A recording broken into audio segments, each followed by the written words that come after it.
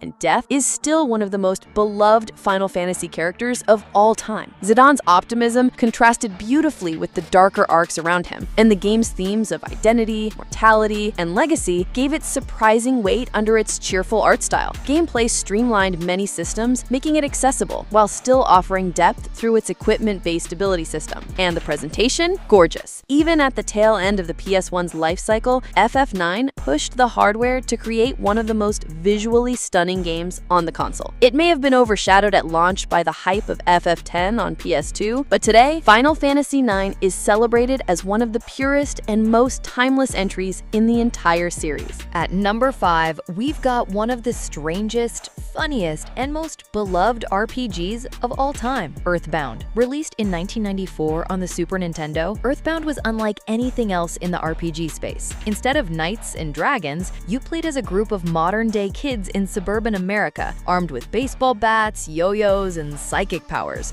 Your enemies? Taxicabs, hippies, possessed coffee cups, and cosmic horrors from beyond time. The tone was pure satire, quirky, offbeat, and constantly poking fun at RPG tropes. But under the humor, it had heart. Ness's journey wasn't just about saving the world from Gygas, it was about friendship, courage, and growing up in a world that doesn't always make sense. The battle system looked simple on the surface, turn-based like Dragon Quest, but it introduced the rolling HP meter, which gave you a chance to save a character by healing before their HP ticked down to 0. It added tension to fights in a way most RPGs didn't have. Commercially, Earthbound bombed in the US. Nintendo's infamous "This Game Stinks" marketing campaign confused players, and poor sales meant the series was shelved for years. But over time, it gained a massive cult following. By the 2000s, Earthbound was being hailed as a masterpiece of quirky storytelling, and Ness's inclusion in Super Smash Bros. Turned it into a legend. Today, Earthbound is remembered not just as a cult RPG, it's seen as proof that games can be weird, heartfelt, and unforgettable all at once. At number 4, we have what many RPG fans still argue is the greatest Final Fantasy ever made, Final Fantasy VI.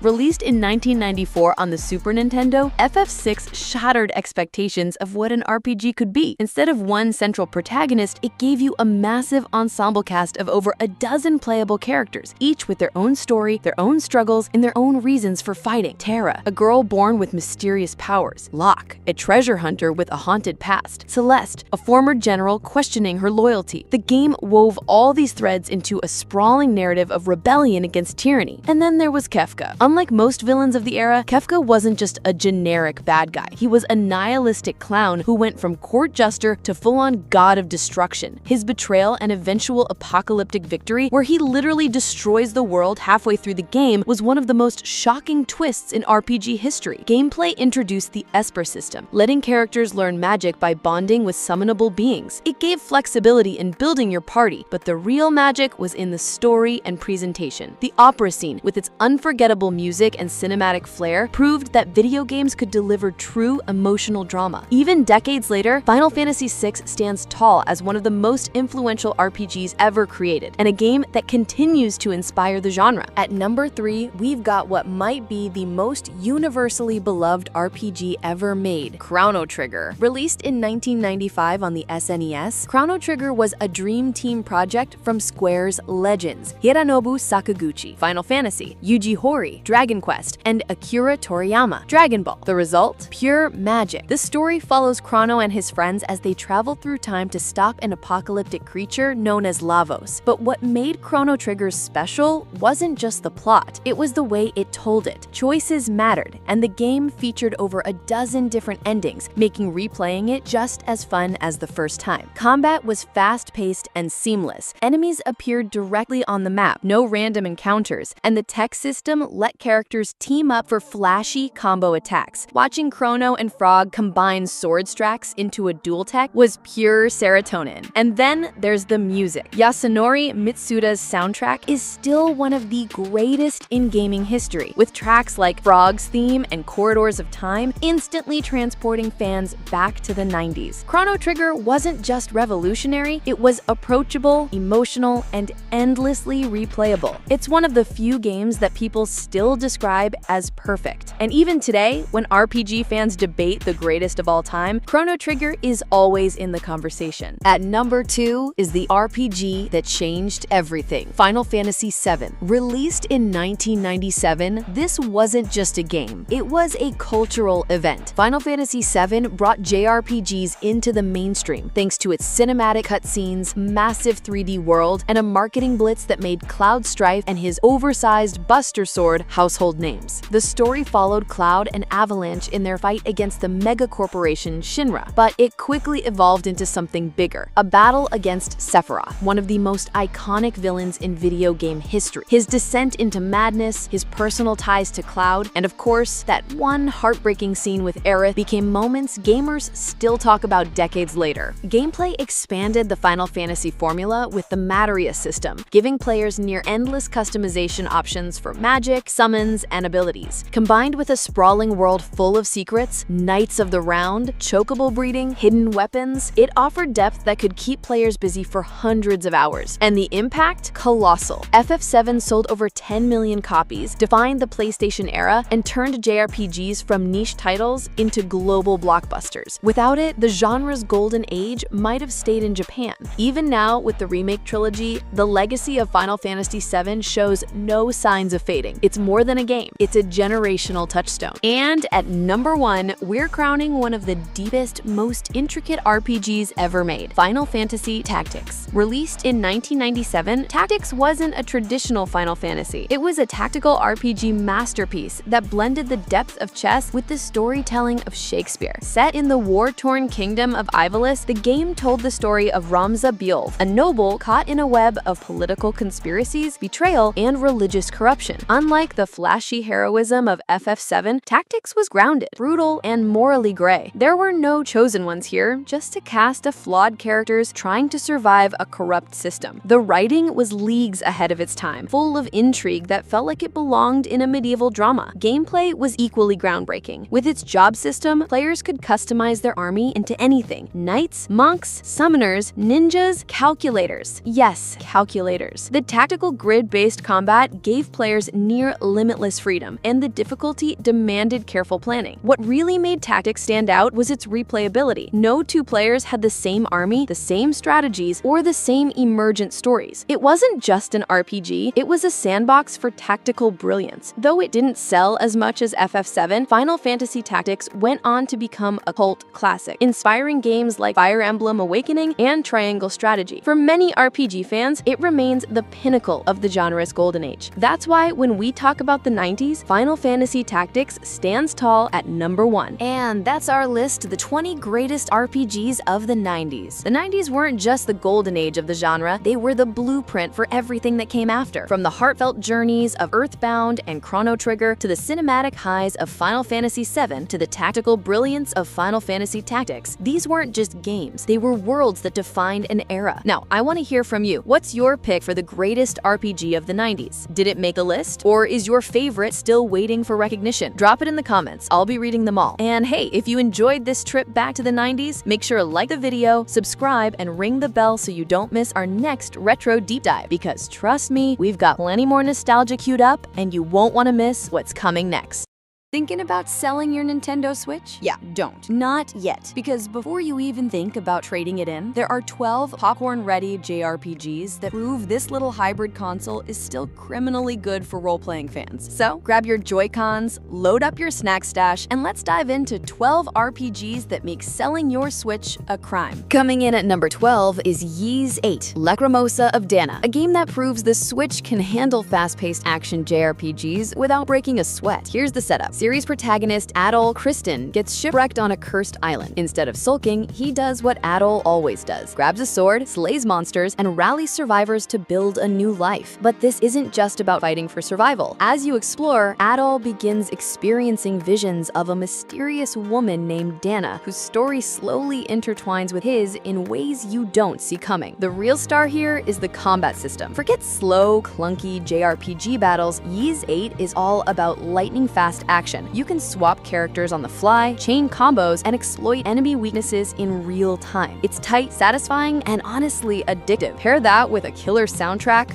Falcom's music team never misses, and you've got an RPG that keeps your blood pumping while still delivering emotional gut punches. And here's the thing, Ys has always been a bit of a hidden gem series, but Ys 8 is the entry that finally broke into the mainstream, and on Switch, it's the perfect way to experience it. If you want an action JRPG that balances heart and hype, this one's criminally underrated. At number 11, we've got a game that defines the word classic: Dragon Quest XI-S. This is the gold standard for turn-based JRPGs, the blueprint so many others follow. If you grew up with Dragon Quest, you already know what to expect: a silent hero destined to save the world, a lovable band of companions, and an epic quest against overwhelming evil. But the execution here, pure perfection. The Switch version, known as the Definitive Edition, isn't just a port. It's stacked with extras, new side stories, full voice acting, a fully orchestrated soundtrack, and even the ability to switch between HD 3D graphics and a retro 16-bit mode that feels like a love letter to the SNES era. It's basically two Dragon Quests in one. The characters are unforgettable. From Eric, your loyal thief with a heart of gold, to Sylvando, the flamboyant performer who somehow steals every single scene he's in. This cast is peak JRPG writing, and the game itself, it's cozy, comforting, but still massive in scope. Clocking in at 100+ hours, Dragon Quest XI is a reminder of why this franchise has been the backbone of the genre for decades. On Switch, it's portable, polished, and perfect. If you call yourself a JRPG fan and you haven't played this yet, that's the real crime. Sliding in at number 10 is a true cult classic that finally got the love it deserves: Baten Kaitos I and II HD Remaster. If you never owned a GameCube back in the day, chances are this gem passed you by. But trust me, this is one of those JRPGs that sticks with you for life. The hook? Instead of traditional turn-based commands, Baten Kaitos uses a card-based battle system where every attack, spell, and even healing item is tied to collectible cards called Magnus. At first it sounds weird, but it quickly becomes one of the most strategic and satisfying systems out there. Every battle feels like building a mini deck on the fly, chaining combos together and pulling off flashy finishers that look way cooler than they have any right to. But it's not just the combat. The world building here is on another level. Floating continents in the sky, ancient gods, and story twists that blindside you harder than a Persona boss ambush. And don't even get me started on the voice acting in the original release. So bad, it was good. Luckily, the HD remaster lets you toggle voices off if you want to dodge the cheese, but honestly, some fans keep them on just for the nostalgia. This remaster bundles both Baten Kaitos Eternal Wings and the Lost Ocean and its prequel, Baten Kaitos Origins, adds quality of life updates like fast-forwarding battles, and gives the visuals a much-needed glow-up. If you're tired of samey JRPG battle systems, Baten Kaitos is proof that taking risks can pay off, and playing it on Switch, it finally feels like this series is getting the recognition it always deserved. At number 9, we're going back to where JRPG nostalgia hits hardest: Collection of Mana, featuring Final Fantasy Adventure, Secret of Mana, and Trials of Mana. This isn't just a retro bundle, it's JRPG history in your hands. Secret of Mana especially is legendary. It broke the mold back in the SNES era by offering real-time action combat instead of turn-based menus. You could swing swords, cast spells, and team up with friends in local co-op, something that made it one of the most magical multiplayer RPGs ever made. The atmosphere is pure fantasy comfort food. Colorful pixel worlds, one of the most iconic soundtracks of the 16-bit era, and a story that balances whimsy with surprisingly heavy themes. It's the kind of game where you'll be chilling in a cozy forest one minute and fighting ancient gods the next. Then there's Trials of Mana, a game that didn't even make it outside Japan until decades later. It's the unsung hero of the series, with branching story paths depending on which heroes you pick, and multiple endings that keep you coming back for more. On Switch, you finally get to play the original in English. No sketchy fan translations required. What makes this collection criminally good is how it captures the essence of JRPG evolution. You can literally see the genre experiment experimenting, growing, and finding its voice. It's not just a trip down memory lane. It's like holding the DNA of modern JRPGs in your hands. If you're a JRPG fan, skipping this would be like skipping the prologue of your favorite anime. You can do it, but why would you ever want to? At number 8, we've got a game that feels like it jumped straight out of a Saturday morning dream. Super Mario RPG, lovingly remade for the Switch in 2023. Back in 1996, this game was a wild experiment. Square and Nintendo teaming up to throw Mario into a full-blown JRPG, and somehow it worked perfectly. The remake keeps all the charm intact, but polishes it up with gorgeous visuals, new cinematic flourishes, and extra tweaks that make combat even smoother. The story is classic JRPG whimsy. Mario teams up with unlikely allies like Geno, the wooden doll possessed by a celestial spirit, and Bowser himself to take down a villain who isn't even from the Mushroom Kingdom. The combat is turn-based but with a twist. Timed button presses that lets you boost attacks or block incoming hits. It keeps battles interactive and fun, especially for newcomers who might find traditional menus a bit too slow. But what really makes this game timeless is the tone. It's funny, quirky, and surprisingly heartfelt. You'll laugh at the slapstick humor one moment and then feel genuine emotion in the next. And on Switch, it's the definitive way to experience this cult classic, with re-orchestrated music that will absolutely wreck your nostalgia. Super Mario RPG isn't just a relic of the past, it's proof that JRPGs can be lighthearted, accessible, and still unforgettable. And now that it's finally back, you've got no excuse to skip it. At number 6, we're stepping into modern indie magic with Sea of Stars, a love letter to retro RPGs that somehow stands shoulder to shoulder with the classics it's inspired by. Made by the creators of The Messenger, this game looks like a SNES RPG that got a 2025 glow up. The pixel art, gorgeous. The soundtrack, legendary, featuring guest tracks from Yasunori Mitsuda, the composer of Chrono Trigger and Xenogears. The story follows two children of the solstice who harness the power of the sun and moon to fight back against cosmic horrors. On paper, it sounds like typical JRPG fare, but the execution is where it shines. The writing balances lighthearted adventure with real emotional weight, and every party member feels like they belong. Combat is turn-based, but adds interactive mechanics. Timing your button presses boosts attacks, reduces damage, and even powers up combo moves. It's a small change, but it keeps every battle engaging, especially during longer dungeon crawls. What makes Sea of Stars special is how it captures the feeling of classic JRPGs without drowning in outdated mechanics. There's no random encounter fatigue, exploration is fluid, and puzzles break up the grind beautifully. For many players, this was the game that finally scratched that Chrono Trigger itch, and on Switch, it feels right at home. It's proof that you don't need a big studio budget to make a JRPG masterpiece. You just need heart, style, and a lot of passion. Sea of Stars is indie JRPG perfection, and if you sell your Switch before playing it, that's straight up a crime against gaming. Quick pause before we dive into the top half of the list. If you're enjoying this countdown, make sure to hit that like button and subscribe. We've got more JRPG deep dives, hidden gems, and upcoming releases coming your way. And trust me, you don't want to miss what's next. Alright, now let's keep the hype rolling with number 6. At number 6, we've got Ni no Kuni: Wrath of the White Witch,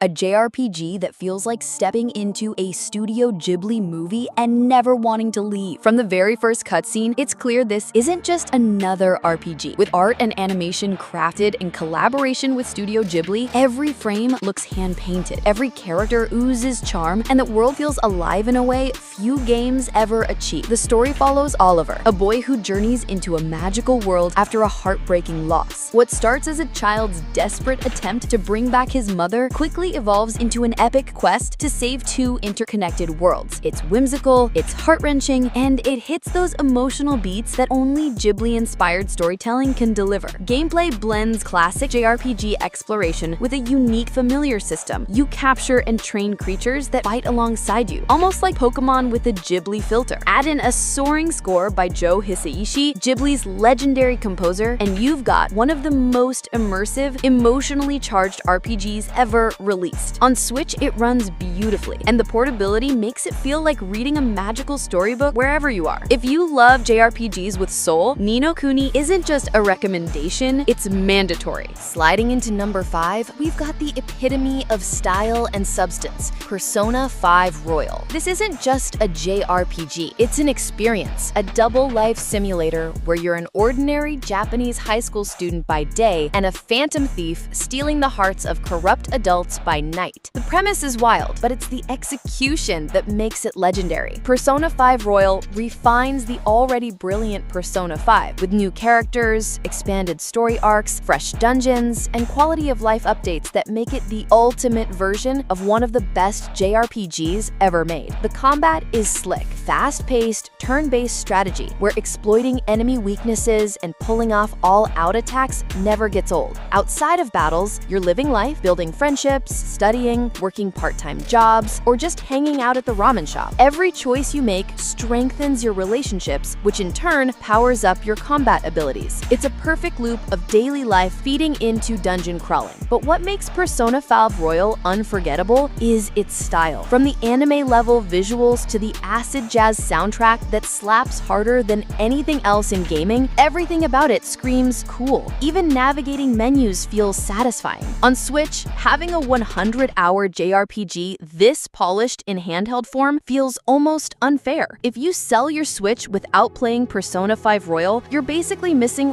one of the defining JRPGs of the generation. At number 4, we've got a game that single-handedly birthed a whole new aesthetic, Octopath Traveler. When Square Enix dropped this in 2018, it wasn't just another JRPG, it was a revolution. The HD 2D art style turned heads instantly. Lush pixel characters layered over diorama-like environments with dynamic lighting and depth. It's nostalgic and modern at the same time, and it's become the studio's new signature look. But visuals are only half the magic. Octopath gives you 8 protagonists, each with their own story arcs, motivations, and starting town. You can tackle them in any order, weaving your own journey through the game's world. It's non-linear, refreshing, and makes you feel like you're shaping the narrative yourself. The combat system is deceptively deep, turn-based, but built around exploiting enemy weaknesses, breaking their defenses, and then unleashing boosted attacks for massive payoffs. It's a constant rhythm of strategy and satisfaction. The soundtrack deserves its own shrine. Yasunori Nishiki's score is pure fire, from pounding battle themes to emotional piano pieces that hit right in the chest. Octopath Traveler proved that JRPGs could innovate while staying true to their roots. And on Switch, it feels like a perfect fit, whether you're grinding on the go or diving into epic boss fights on the big screen. Cracking the top 3, we enter the world of Xenoblade Chronicles 3, the epic that brought Monolith Soft's sprawling saga to an emotional crescendo. This game doesn't just tell a story, it builds an entire living world that feels massive, overwhelming, and breathtaking all at once. You play as Noah and Neo, soldiers from opposing nations locked in endless war, who discover a truth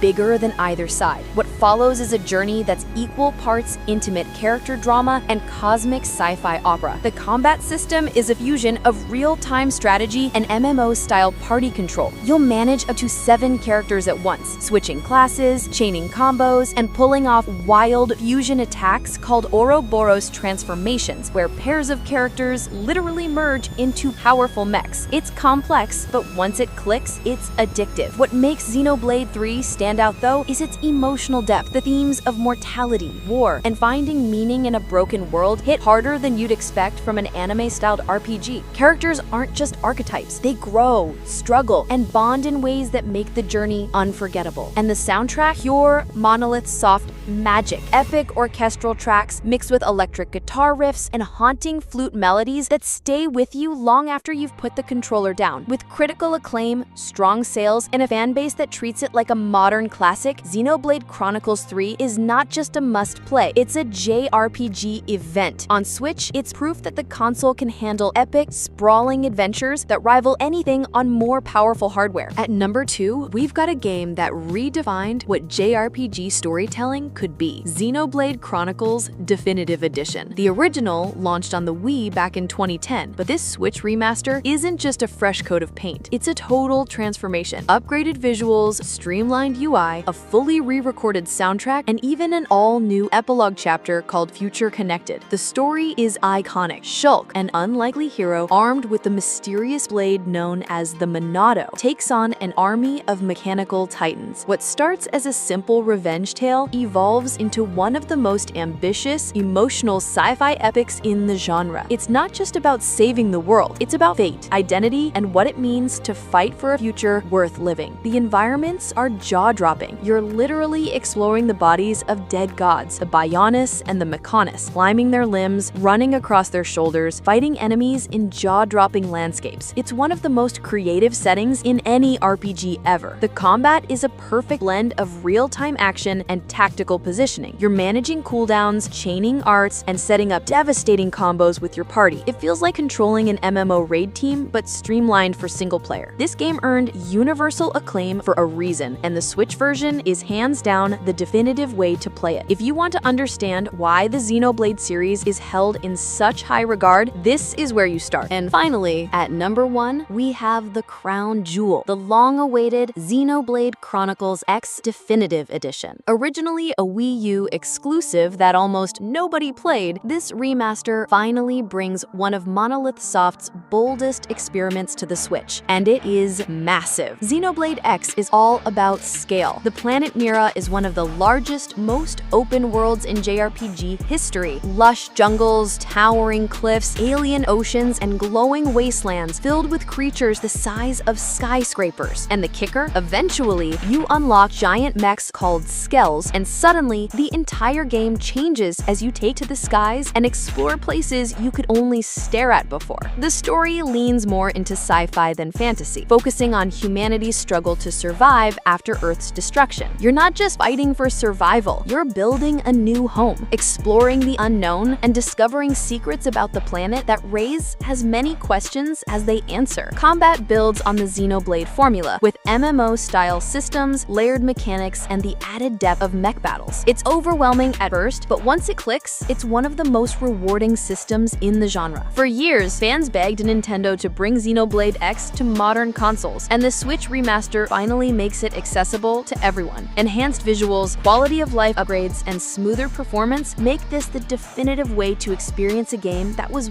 way ahead of its time. Xenoblade X isn't just a JRPG, it's an odyssey. And if you sell your Switch without playing it, yeah, that's not just a crime, it's straight up unforgivable. And there you have it, 12 popcorn-ready JRPGs that make selling your Switch a crime. From timeless classics like Dragon Quest XI and Secret of Mana to emotional powerhouses like Ni no Kuni and Xenoblade 3, all the way up to the grand epics of Xenoblade Chronicles X and Definitive Edition. The Nintendo Switch is a JRPG paradise. This isn't just a list of good games. It's a showcase of why the genre continues to thrive. The Switch may not be the most powerful console, but when it comes to JRPGs, it punches way above its weight. Portable, polished, and stacked with masterpieces. Selling it before playing these would be the real crime. So now I've got to ask, which one of these JRPGs have you sunk the most hours into? And which one's still sitting in your backlog, staring at you from the shelf? Drop your answer in the comments. I want to know how guilty your collection really is. If you enjoyed this list, hit that like button, subscribe for more JRPG deep dives,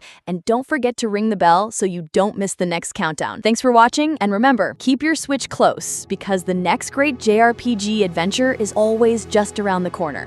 Turn-based RPGs are back, and honestly, they never left. Whether you grew up grinding in classic JRPGs or you're just tired of open-world bloat and want actual strategy, the PS4 and PS5 have quietly built one of the best libraries out there. From iconic franchises to indie underdogs, this list has it all. No filler, no mobile ports, no nostalgia bait. Just 15 must-play turn-based RPGs that actually hold up. Some you know, and a few you probably don't. Let's get into it. Chained Echoes. Imagine if a single developer locked themselves in a room, studied every 16-bit classic, and then smashed all that nostalgia together with modern design muscle. That's Chained Echoes. You drop into Volandis, a continent clawing its way out of a disastrous three-way war, and within minutes the game starts asking bigger questions than who swings the biggest sword, political backstabbing, sky armors that handle like pocket mechs, and a plot that pivots from heroic road trip to cosmic horror. Everything's dialed up, but never feels bloated. What really sells it is the overdrive meter. Each action nudges a little cursor across across green, yellow, and red zones. Stay in the sweet spot, and your skills hit harder for less cost. Slip into the red, and enemies punish you for spamming the same moves. It turns even random trash mobs into mini puzzles, forcing you to mix healing, debuffs, and straight DPS in a rhythm that feels almost musical. No grinding either. Progress comes from boss kills and story beats, so every upgrade matters. The result? A brisk 30-plus hour ride that respects your time, but still delivers SNES-era heart. It's not perfect. Some difficulty spikes will make you wish you could overlevel, but for anyone craving a fresh spin on the golden age JRPG, Chained Echoes is the perfect way to kick off this countdown. Unicorn Overlord. Vanillaware looked at the tactical RPG label and basically said, why not make the chessboard an entire country? Unicorn Overlord swaps out the cramped square grids of Fire Emblem-style battles for sweeping real-time marches across Fevrith, then pauses the clock the moment steel meets steel so your pre-programmed tactics can flex. Here's the hook. Before each clash, you script if-then behaviors for every unit. If HP is less than 50%, then heal. If enemy is airborne, switch to archer, and so on. Once the skirmish starts, you're less field general and more mad scientist, watching layered conditionals snap into place like dominoes. When you've nailed a perfect counter combo and your ragtag spearmen wipe out an elite cavalry charge without you lifting a finger, chef's kiss. Add in 60+ recruitable characters, each with their own class quirks and side quests, and that signature Vanillaware storybook art, paper doll sprites that somehow look hand-painted and alive, and you've got a tactics sandbox that rewards obsessives without drowning newcomers. Fair warning, the main plot is Prince reclaims throne, boilerplate, and the sheer volume of optional Bond conversations can feel like speed reading a phone book. But if you're here for crunchy,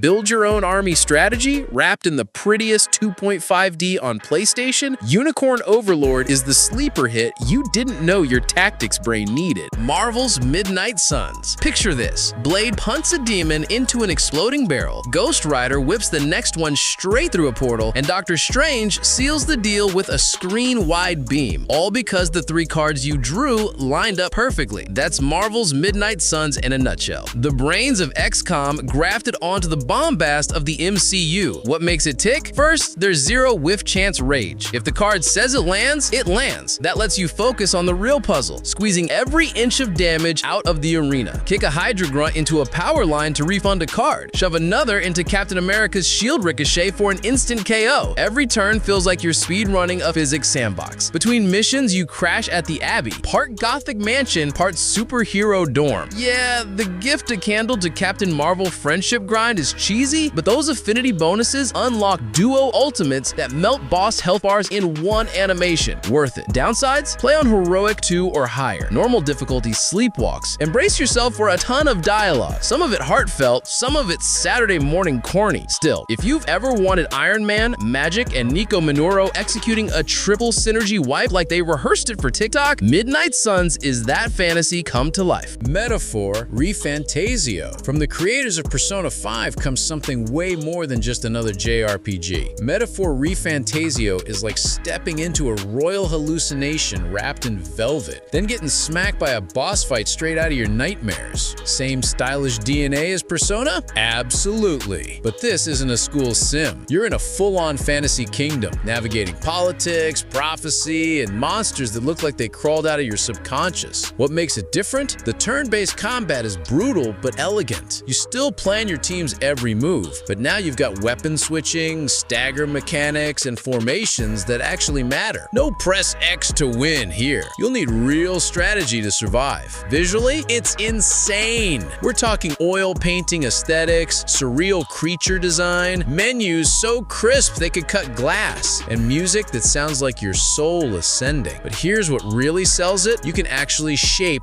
the story. Your political choices influence who rises with you and who gets stabbed in the back. If Persona made you feel cool, ReFantasio makes you feel like a legend in the making. This is one of the boldest new RPGs in years, and if it lands, it might set a whole new standard. Yakuza Like a Dragon. Think turn-based RPGs are all knights, mages, and fireballs? Try beating down street plunks with a karaoke mic, an office chair, or, yep, a weaponized devil rocker massage wand. Meet Ichiban Kasuga, ex-Yakuza, hopeless optimist, lifelong JRPG nerd. He's fresh out of prison and convinced every back alley scrap is a full-blown fantasy battle, so the world obliges. Thugs prop lizard tails, HP bars pop up, victory fanfares blast from thin air. Your party? A homeless breakdancer whose spin kicks like a Beyblade, a disgraced detective whose megaphone debuffs crooks, and a hostess who heals the crew with bubblegum pop idol moves. Swap their jobs on the fly. Turn that bartender into a lightning-wielding idol. Or promote the ex-cop to chef and watch him saute enemies with flaming woks. Positioning matters. Shove a goon into traffic for bonus damage, so every alley becomes a tactical playground. Need help? Dial a pound mate. Pay a fee, and a crawfish named Nancy belly flops the battlefield, while a gospel choir screams, "Alleluia!" Beneath the chaos is the real hook. A gut-punch story about loyalty, second chances, and climbing out of society's dumpster. One cutscene will leave you glassy-eyed. The next has you racing go-karts through a Sega arcade district. Turn-based combat with personality overload. Like a Dragon doesn't just deliver, it kicks the door in, sings karaoke, and hands you a traffic cone full of dreams. Persona 3 Reload. Before there was Joker and his Phantom Thieves, there was the Midnight Hour. And Persona 3 Reload brings that dark, haunting origin story back to life. Reimagined from the ground up for modern consoles. This isn't a lazy remaster, it's a complete rebuild. New engine, re-recorded voice lines, fully animated cutscenes, and a combat system that feels snappy and modern without losing the challenge that made the original unforgettable. You still explore Tartarus, that massive, ever-shifting tower filled with shadows, but now everything looks and feels 10 times sharper, and the quality of life upgrades, huge. No more watching your party make dumb choices in battle. They're fully controllable now. But what really sets Reload apart is the emotional tone. Persona 3 was always the most tragic entry in the series, and this version leans into that hard. The music, melancholy bangers. The social links, more grounded, more gut-punchy. Every day feels like a countdown you can't stop. Sure, it's missing the female protagonist from P3 Portable, and there's no FMC route for now. But even so, Reload is the definitive way to experience one of the most influential JRPGs ever made. And if you've only played Persona 5, get ready, this one's a whole different kind of heartbreak. Octopath Traveler 2. 8 strangers, 8 stories, one absolutely gorgeous retro-modern RPG that punches way above its weight. Octopath Traveler 2 doesn't reinvent the formula from the first game, but it perfects it. Same HD 2D art style, sharper than ever. Same layered turn-based combat, even more strategic now. But the real glow-up? The characters finally connect. In the original, each Traveler story felt isolated. This time, they actually interact, teaming up, reacting to each other's choices, and building bonds that feel earned. It's not full Persona-level friendship arcs, but it adds much-needed soul. And that battle system? Still one of the best in the genre. You're breaking enemy shields, boosting attacks, juggling turns, and setting up massive combo chains that feel incredibly satisfying. It's chess with swords, and every boss fight is a test of brains and timing. Plus, the day-night mechanic adds real depth. Towns change, characters behave differently, and path actions vary depending on the time. Want to mug someone?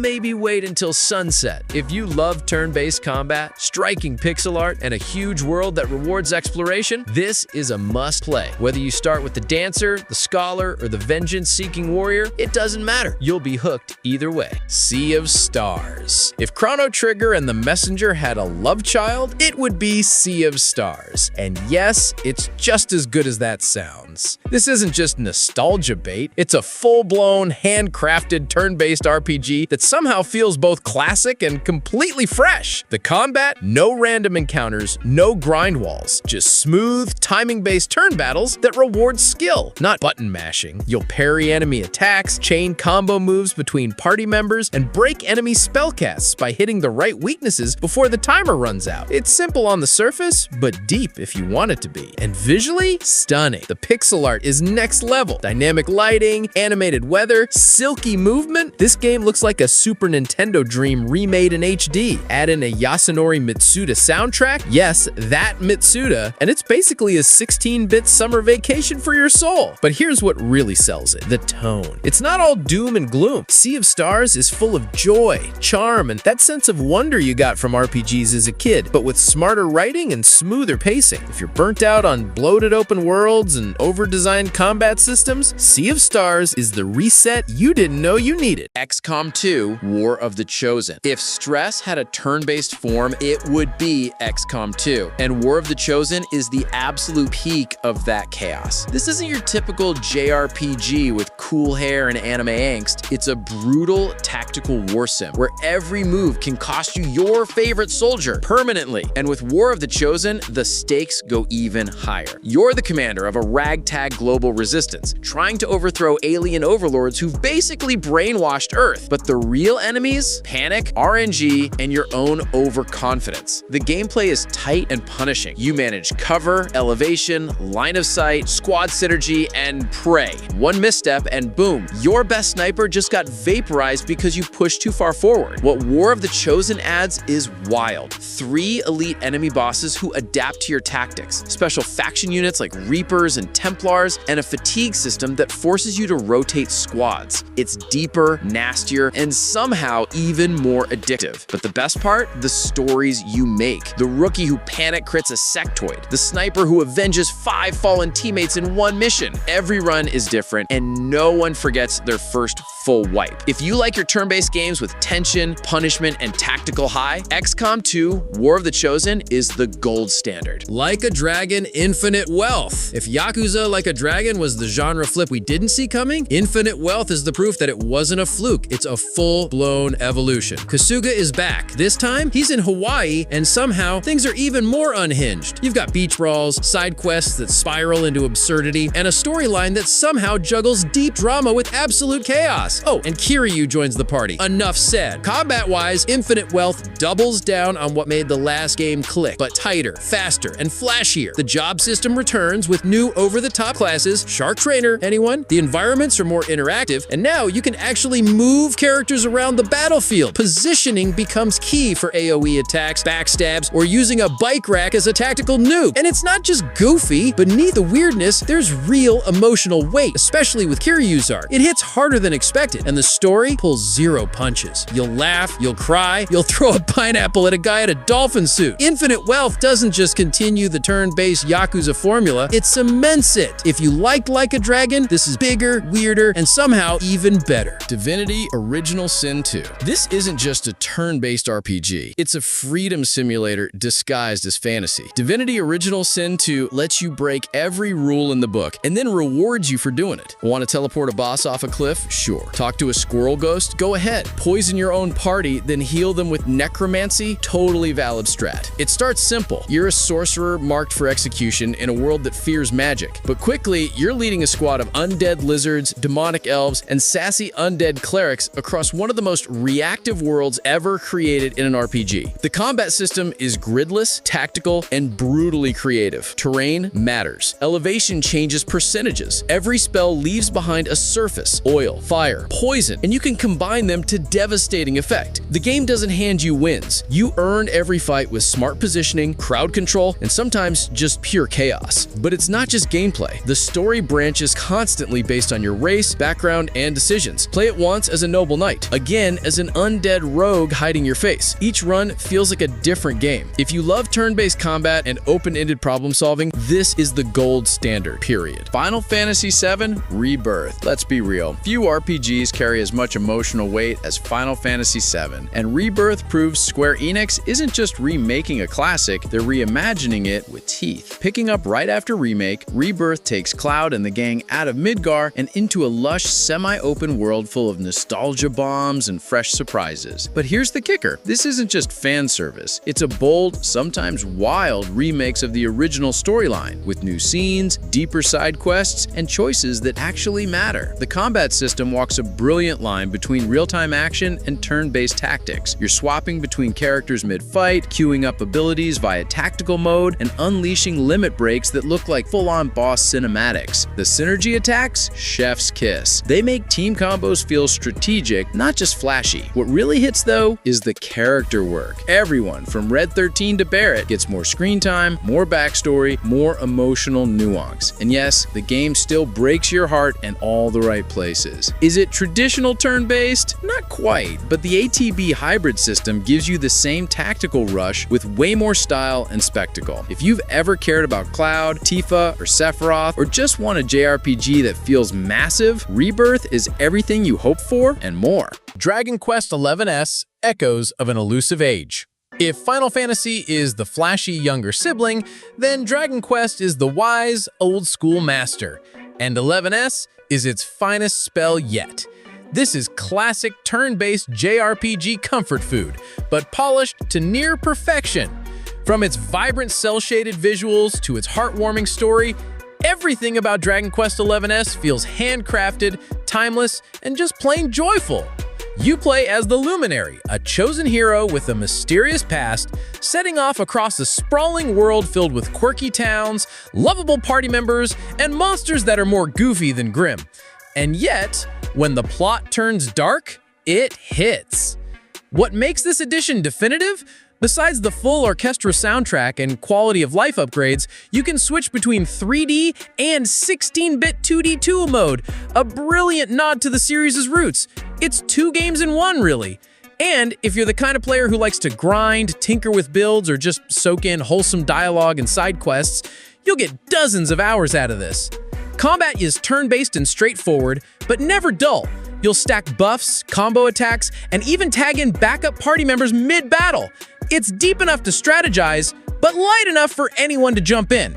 This is the kind of RPG you live in. No gimmicks, just pure JRPG magic, refined for a modern audience. Persona 5 Royal. Style, depth, time management, teen angst. Persona 5 Royal isn't just one of the best turn-based RPGs on PS4 and 5, it's a genre-defining masterpiece. You play as Joker, a high schooler wrongfully accused and forced to start over in Tokyo. But when he awakens to a hidden world of corruption and shadowy palaces, he forms the Phantom Thieves, a group of misfit rebels who dive into people's twisted psyches to reform their hearts. On the surface, it sounds wild, but Royal grounds it all in a beautifully structured life sim system. By day, you're studying, making friends, and building social links. By night, you're dungeon crawling through surreal levels full of monsters, puzzles, and turn-based combat that's shockingly strategic. Every move counts. Exploit weaknesses, trigger a one more attack, and pull off all-out finishers that feel like anime boss fights. And with Royal, you get new characters, a brand new semester, expanded dungeons, and deeper relationship arcs. This isn't a re-release, it's a full evolution. What makes Persona 5 Royal stand out isn't just the gameplay, it's the vibe. From the acid jazz soundtrack to the slick menus, everything oozes confidence. It makes you want to keep playing even when your controller is begging for a break. If you've never played a Persona game before, this is the perfect entry. And if you have, Royal takes everything you loved and makes it better. No surprise here, Baldur's Gate 3 isn't just the best turn-based RPG on PS5, it's one of the best RPGs ever made, period. Built on the rules of Dungeons & Dragons, this game hands you total freedom. Want to talk your way out of a boss fight? Go for it. Want to shove someone off a cliff mid-dialogue? Also valid. Every choice, every dice roll, every action you take matters, and that's what makes it legendary. You control a party of misfits, outcasts, and monsters, each with their own traumas and agendas as you try to survive a world falling apart under the threat of mind flayers. The writing is sharp, the stakes are high, and the turn-based combat deep, tactical, and unforgiving in the best way possible. You'll sneak, burn, charm, and explode your way through every encounter, and no 2 playthroughs feel the same. One small decision can spiral into a completely different arc. Romances change, allies betray you, endings flip. And here's the thing, this is the full PC experience on console. No stripped content, no lazy ports. You get full couch co-op, cross saves, and a UI that feels right at home on the DualSense. If you care even a little about storytelling, character depth, or strategy, Baldur's Gate 3 is the gold standard. It's the culmination of 20+ years of RPG evolution. No microtransactions, no filler, just pure role-playing greatness. And there you have it, 15 turn-based RPGs that absolutely deserve a spot on your backlog. Whether you're rolling for crits in Baldur's Gate, stealing hearts in Persona 5, or time-traveling in Sea of Stars, there's no shortage of strategy, soul, and surprise on PlayStation right now. So what's the one game on this list you're playing next? Or better yet, did I miss a hidden gem you swear by? Drop it in the comments and let's swap recommendations. If you found this video helpful, hit that like button, subscribe for more no BS gaming lists, and I'll catch you in the next one. Game on.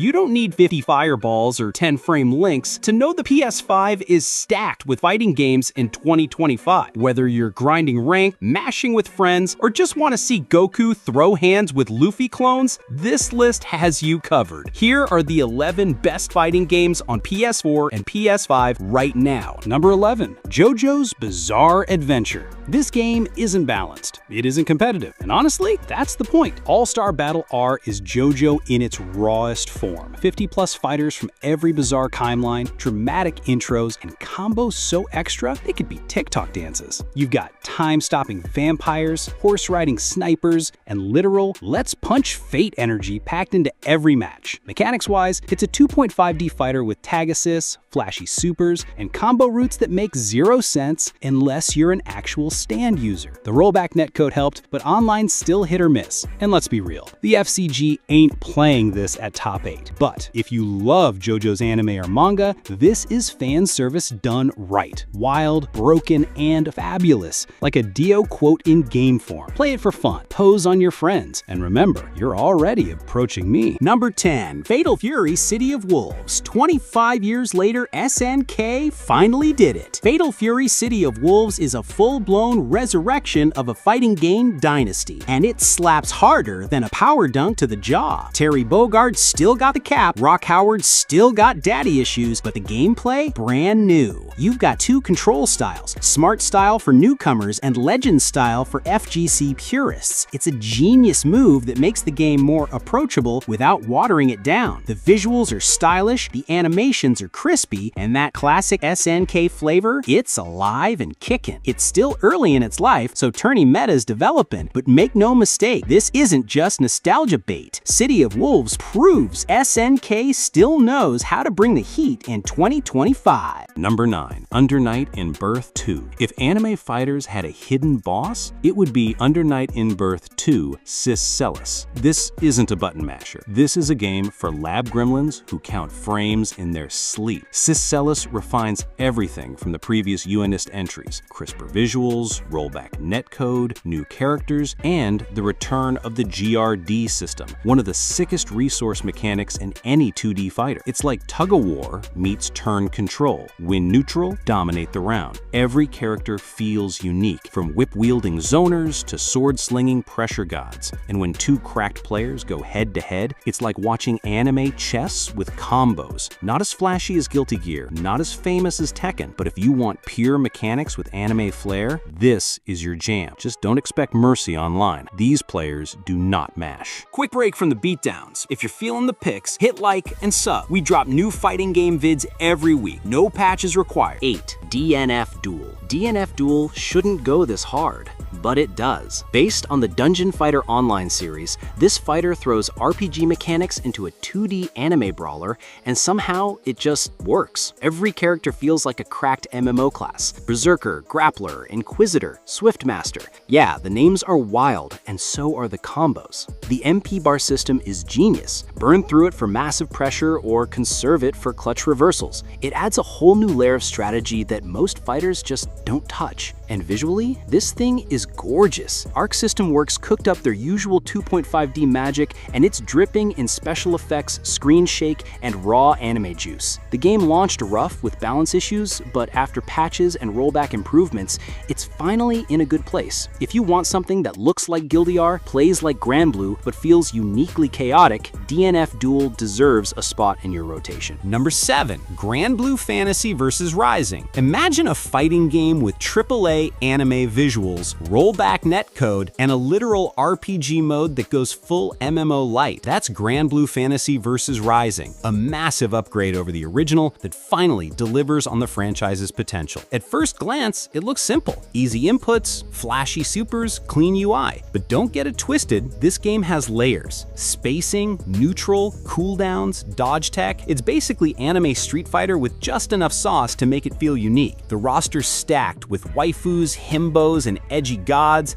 and everyone's got EX skills, skybound arts, and match-ending supers that look like summon animations in a JRPG. And the new party-based Grand Bruise Legends mode, it's like Fall Guys meets Smash Bros. Pure chaos and low-key addicting. Whether you're a competitive grinder or just here for the drip, Grand Blue Rising is one of 2025's most complete fighting packages. Number 6. Dragon Ball FighterZ. Remember when this dropped and everyone lost their minds? Yeah, Dragon Ball FighterZ still hits just as hard in 2025. Arc System Works nailed the fantasy. 3v3 tag team chaos, anime-accurate visuals, and enough Kamehamehas to light up a continent. It's Goku versus Vegeta versus Cell versus Jiren versus Broly versus another Goku? Yeah, the roster is like 40% Goku, but we don't complain when it looks this good. What kept this one alive? 2 words: rollback netcode. After years of begging, the 2024 update finally brought smooth online play and the FGC came running back. Whether you're running TOD combos in training mode or just trying to land one dramatic finish in ranked, this game feels like the anime. It may not dominate EVO like it used to, but for anime fans and combo fiends, FighterZ is eternal. Bonus points for the GOAT announcer calling your L's in dramatic fashion. Number 5. Mortal Kombat 1. It's wild that Mortal Kombat has rebooted itself more times than Goku's died, but MK1 might be the cleanest reset yet. NetherRealm took everything that worked in MK11, cranked up the cinematic insanity, and dropped the Kameo system, which lets you tag in classic characters mid-fight for combo extensions, assists, and brutal double-team finishers. And the fatalities, still savage, still over the top, still making your grandma ask why your screen's covered in spinal cords. But it's not just shock value. MK1 actually feels good to play. Tight movement, strategic zoning, and brutal pressure options make it more than just gore and memes. Story mode goes full multiverse, letting Liu Kang play God while the timelines implode in peak Mortal Kombat fashion. Add in polished visuals, rollback netcode, and strong competitive balance, and MK1 earns its spot in the top 5. Warning though, if you main Sub-Zero and spam slide, we're not friends. Number 4. Guilty Gear Strive. If Street Fighter is the foundation, Guilty Gear Strive is the wild metal concert that built a shrine on top. Arc System Works went full beast mode with Strive. God-tier visuals, buttery rollback netcode, and a soundtrack that slaps harder than Nagoriyuki's Bloodblade. Every frame is anime magic. Every hit sparks like fireworks, and every round feels like it's being narrated by a heavy metal album cover. What sets it apart? That risk system that rewards aggression, wall breaks that shift the tempo, and characters that play like nothing else. Want a zone? Pick Happy Chaos. Want to grab souls? Go Potemkin. Want to delete people in 2 touches? Hello Nagoriyuki. Whether you're a sweaty lab monster or a casual who just wants to hear heaven or hell, let's rock, this is peak anime fighter energy. And yes, smell of a game still goes way too hard. Number 3. Tekken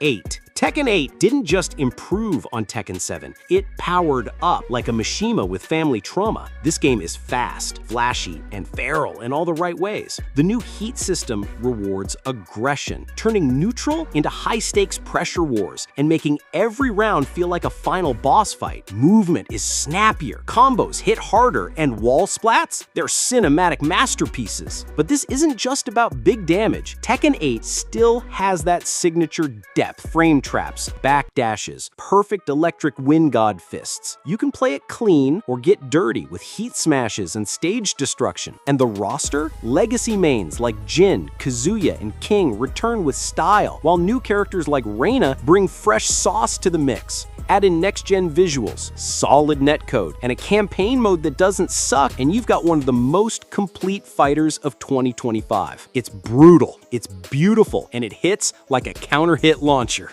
Number 2. Dragon Ball Sparking Zero. Forget Kamehamehas, we're talking full-scale planet-destroying brawls. Dragon Ball Sparking Zero is the Budokai Tenkaichi revival we've begged for, and it goes plus ultra. Massive 3D arenas, destructible environments, and a leaked roster pushing 160-plus characters. If it existed in Dragon Ball canon or filler, it's probably here. This isn't an arena fighter like Xenoverse or FighterZ, it's pure brawly-level chaos. You dash across continents, hands, clash beams in the sky, and throw hands like it's 2007 again. And the visuals? Unreal Engine 5. This game looks better than most DBZ episodes. Whether you're rockin' Super Saiyan Blue or OG Piccolo with weighted gear, this game feels like playing the anime. If you grew up with Tenkaichi 3, you already know. Sparking Zero isn't just fan service, it's a full send into next-gen DBZ combat. Number 1. Street Fighter 6. Let's be real, Street Fighter 6 isn't just a great fighting game, it's the fighting game. Capcom pulled off a miracle, a bold new art style, a bangin' hip-hop aesthetic, and gameplay that balances sweaty footsies with stylish sauce. 3 control schemes let everyone eat. Classic for purists, modern for newcomers, and dynamic if you just want to mash with flair. The drive system is genius. It gives you tools for pressure, defense, reversals, all tied to a single resource that forces smart decision-making every round. World Tour mode gives solo players something fun and weird, while Battle Hub brings the arcade spirit online. Add rollback netcode, constant updates, and one of the most active player bases in the world, and you've got a complete package. Whether you're climbing rank or just throwing fireballs in the hoodie, SF6 is the crown jewel of PS5 fighting games in 2025. And yes, let me know, still slaps. So, are you all about crispy footsies, anime combos, or just dunking your friends with style? No matter your main, the PS5 lineup in 2025 is straight up stacked. Whether you throw Hadoukens, land hell sweeps, or just spam super dash, you've got no excuse not to hit the lab. Now tell me, which fighter are you maining this year? Did I miss a hidden gem? Drop it in the comments.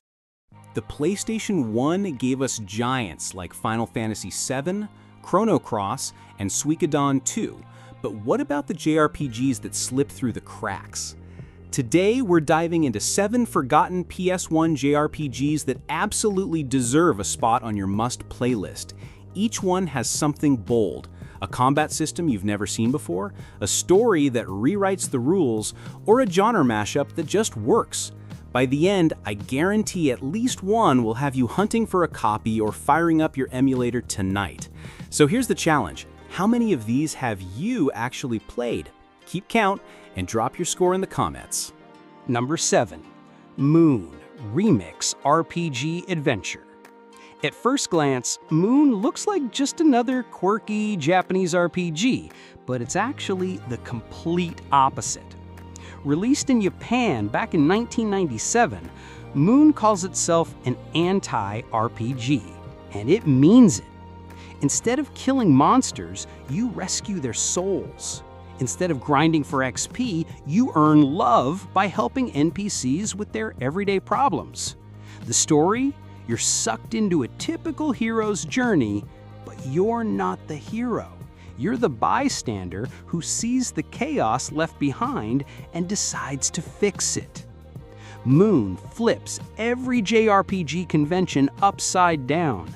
No random battles, no endless fighting, just exploration, puzzle solving, and a surprising emotional core. It was way ahead of its time, and for years it was stuck in Japan.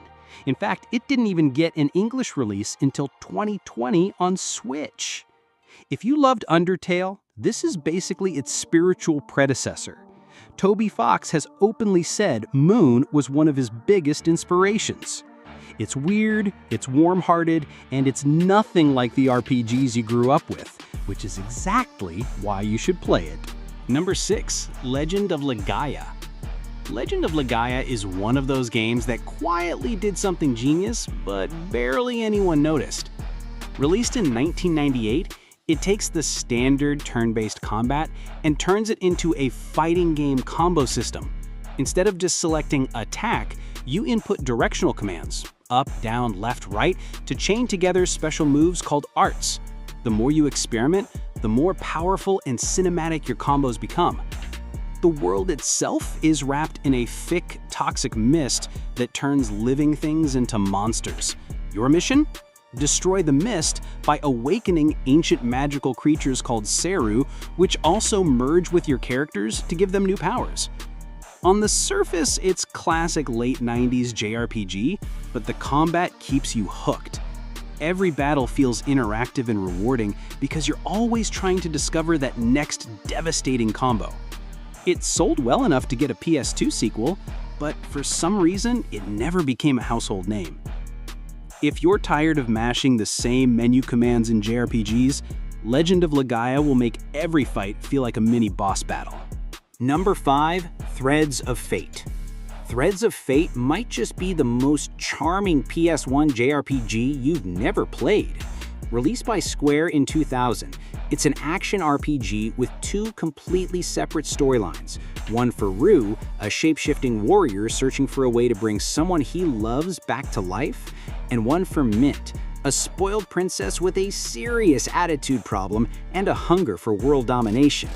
Same world, same events, but told from totally different perspectives. You'll see plot twists from angles you didn't expect, and it makes replaying the game feel fresh instead of repetitive. Combat is fast and simple, with Rue morphing into monsters he's defeated and Mint unleashing wild magic spells. The gameplay is accessible, but the storytelling is what really sticks with you. Despite coming from Square in their golden age, it got buried under bigger releases and was quietly forgotten. If you want something lighthearted but still full of personality, Threads of Fate is an underrated gem that deserves the second life. Number 4, Vagrant Story. If Threads of Fate is lighthearted, Vagrant Story is the complete opposite. A dark, brooding masterpiece that feels more like a political thriller than a traditional JRPG. Released by Square in 2000, this game ditched towns, party members, and random battles entirely. You play as Ashley Riot, an elite agent caught in the tangled conspiracy involving assassins, cults, and ancient magic. The combat is real-time with a twist. You can pause mid-swing to target specific body parts for strategic damage, or chain together attacks with perfect timing for devastating combos. On top of that, it has one of the deepest weapon customization systems ever put in a PS1 game. The art direction is pure gold. Yasumi Matsuno, the mind behind Final Fantasy Tactics, gave it a gritty, realistic medieval style that still looks incredible today. Critics loved it, but its complexity and lack of traditional JRPG comforts kept it from reaching mainstream success. Vagrant Story is proof that the PS1 could deliver an RPG experience as intense and atmospheric as anything on modern consoles, and it still holds up 2 decades later. Number 3, Shadow Tower. Before From Software became famous for Dark Souls, they were experimenting on the PlayStation with some truly strange and brutal RPGs, and Shadow Tower is one of their most forgotten creations. Released in 1998, it's a first-person dungeon crawler with 0 handholding, 0 maps, and a suffocating atmosphere that feels more survival horror than traditional JRPG. You're dropped into the mysterious Shadow Tower to rescue a friend, and every floor you descend gets weirder. Bizarre monsters, environmental traps, and a constant sense that the game is trying to break you. There's no XP system. Instead, your stats improve by finding special items, and your gear wears down with every hit, forcing you to constantly adapt. The visuals are dark and oppressive, the sound design minimal and unsettling, and it all works to make you feel trapped in a hostile, alien world. Shadow Tower isn't for everyone, but if you love From Software's modern games, this is like peering into the DNA of what would one day become Demon Souls. Number 2. Thousand Arms is what happens when a traditional JRPG crashes headfirst into a dating sim, and somehow it works. Released in 1999 by Atlas, it follows Mace Triumph, a womanizing blacksmith on a quest to stop an evil empire and maybe charm every eligible bachelorette along the way. The twist is that your relationships actually matter in combat. Going on dates, saying the right things, and building trust with your party members unlocks stronger magic and weapon upgrades. It's a clever system that makes the social side of the game just as important as the battles. Speaking of battles, they're turn-based, but with a unique twist. Only one character fights at a time, while others cheer and support from the sidelines, adding strategic layers to every encounter. Thousand Arms oozes late 90s anime energy, from its colorful art style to its over-the-top humor. It's funny, flirty, and completely unlike anything else on the PS1. It never got the attention it deserved, but for anyone who wants their JRPGs with a side of romance and comedy, Thousand Arms is unforgettable. If you thought Final Fantasy Tactics was tough, Hoshigami Ruining Blue Earth will test every ounce of your strategy skills. Released in 2001, right at the tail end of the PS1's life, it's a tactical JRPG with deep customization, punishing difficulty, and a learning curve that scared off a lot of players. The game's standout feature is its Ready for Action Points system, where every move, from swinging your sword to simply turning your character, consumes precious action points. Mismanage them, and your units become sitting ducks for the enemy. On top of that, battles are long, deliberate, and every decision matters. You can train characters in multiple deity schools of magic, giving them unique abilities and stat boosts, but choosing the wrong path can cripple your strategy later on. It's not the friendliest game for newcomers, but for hardcore tactical RPG fans, Hoshigami offers a depth and challenge most PS1 titles never dared to touch. Sadly, its late release and steep difficulty kept it in obscurity, but if you're craving a real strategic workout, this hidden gem delivers. And there you have it, 7 forgotten PS1 JRPGs that prove the console's library goes way beyond the usual classics. From the heartwarming weirdness of Moon to the brutal strategy of Hoshigami, each one offers something you won't find in the big-name titles. The best part? Most of these still hold up today, and some even have fan translations, re-releases, or ways to play on modern hardware. So, how many of these have you actually played? Was it 0? 1? All 7? Drop your score in the comments, and while you're there, tell me your favorite underrated PS1 RPG that didn't make the list. If you enjoyed this trip down memory lane, hit that like button, subscribe, and turn on notifications, because next time we're tackling the forgotten gems of the PS2 era. Until then, keep your save files safe and never stop exploring. Not all Musu titles are created equal. Some are straight-up button-mashing copia. Others, glorious chaos with style, soul, and stupidly satisfying gameplay. So, we did the grinding for you. No reskins, no spin-off slop, just the 15 most fire Musu games you can actually play on PS4 and PS5. Each one a certified crowd clearer. Ready to swing that oversized sword like you're auditioning for a Dynasty Warriors movie? Let's go! Number 1, Dynasty Warriors Origins. This is the comeback we didn't know we needed. After the disaster that was Dynasty Warriors 9, Origins feels like a megaforce finally listened. Gone is the bloated open world, replaced with focused cinematic missions and the most polished combat the series has ever had. Instead of juggling dozens of characters, you follow one hero through a dynamic retelling of the Three Kingdoms era. It's tighter, more immersive, and honestly, way more fun. The new mechanics like parries, reactive combos, and actual battlefield tactics bring real depth to the classic 1 versus 1000 mayhem. And visually, it's a spectacle. The enemy count on screen is ridiculous, and it still runs at 60 frames per second. If you're on PS5 and want to see what modern Muso can really look like, this is it. Number 2, Samurai Warriors 4. This game is a masterclass in how to modernize a series without breaking what works. Samurai Warriors 4 took everything fans love: huge battles, historical drama, fast-paced action, and layered in fresh mechanics that completely changed the flow. Hyper attacks let you blaze across maps like lightning, while the 2-character system makes it feel like you're commanding an army solo. And it actually works. Switching characters mid-mission adds real strategy, especially on tougher stages. The campaign structure, focused on clans and regional arcs, gives you a much stronger sense of story progression than most Musu games. Plus, Chronicle Mode is a massive bonus for people who love building and bonding with their own custom warrior. If you're looking for peak Samurai Warriors, this is the one fans still go back to, for good reason. Number 3, Warriors Orochi 3 Ultimate, PS4. You want big? This is big. Warriors Orochi 3 Ultimate isn't just a crossover, it's the crossover. Dynasty Warriors, Samurai Warriors, Ninja Gaiden, Dead or Alive, even weird picks like Ryu Hayabusa and Joan of Arc, they're all here, and somehow it works. The story? Surprisingly strong. A time travel plot where you're literally rewriting history to undo an apocalyptic disaster, building your dream team of warriors along the way. It's cheesy, it's fun, and it gives purpose to the insane cast. But what really makes it legendary is the content. Gauntlet mode alone is worth the price. Deep, challenging, and endlessly replayable.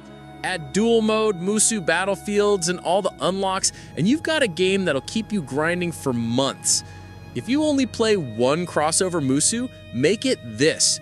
Warriors Orochi 4 looks flashier, but this one has soul. Number 4. One Piece Pirate Warriors 4. This is what happens when Musou goes full anime, and it absolutely works. Pirate Warriors 4 doesn't just adapt One Piece, it unleashes it. You're flinging enemies into the sky, juggling them midair, and then blasting them into a wall with a massive special. The aerial combat system is a game changer. Every character can fight in the air now, and it gives the whole game a vertical energy that no other Musou has. Then you've got the giants. Big Mom, Kaido, Whitebeard, they don't just look big, they feel like boss fights with legs. Story-wise, it covers major arcs like Alabasta, Enies Lobby, Dressrosa, and it even takes creative liberties with the Wano arc, which hadn't finished at the time. It's not the most complete One Piece game, that title probably still goes to Pirate Warriors 3, but from a gameplay standpoint, this is hands down the most fun. Number 5. Persona 5 Strikers. This shouldn't have worked, but it did. Persona 5 Strikers takes the flashy, turn-based magic of Persona and fuses it with Musou combat, and somehow ends up feeling like a real sequel, not a cheap spin-off. You still got the elemental weaknesses, the all-out attacks, the persona switching, but now it's all happening in real time, mid-combo. It's strategic, it's fast, and it makes every fight feel like a dance of chaos and planning. Each Phantom Thief plays differently, so you're not just mashing, you're thinking. Outside of combat, there's cooking, bonding, side quests, even a mini Velvet Room system. It's a leaner Persona experience, but it captures the tone, music, and heart of the original perfectly. Even if you've never touched a Warriors game before, this is a phenomenal entry point. It respects both fan bases and somehow nails the balance. Number 6. Dragon Quest Heroes 2. This one's pure charm. Dragon Quest Heroes 2 is what happens when a classic JRPG meets full-on Musou action. And the result is one of the most lighthearted, fun-to-play games in the genre. Instead of just throwing you into stage-based battles, it gives you open zones to explore, towns to visit, and even a job system. You can switch classes mid-game, going from warrior to mage to monk, each with its own skills and playstyle. And it's not just you. You're rolling with a team of iconic Dragon Quest characters from across the series. It's fan service done right. The monster medal system is a blast too. Defeat enemies, summon them to fight alongside you, or even transform into them temporarily. And yes, there's online co-op. It's a feature most Musou games skip, but here it actually works, especially in the dimensional dungeons. If you want something that blends old school RPG vibes with slick, satisfying combat, this one's a hidden gem. Number 7. Berserk and the Band of the Hawk. This one hits different. Most Musou games are about stylish chaos. Berserk is about pure, brutal power. Swinging Guts' massive Dragon Slayer sword feels heavy. You're not slicing enemies, you're obliterating them.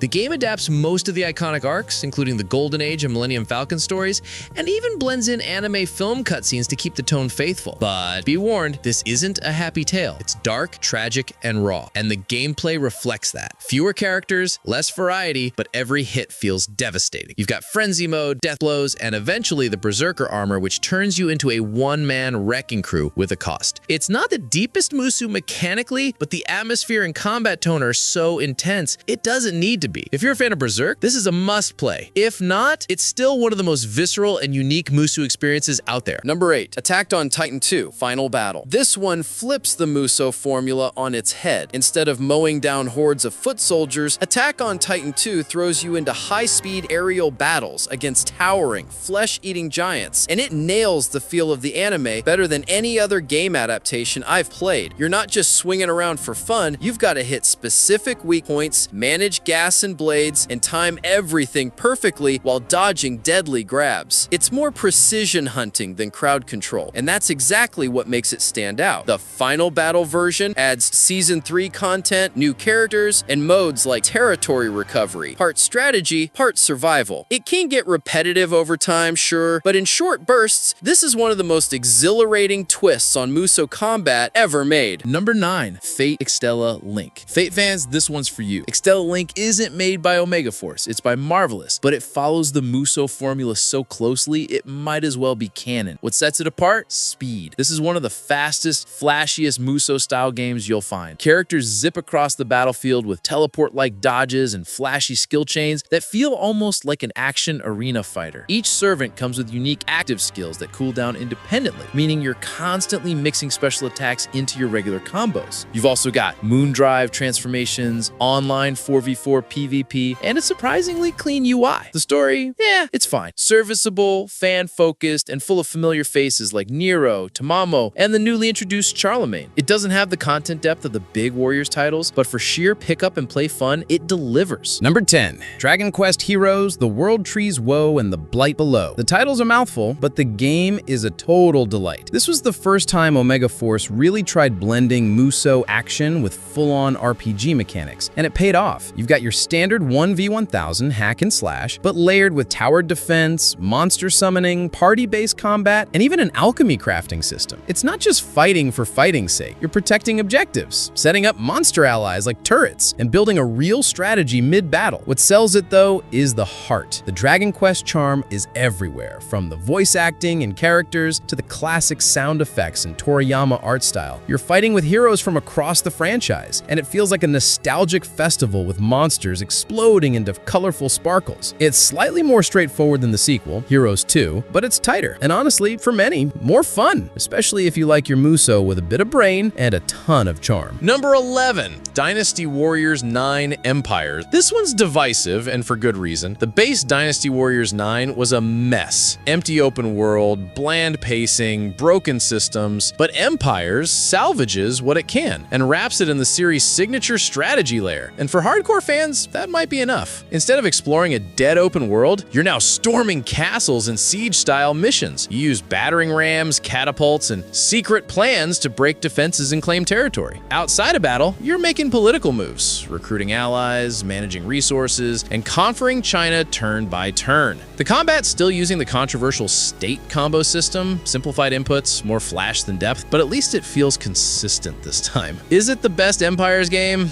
Not even close. But it's the only way to experience Dynasty Warriors 9's combat in a structure that actually works. For longtime Warriors fans who want to play General and Warlord at once, this scratches a very specific itch. Number 12. Warriors All-Stars. This one is weird, and that's exactly why it's here. Warriors All-Stars is Omega Force throwing all their IPs into a blender and saying, screw it, let's have fun. You've got Ryu Hayabusa from Ninja Gaiden, Honoka from Dead or Alive, William from Neo, Opona, yeah really, and even a literal talking fox mascot. It's not trying to make narrative sense, it's just a party brawler with some surprisingly solid mechanics underneath. The game lets you build your own dream team and upgrade them using a friendship system that unlocks support abilities and tag combos. Each mission affects the flow of a branching campaign, so you're not just button mashing through disconnected stages. There's a light layer of choice and consequence here too. Is it deep? Not really, but it's flashy, fast, and different. If you're burned out on historical drama and want something colorful, self-aware, and fun, this is the palate cleanser you didn't know you needed. Number 13. Arslan, the Warriors of Legend. Here's one most people missed. Arslan, the Warriors of Legend is based on the anime adaptation of the classic Persian-inspired fantasy series, and it brings a rare narrative focus to the Musou formula. What sets it apart is its cinematic flair. Every mission flows straight from the anime, with stylish transitions and in-engine storytelling that keeps the momentum going. You play as Prince Arslan and his companions as they fight to reclaim a fallen kingdom, and the combat supports that theme with large-scale cavalry charges, formation tactics, and gorgeous cel-shaded visuals. The core mechanics are tighter than you'd expect, with smooth animations and polished movesets across the small, curated cast. It's not the biggest game on this list, and it's certainly not the flashiest, but if you're into story-driven Musou titles, this is a hidden gem worth playing through once. Number 14. Bladestorm Nightmare. Okay, this one's a curveball. Bladestorm Nightmare is part Musou, part real-time strategy, and if you like commanding troops as much as smashing them, it's shockingly addicting. You're not just playing a hero, you're leading squads of archers, cavalry, sword infantry, and more. You capture bases, conquer zones, and issue orders mid-battle while still fighting alongside your units. Think of it like Dynasty Warriors meets Pikmin meets medieval France. The Nightmare mode throws the historical setting out the window and adds dragons, goblins, and zombie Joan of Arc. It's absurd, and it knows it. It won't be for everyone. The pace is slower and the systems are deeper, but if you've ever wanted your Musou with a layer of tactical control and a side of fantasy chaos, this is the one. Number 15, Samurai Warriors 5. We end with a reboot. One that looks gorgeous, but left fans split. Samurai Warriors 5 goes for a full reimagining, both in story and in style. The art direction leans hard into Japanese sumi-e brushwork, and it's stunning in motion. The campaign focuses on Nobunaga and Mitsuhide, telling a tighter, more personal story than previous entries. Combat-wise, it's smooth, flashy, and introduces ultimate skills, customizable abilities that lets you tweak your playstyle mid-battle. But here's the thing, the roster was gutted. From over 50 characters in SW4 down to 27, many of whom share weapons. For a franchise built on character variety, that's a big hit. Still, what's here is polished. If you're new to the series, it's a slick entry point. If you're a longtime fan, it's a mixed bag. Beautiful, fun, but clearly a stepping stone to something bigger. So there you have it, 15 of the best, most unique Musou games on PS4 and PS5. Not just Dynasty Warriors clones, but real standouts, each with its own twist, style, or legacy. Whether you're here for anime chaos, deep strategy, or just pure button-mashing catharsis, there's something on this list worth your time. Now, I want to hear from you. Which Musou game did we nail? Which one did we miss? Drop your favorite down in the comments. If you found something new to try, hit like, subscribe, and ring that bell. It helps way more than you think. And if you're still hungry for carnage, check out our next video, underrated Musou anime you probably never played. Thanks for watching. See you on the battlefield.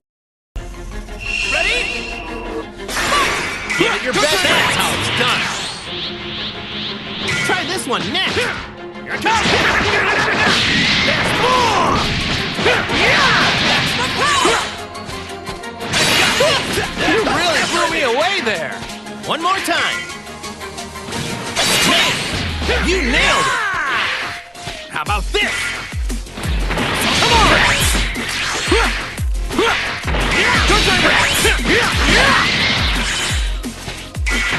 Good time.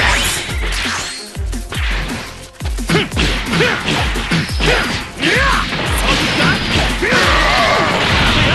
Over here! You're ready! All you got? No problem.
守ってください。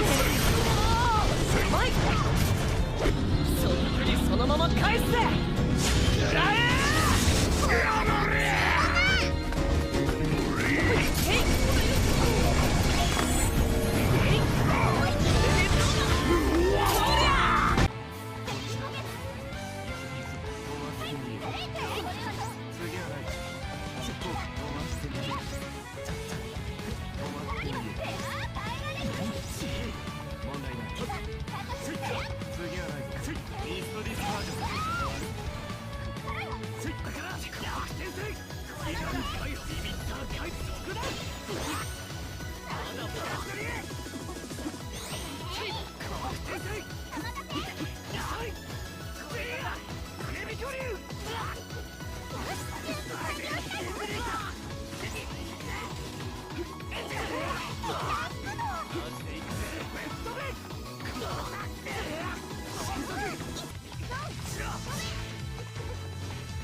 回復だ。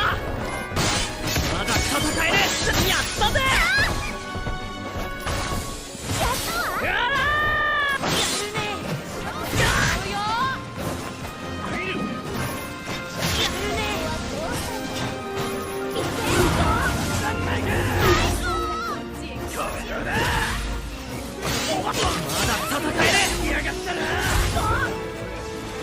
一定時間拠点を維持した段が勝利となる。面白い。勝負だ。おお、ユナ、やる気すぎだろ。お手柔らかにお願いしますね。なんでこんなことに。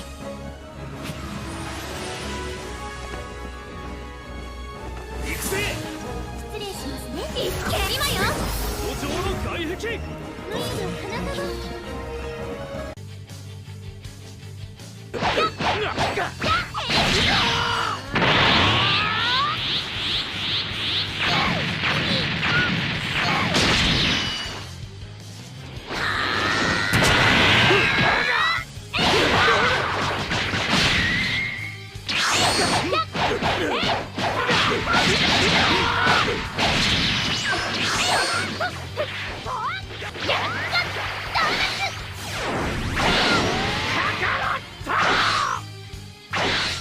ってくるがいい。い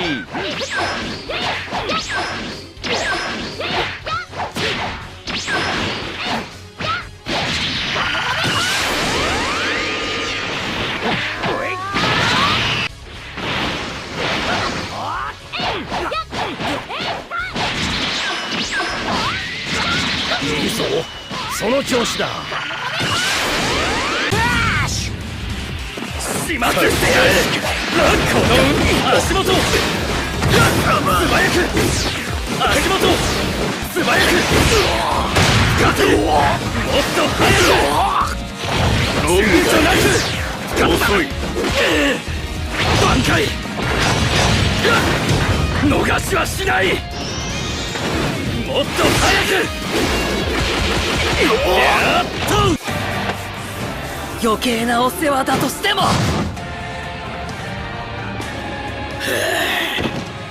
いい。レディークラッシュ。一気に懐へ。この勢いで直接届け。いける。甘くない。まだだ。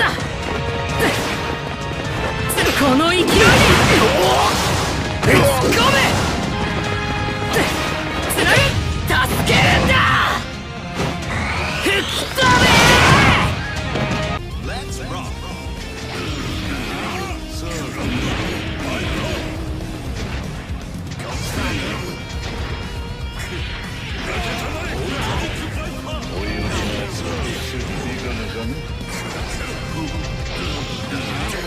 スター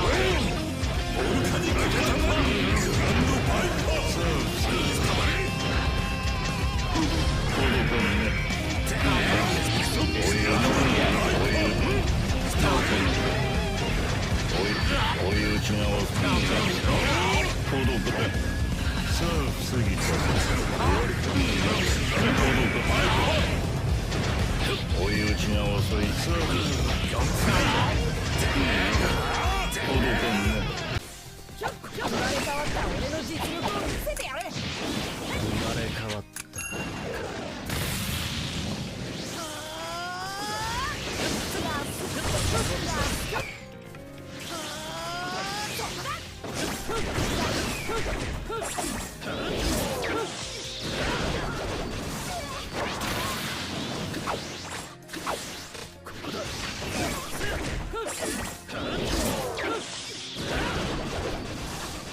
ボルト忍術炸裂だってばさ。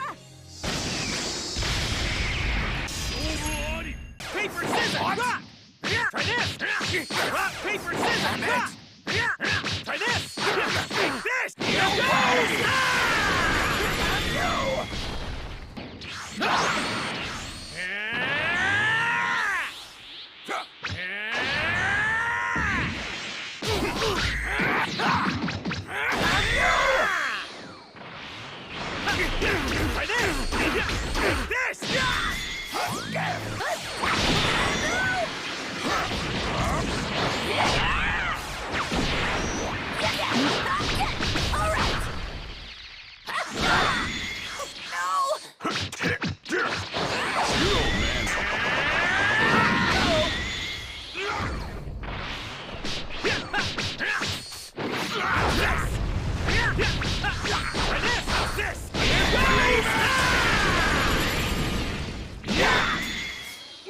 My power! 交換に従い参上した。Get ready! Fight! 参る！どうだ？どうだ？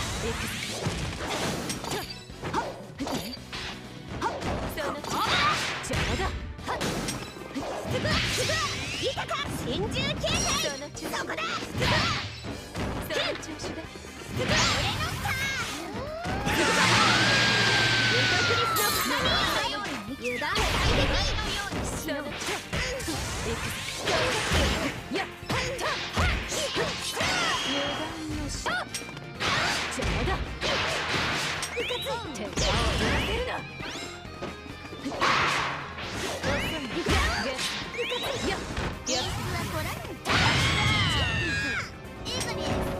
それ待ちなさい何完全に取るイライラするわ好きだそこ止められ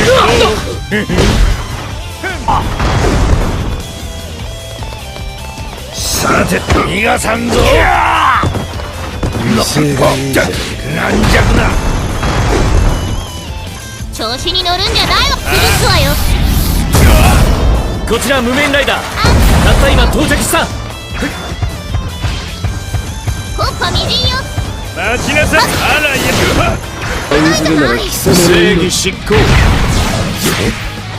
の音速のソニックが逃がさないわよ連続普通のパンチはいとこのままでも十分お前を倒せるのだ言ったはずださっきの氷河の剣が通用しなかったのかしら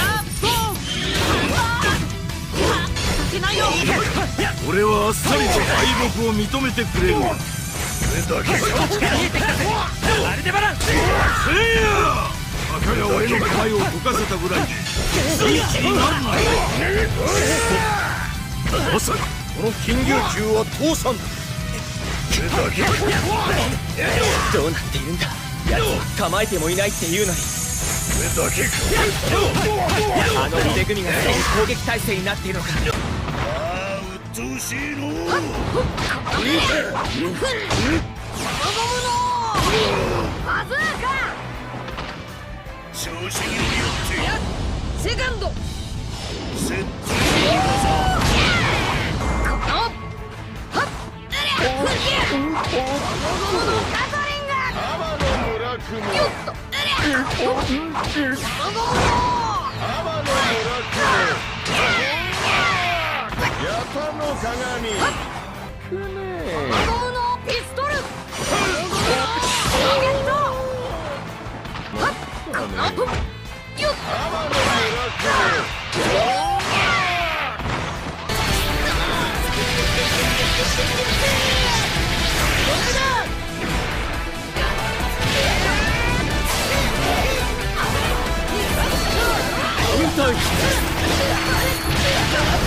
The biggest JRPGs of 2025 are still ahead, from max and monster catching to legendary remakes. Here are 10 upcoming titles you need on your radar, with dates, platforms, and why they're worth your time. Number 10, Daemon X Machina Titanic Scion. Release date September 5th, 2025. Platforms PS5, Xbox Series X/S, Switch 2, and PC. We're kicking off with pure mech mayhem. Daemon X Machina Titanic Scion takes everything the first game did well: fast aerial combat, flashy anime visuals, deep mech customization, and turns the dial all the way up. You're back in the cockpit of an arsenal, a fully customizable war machine fighting massive immortal-class enemies in huge open arenas. The biggest upgrade? A full story campaign designed for both solo play and 4-player online co-op with cross-platform support confirmed. That means teaming up with friends no matter what console they're on. The devs at Marvelous have also reworked enemy AI so bosses adapt to your tactics. No more mindless bullet sponges. If you like the idea of chaining mid-air sword combos, unloading a rocket barrage, and then swapping parts mid-mission to exploit enemy weaknesses, this is your jam. And with launch just around the corner, it's looking like one of the most explosive starts to the fall JRPG season. Number 9, Trails in the Sky First Chapter Remake. For years, fans have called Trails in the Sky the perfect entry point to the Legend of Heroes saga, but its PSP-era graphics kept a lot of newcomers away. That changes this September. The remake keeps the heart of Estelle and Joshua's journey intact. The small-town beginnings, the slow-burn mystery, the emotional payoffs, but rebuilds the world from the ground up. Expect fully orchestrated music, new character portraits with subtle animations, and a modern UI that makes navigating the complex battle system way easier. Falcom has confirmed that some scenes have been reframed with better camera work, and there's new voice acting for key story moments. If you've been intimidated by the Trails backlog, this is your chance to start at the very beginning with a version built for 2025 players. And trust me, the setup here makes later games in the series hit so much harder. 8080. Number 8, Final Fantasy Tactics: The Ivalice Chronicles. It's been over 2 decades since the original Final Fantasy Tactics changed how we think about RPG combat, and now it's back, rebuilt from the ground up. The Ivalice Chronicles isn't a remaster, it's a full remake with completely redone battlefields, dynamic lighting, and brand new animations for every unit and ability. Square Enix has also added optional difficulty settings, so new players can enjoy it without getting crushed, while veterans can still go for full challenge runs. If you've been waiting for a tactics game with the scope and style of triangle strategy, but the depth of classic FFT, this is it. Number 7, Digimon Story Time Stranger. This isn't your Saturday morning Digimon Digimon. Time Stranger takes the monster battling formula and injects a darker, time-hopping narrative where every decision can shift the timeline. You're jumping between past and future versions of the digital world, recruiting different Digimon depending on the era, and some of them might not survive the story's events. Combat sticks to the series' turn-based roots, but adds new synergy attacks where partner Digimon can combine moves for cinematic finishers. Bandai Namco has also pushed for a bigger budget feel, sharper character models, full 3D environments, and the most voice acting in the series to date. For longtime fans, this is shaping up to be the boldest mainline Digimon story yet. For newcomers, it's a self-contained plot, no prior series knowledge needed. Number 6. Dragon Quest 1 and 2 HD 2D Remake.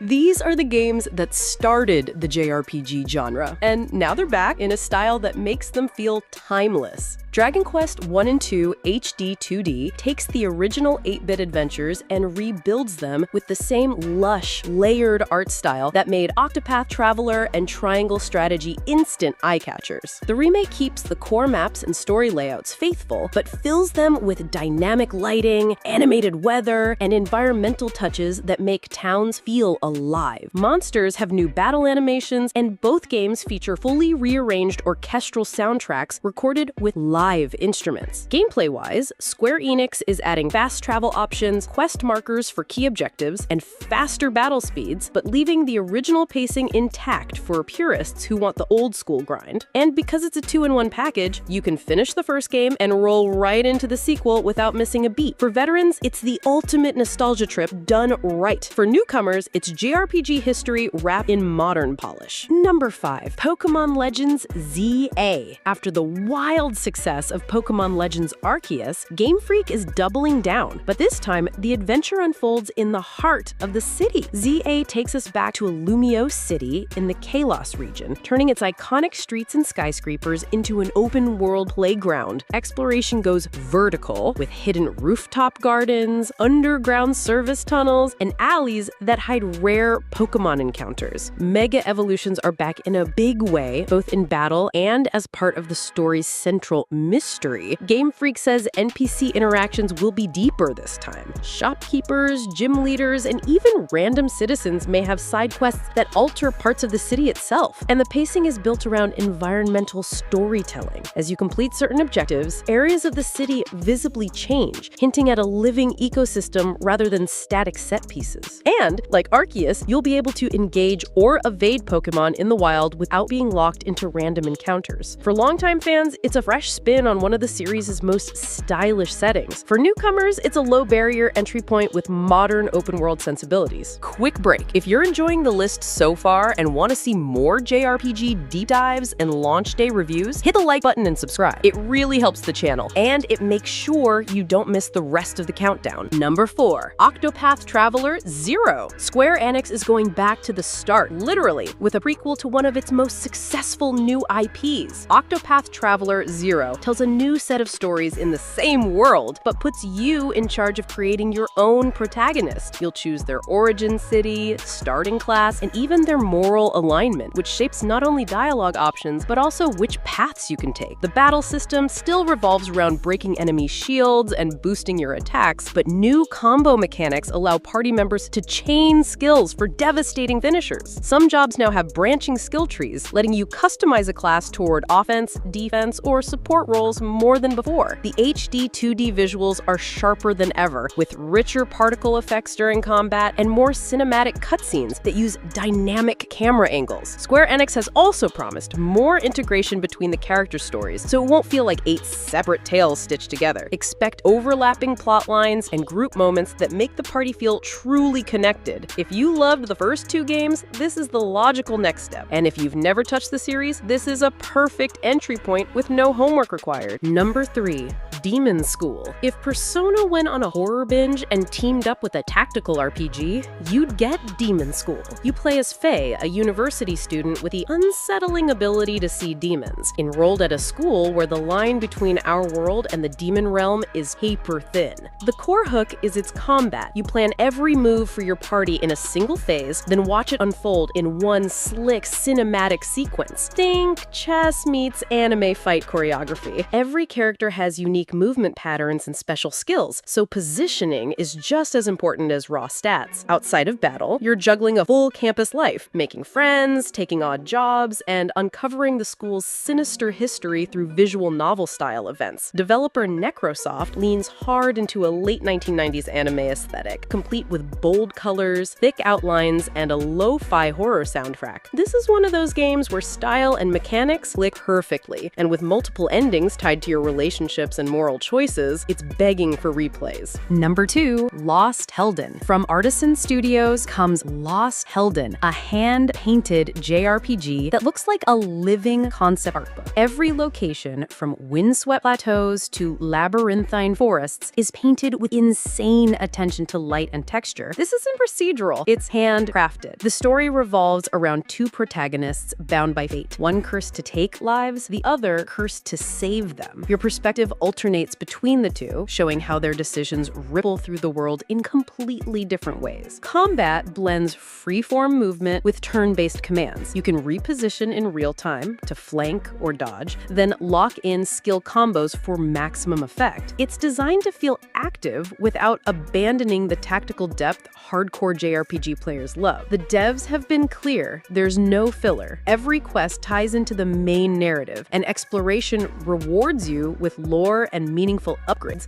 not just busy work. If you're tired of bloated checklists, this could be the lean, story-rich experience you've been craving. Here's a game to come out next year, but Monster Hunter Stories 3 Twisted Reflection is already shaping up to be worth the early hype. Capcom is pushing the turn-based formula further than ever before, with a larger, interconnected world you can explore on the back of your Monstie without loading screens. The Twisted Reflection subtitle hints at a darker plot than the first two games, with multiple branching routes based on the alliances you form. Your bond with each monster isn't just a stat boost. It unlocks unique traversal skills, combat perks, and even story events. Battles feel more dynamic thanks to improved AI. Monsters will now react to your patterns and even fake you out, forcing you to read their tells before committing to an action. Capcom's also expanding the kinship attack system with new multi-monstie combos that fill the screen with particle effects. For Monster Hunter veterans, it's a refreshing way to engage with the series world without the twitch reflex combat. For RPG fans, it's a deep party-based adventure that might just become the next genre's crossover hit. And that's the lineup. 2025 is absolutely stacked for JRPG fans, with 2026 already shaping up to be just as wild. From legendary remakes like Final Fantasy Tactics and Dragon Quest to bold new worlds like Lost Helden, there's something here for every type of RPG player. Which one's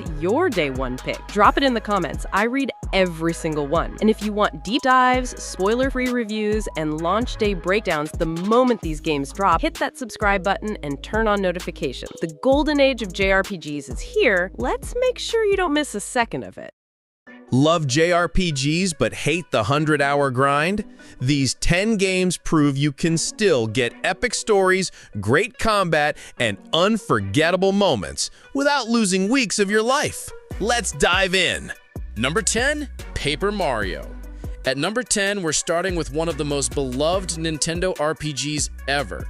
Paper Mario, released on the Nintendo 64 back in 2000, this game reinvented what a JRPG could be by mixing humor, accessibility, and clever design into a tight 23-hour adventure. Here's why it respects your time. Unlike many RPGs that drag out their stories, Paper Mario is built around a chapter-based structure. Each chapter drops you into a brand new environment, like a haunted forest, a desert town, or even inside a giant whale, and introduces a new party member. These companions aren't just filler, they each bring unique abilities in and out of combat, keeping the gameplay loop fresh. The battle system strips away bloat, but still gives you depth. Instead of huge stat menus, you get a badge customization system that lets you shape Mario's playstyle. Do you want to make him a heavy hitter, or focus on quirky support moves? The choices matter, but they're never overwhelming. On top of that, the action command system keeps you engaged by letting you deal more damage or block attacks through precise button timing. And then there's the writing. Witty, self-aware, and full of charm. Paper Mario doesn't waste your time with endless exposition. It's lighthearted, funny, and to the point.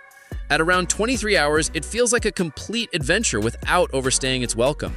Even today, it's one of the easiest JRPGs to pick up and enjoy, whether on the original N64 or through Nintendo Switch Online. It's proof that a JRPG can be both breezy and memorable, even without a massive runtime. Coming in at number 9 is Live Alive, one of Square Enix's most inventive JRPGs, and one that finally got its due thanks to the 2022 HD 2D remake. This game is basically an anthology RPG, something almost unheard of in the genre. Instead of a single long narrative, it's split into 7 different stories, each set in a completely different era of human history. You've got a prehistoric chapter with no spoken dialogue, a Wild West shootout in feudal Japan, a ninja stealth mission, a near-future sci-fi tale, and more. Each scenario only lasts about 1 to 3 hours, meaning you're constantly experiencing new mechanics, new characters, and new settings without ever feeling bogged down. What makes Live Alive brilliant is how it balances variety with cohesion. On the surface, these stories feel disconnected, but by the end, everything ties together in an unforgettable finale that feels way bigger than the sum of its parts. It's a rare RPG that keeps surprising you right until the credits roll. The remake not only modernized the visuals with that gorgeous HD 2D art style, but also improved the soundtrack and quality of life features, making it one of the best ways to experience a short but epic JRPG today. At roughly 20 hours, Live Alive offers the variety of 7 different games in the time it normally takes to finish just one. It's efficient, creative, and perfectly built for players who don't want to sink months into a single RPG. At number 8 is a game that set the gold standard for pacing in JRPGs, Chrono Trigger. Released on the Super Nintendo in 1995, it's often hailed as one of the greatest games ever made, and a big reason is how tightly it's designed. Most RPGs of that era demanded 50+ hours, but Chrono Trigger manages to tell a sweeping time travel story in just 16 to 20 hours for a standard playthrough. There's virtually no padding. Every dungeon, every boss, every line of dialogue pushes the story forward. And what a story it is! Chrono and his friends journey through prehistoric times, medieval kingdoms, a ruined post-apocalypse, and even the end of time itself. Every era is distinct, yet they all connect into an unforgettable narrative about saving the future. The battle system also respects your time. There are no random encounters, you see enemies on the map, and the active time battle system blends classic turn-based strategy with real-time urgency. Add in the dual tech and triple tech abilities, where characters combine powers for unique attacks, and combat stays exciting without ever dragging on. Replayability is another bonus. Chrono Trigger introduced the concept of New Game Plus, letting you replay with your endgame levels and unlock over a dozen different endings. That means a single 20-hour run can easily become a 60-hour obsession if you want to see it all. To this day, Chrono Trigger is proof that JRPGs don't need to be long to be legendary. It's a lean, perfectly paced experience that many still consider the pinnacle of the genre. At number 7, we're moving to something more modern and artistic, Child of Light. Released by Ubisoft in 2014, this game is a beautiful reminder that not all JRPGs come from Japan. In Child of Light, you play as Aurora, a young princess who wakes up in the mystical land of Lemuria. The story is short, just around 12 hours for the main quest, but it's told like a fairy tale. Every line of dialogue is written in rhyme, giving the whole experience a dreamlike storybook quality. What makes it stand out is the presentation. The game's art looks like a living watercolor painting, and the soundtrack by curated adds a haunting, emotional edge. It's one of those rare RPGs where visuals and music matter just as much as the gameplay. Speaking of gameplay, Child of Light uses a combat system inspired by Grandia. Battles revolve around a shared timeline bar. If you hit enemies right before their turn, you can interrupt them, forcing strategy around timing and party abilities. Exploration is also fast and fluid, with Aurora gaining the ability to fly early on, making traversal feel effortless. It's short, yes, but it doesn't waste a single moment. By the time you finish, you'll feel like you've read an entire fairy tale novel, but one you played through instead of just reading.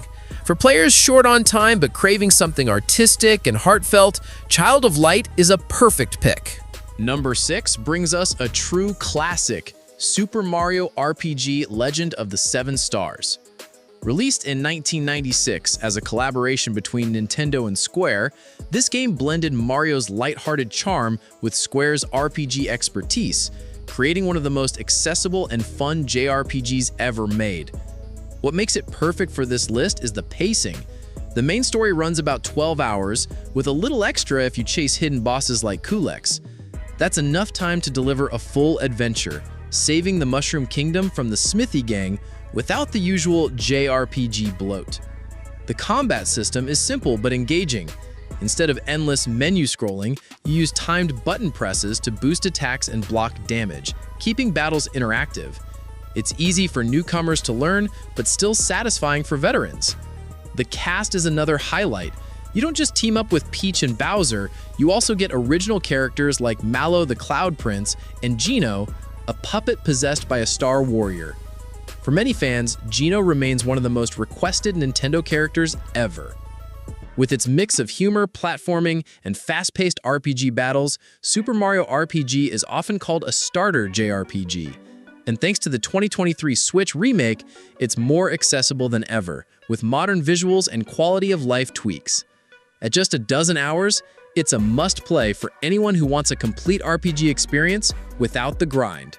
Quick pause. If you're enjoying this list of short but epic JRPGs, make sure to hit that like button so more RPG fans can discover it.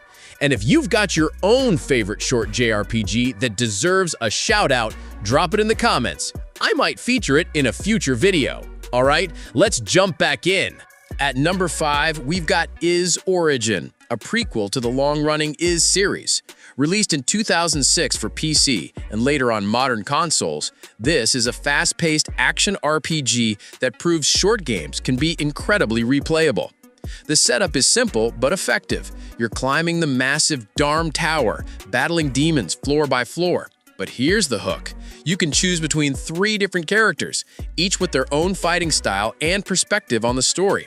Unica fights with melee weapons, Hugo uses long-range magic, and a third, unlockable character changes the experience even further. Each playthrough lasts about 10 to 12 hours, which sounds short, but multiplied across 3 characters, you're looking at 30+ hours if you want the full picture. The pacing is tight, no wandering world map, no grinding, just pure action, with boss battles that demand skill and quick reflexes. The combat is where Is Origin shines. Unlike traditional turn-based JRPGs, this is hack-and-slash gameplay, with flashy special attacks, fast movement, and tight controls that make every encounter feel rewarding. It's closer to an arcade experience, but wrapped inside a full RPG structure with leveling, equipment, and progression. For players who want something short but meaty, Is Origin offers the best of both worlds, a single-character story you can beat in a weekend, and replayability that rewards you if you want to dive deeper. It's lean, exciting, and still one of the most approachable entries in the Is franchise.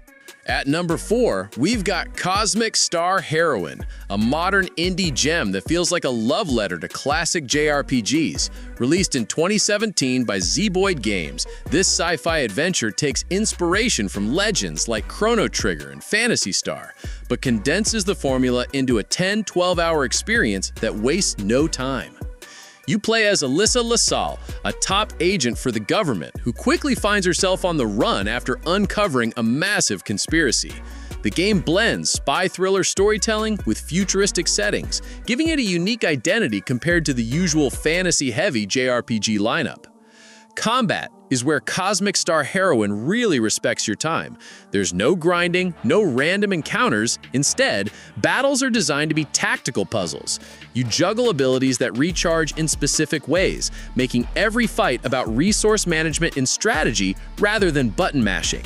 It's a streamlined system that keeps things engaging from start to finish. The pacing is laser-focused. In just over 10 hours, you'll recruit 11 playable characters, visit multiple planets, and experience a story with twists that would normally take a 40-hour RPG to tell. The soundtrack, composed in retro synth style, further channels that 16-bit JRPG nostalgia while keeping it fresh.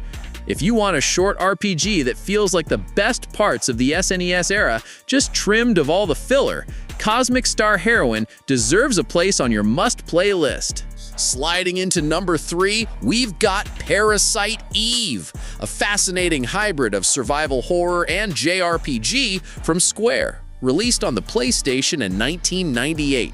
Unlike most RPGs of its time, this one was designed to be short, cinematic, and highly replayable, perfect for players who don't want a 60-hour grind.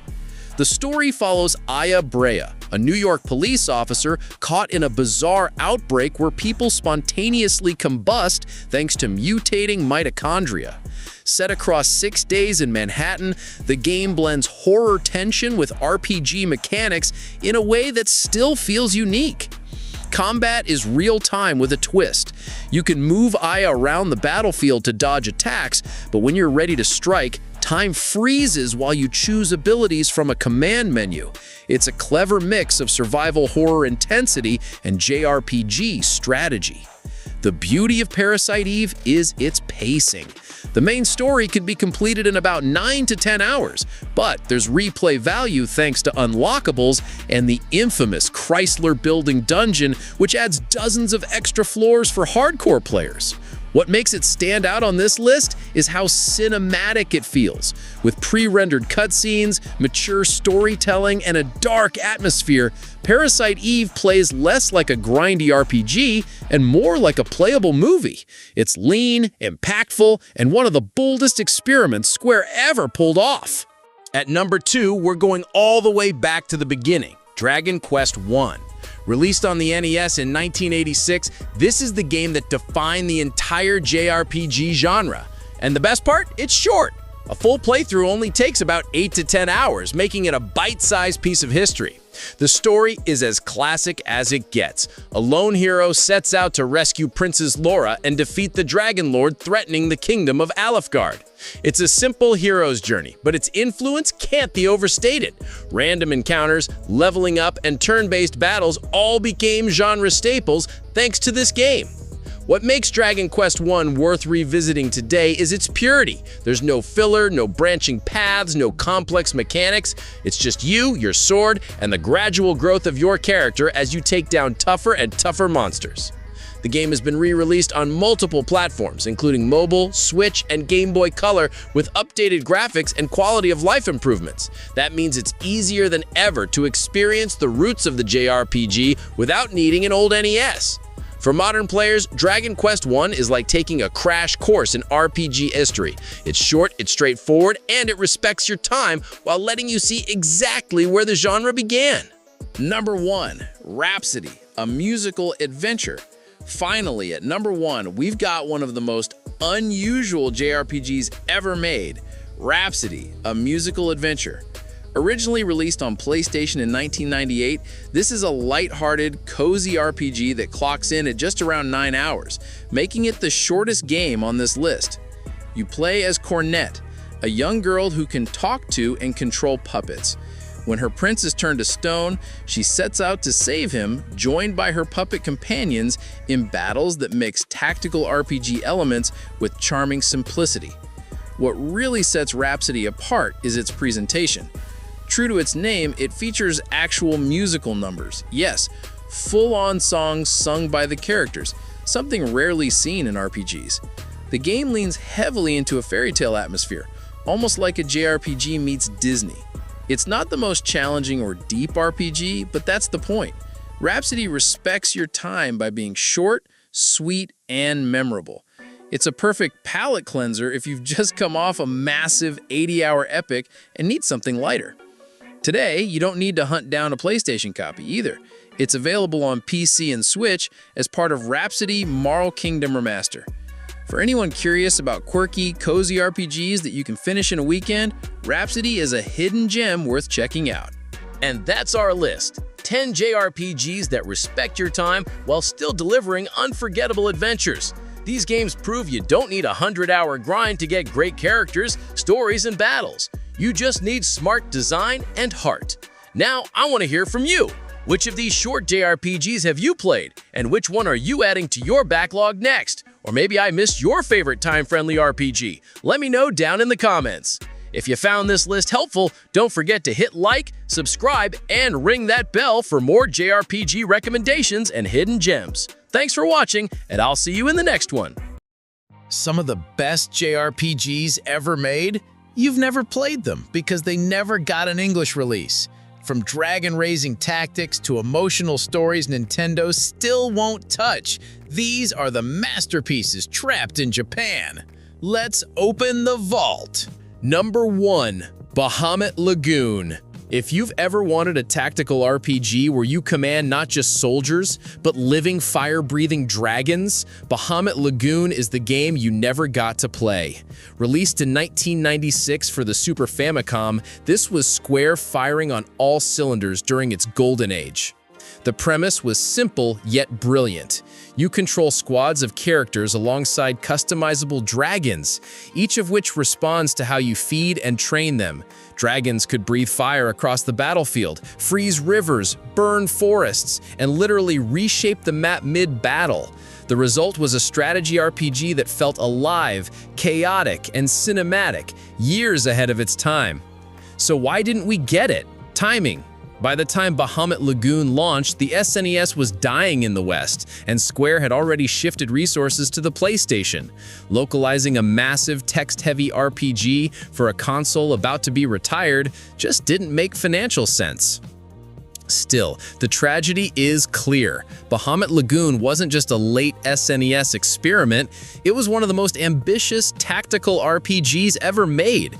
To this day, it's locked in Japan, playable only thanks to passionate fan translators who refuse to let it be forgotten. Number 2. Shining Force 3, Scenarios 2 and 3. Imagine reading a trilogy of novels, but only getting the first book in English. That's exactly what happened with Shining Force 3. Western players only got Scenario 1, while Scenarios 2 and 3, the ones that completed the epic story, stayed locked in Japan. What makes this especially painful is how interconnected the narrative was. Each scenario followed different protagonists with overlapping battles and political intrigue that tied everything together. Without the final 2 parts, Western players were left hanging in the middle of one of Sega's most ambitious stories. So, why the cutoff? The Sega Saturn was already on life support in the West, and Sega was shifting full focus to the Dreamcast.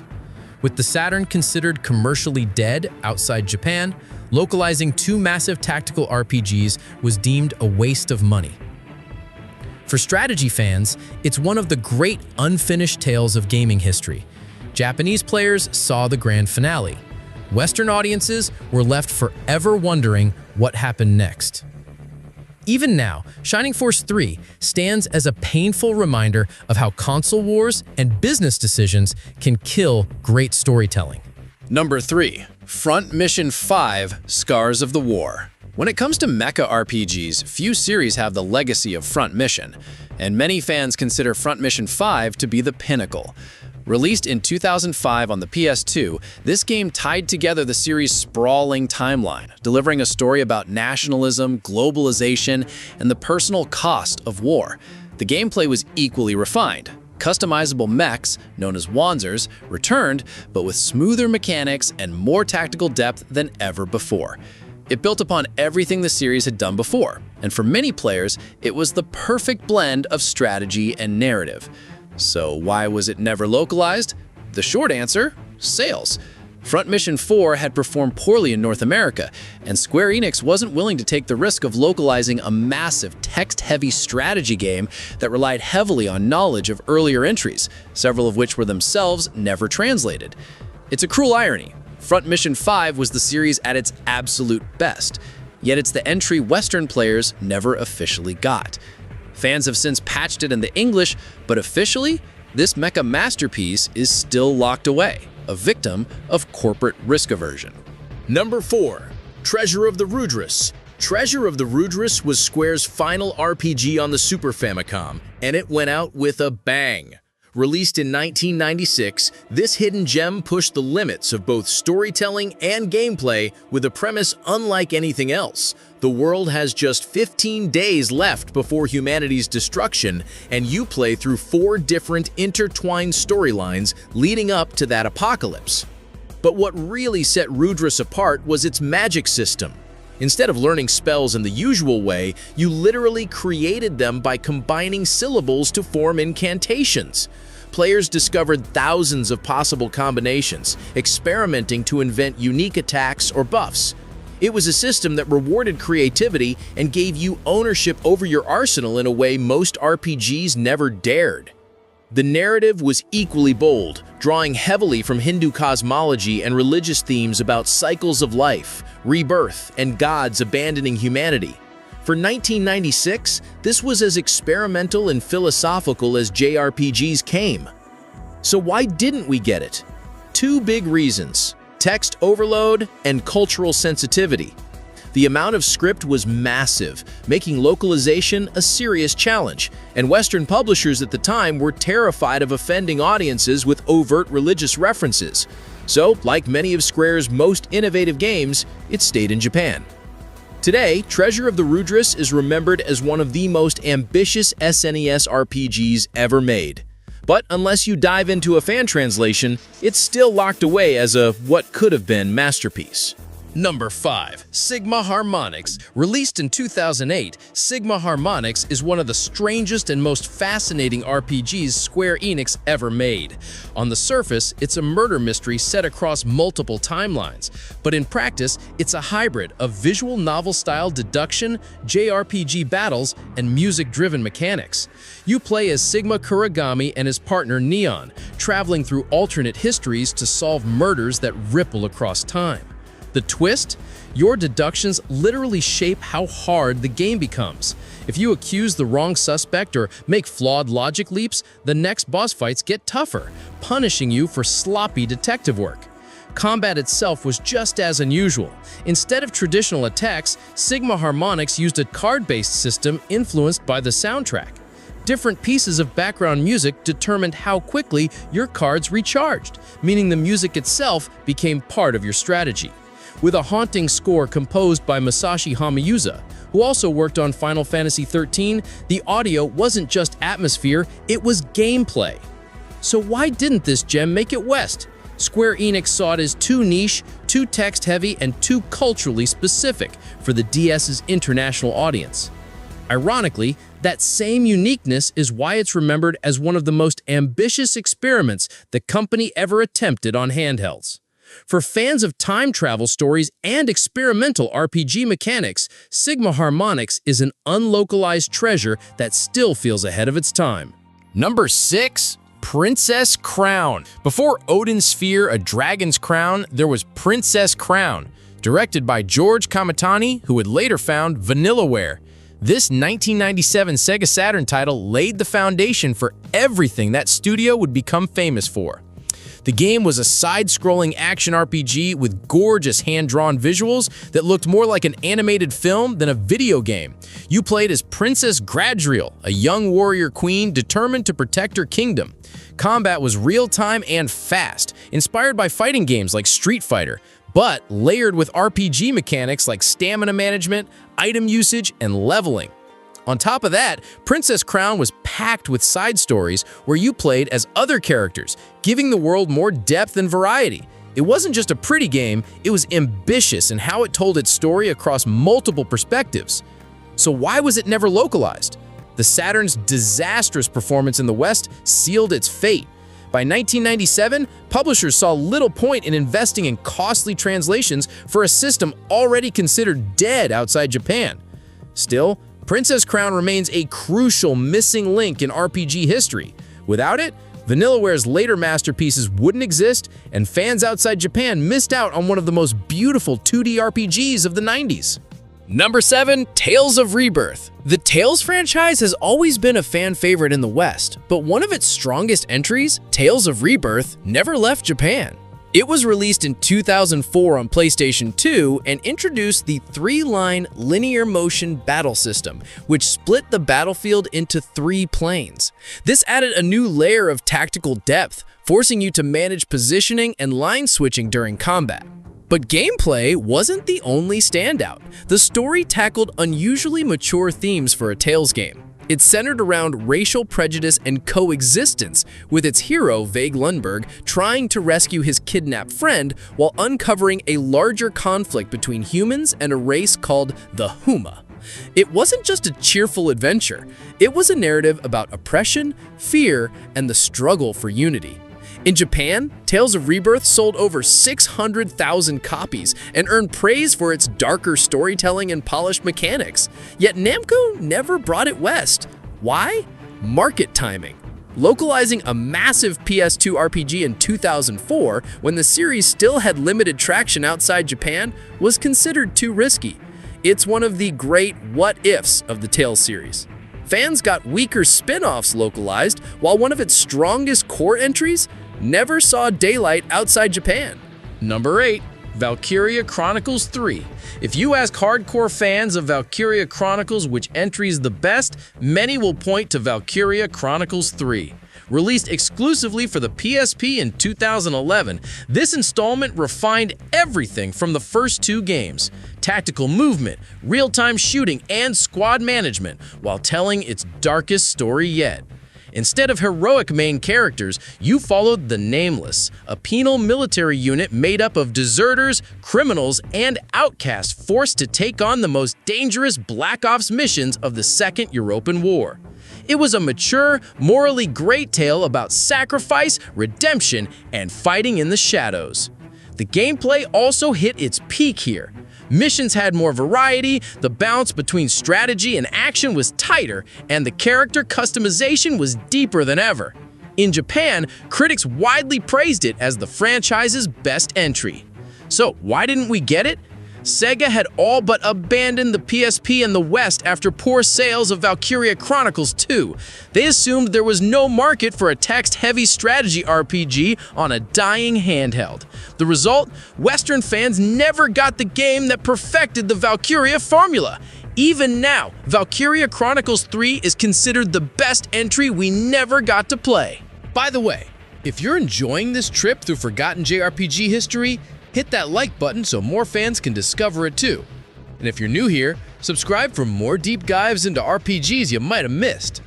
Alright, back to the list, because the next game, you'll wonder how it never got localized. Number 9. Summon Night. When people think of Summon Night in the West, they usually remember the Swordcraft story spin-offs on Game Boy Advance. Fun little action RPGs, sure, but they weren't the main event. The true core of the franchise was the tactical RPG mainline series on PS1 and PS2. And here's the kicker: none of those ever got localized. The main entries delivered grid-based tactical combat, branching storylines, and a massive cast of characters you could summon, befriend, or recruit. Think of it as a mix between Fire Emblem and Final Fantasy Tactics, but with its own identity and flair. Each game had a deep narrative, often involving parallel worlds, magical creatures, and wars that forced unlikely heroes into impossible choices. So why skip them? Bandai, and later Namco Bandai, decided to localize only the smaller spin-offs, believing the complex, text-heavy tactical RPGs wouldn't sell well in the West. Ironically, tactical RPGs were gaining momentum here thanks to games like Disgaea and Advance Wars. To this day, it's baffling. Fans got the side dishes, but never the main course. And that leaves Summon Night as one of the most frustrating examples of a series that deserved international recognition, but never got its chance. Number 10. Terranigma. If there's one game that symbolizes how cruel localization decisions can be, it's Terranigma. Developed by Quintet, the same team behind Illusion of Gaia and Soul Blazer, this 1995 SNES action RPG was nothing short of extraordinary. You play as Ark, a mischievous boy who accidentally sets off a chain of events that requires him to resurrect the Earth itself. From raising continents out of the ocean, to restoring plant and animal life, to guiding the rise of human civilization, Terranigma isn't just a quest, it's the story of life, death, and rebirth on a cosmic scale.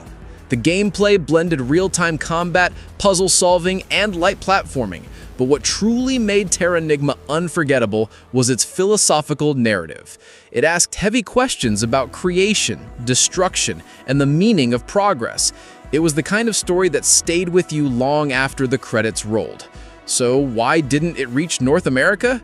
Enix had closed its US office by the mid-90s, and without a publisher, Terranigma only released in Japan and parts of Europe. For North American players, it became one of the great what-could-have-been legends of the 16-bit era. Even today, fans beg for a re-release because Terranigma isn't just a lost RPG, it's one of the most powerful stories the SNES generation ever produced.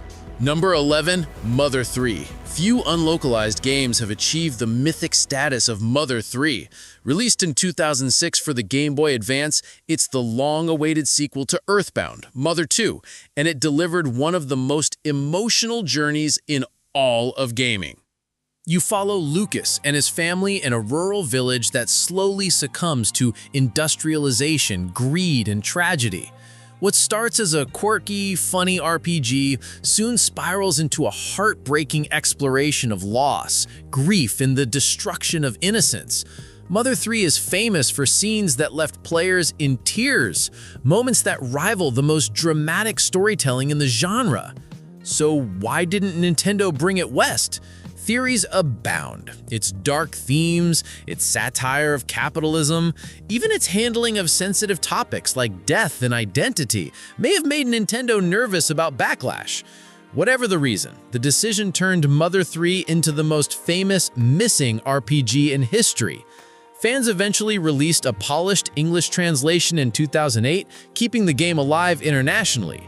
But to this day, despite endless petitions and fan campaigns, Nintendo has never given Mother 3 an official release outside Japan. It remains the white whale of JRPG localization, a masterpiece everyone's heard of, but only the most determined fans have played. Number 12, Dragon Quest X. It's almost unbelievable. Every mainline Dragon Quest game has been localized, except Dragon Quest X. Released in 2012 for the Wii, this was Square Enix's bold leap into the MMORPG space. Imagine a full-fledged Dragon Quest adventure, but online, with players forming parties, exploring dungeons, and tackling massive story arcs together. Over time, DQX expanded across Wii U, 3DS, PC, and even Switch, becoming a cultural phenomenon in Japan. It wasn't just an MMO, it was still a story-driven RPG in the traditional Dragon Quest style, with Akira Toriyama's art and Koichi Sugiyama's iconic music intact. So why no localization? Running an MMO overseas requires huge infrastructure, servers, and ongoing support. Square Enix didn't think the Western market would sustain a subscription-based Dragon Quest MMO, especially with Final Fantasy XIV already filling that niche. Fans held out hope when an offline version was announced in 2021, but even that remains Japan only.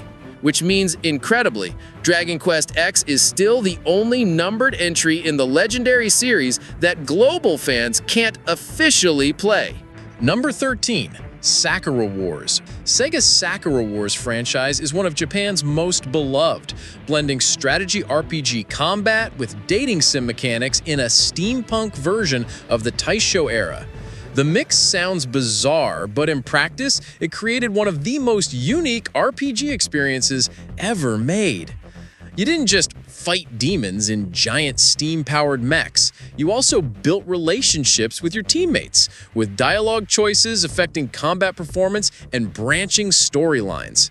It was half tactical RPG, half character-driven drama, wrapped in anime-style presentation that was ahead of its time. But despite critical acclaim and strong sales in Japan, almost none of the main entries were localized. Only Sakura Wars So Long My Love for PS2 and Wii made it west, leaving most of the saga locked away. Sega worried the series' heavy reliance on Japanese cultural themes, extensive text, and hybrid gameplay wouldn't resonate outside Japan. The result? A cornerstone RPG franchise remained hidden for decades, and Western fans only got a tiny taste of what made Sakura Wars special. Number 14. Tales of Destiny 2. Here's where things get messy. In Japan, Tales of Destiny 2 was the true sequel to the PS1 original, set nearly 2 decades later and following Kyle, the son of Stan and Rudy. It built on everything the first game introduced, pushing the series' 2D combat to new heights with the trust and tactical linear motion battle system, a fast, combo-heavy real-time system that encouraged skillful spacing and team coordination. Many fans still rank it as one of the finest Tales entries ever made. So why didn't we get it? Ironically, we already had a Tales of Destiny 2 in the West, what Japan knew as Tales of Eternia. Bandai Namco didn't want the confusion of 2 completely different games with the same name, and localizing a massive script was considered too expensive for a franchise still seen as niche overseas. As a result, both the PS2 original and the PSP port stayed locked in Japan. What makes this sting is that Tales of Destiny 2 wasn't a throwaway side story. It was one of the core Tales experiences with a direct connection to a fan-favorite protagonist. Instead, Western fans got fragments of the franchise while one of its best mainline titles remained untranslated. For Tales fans, it's still one of the biggest missing pieces. Number 15. Ys 5 Lost Kefin, Kingdom of Sand. Falcom's Ys series is known for fast-paced action, but Ys 5 broke tradition in bold ways. Released in 1995 on the Super Famicom, it slowed down the frantic bump combat of earlier games and introduced a more deliberate system. Manual sword swings, guarding, jumping, and a charge-based magic system that leveled separately from physical combat. For the first time, battles felt tactical, almost experimental, like Falcom was reimagining what Ys could be. The story took Adel into the desert city of Xandria, where he uncovered the mysteries of a lost sand-covered kingdom and its buried secrets. The setting gave the game a distinct tone, sun-soaked, mysterious, and unlike any other entry. So why is it missing? Timing. By 1995, the SNES era was ending in the West, and Falcom didn't have the publishing power to push it overseas. Even the PS2 remake in 2006 stayed Japan only.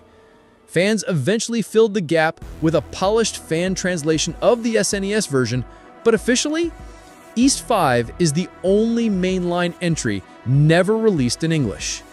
That makes it the black sheep of the series, not because it's bad, but because it's the one adventure most Ys fans have never had the chance to experience. With every other entry now globally available, Lost Kefin feels like the final missing piece of Adel's journey. From fans to lifelines, the translation underground. When publishers said no, fans said yes. Communities like romhacking.net kept these games alive, spending years making English patches so the rest of the world could finally play. Some of the biggest? Mother 3, Bahamut Lagoon, Tales of Fantasia, YS5, Princess Crown, Treasure of the Rudras, and even Valkyria Chronicles 3. Without fans, we'd never have touched these games. But here's the thing, fan translations aren't the answer. They can't preserve games on modern platforms, they can't guarantee quality, and they don't give developers credit. What they do prove? The demand is real, players care, and now it's up to publishers to stop ignoring that. The good news? Things are changing. Square Enix finally localized Live Alive after almost 30 years. The Front Mission remakes are bringing once Japan-only entries worldwide. And games like Persona and 13 Sentinels prove that Western audiences want deep, story-heavy JRPGs. But there's still work to do. Dragon Quest X Offline? Still Japan only. Fans had to build their own mods just to play it. That shows the appetite is there. The only question is whether publishers like Bandai Namco and Falcom will finally answer it. So those are the JRPG masterpieces still trapped in Japan. Some rescued by fans, others still locked away. Which one do you want localized the most? Drop your pick in the comments. And if you love deep dives into JRPG history, make sure to hit like, subscribe, and ring the bell. Because trust me, there are even more hidden gems we're gonna uncover.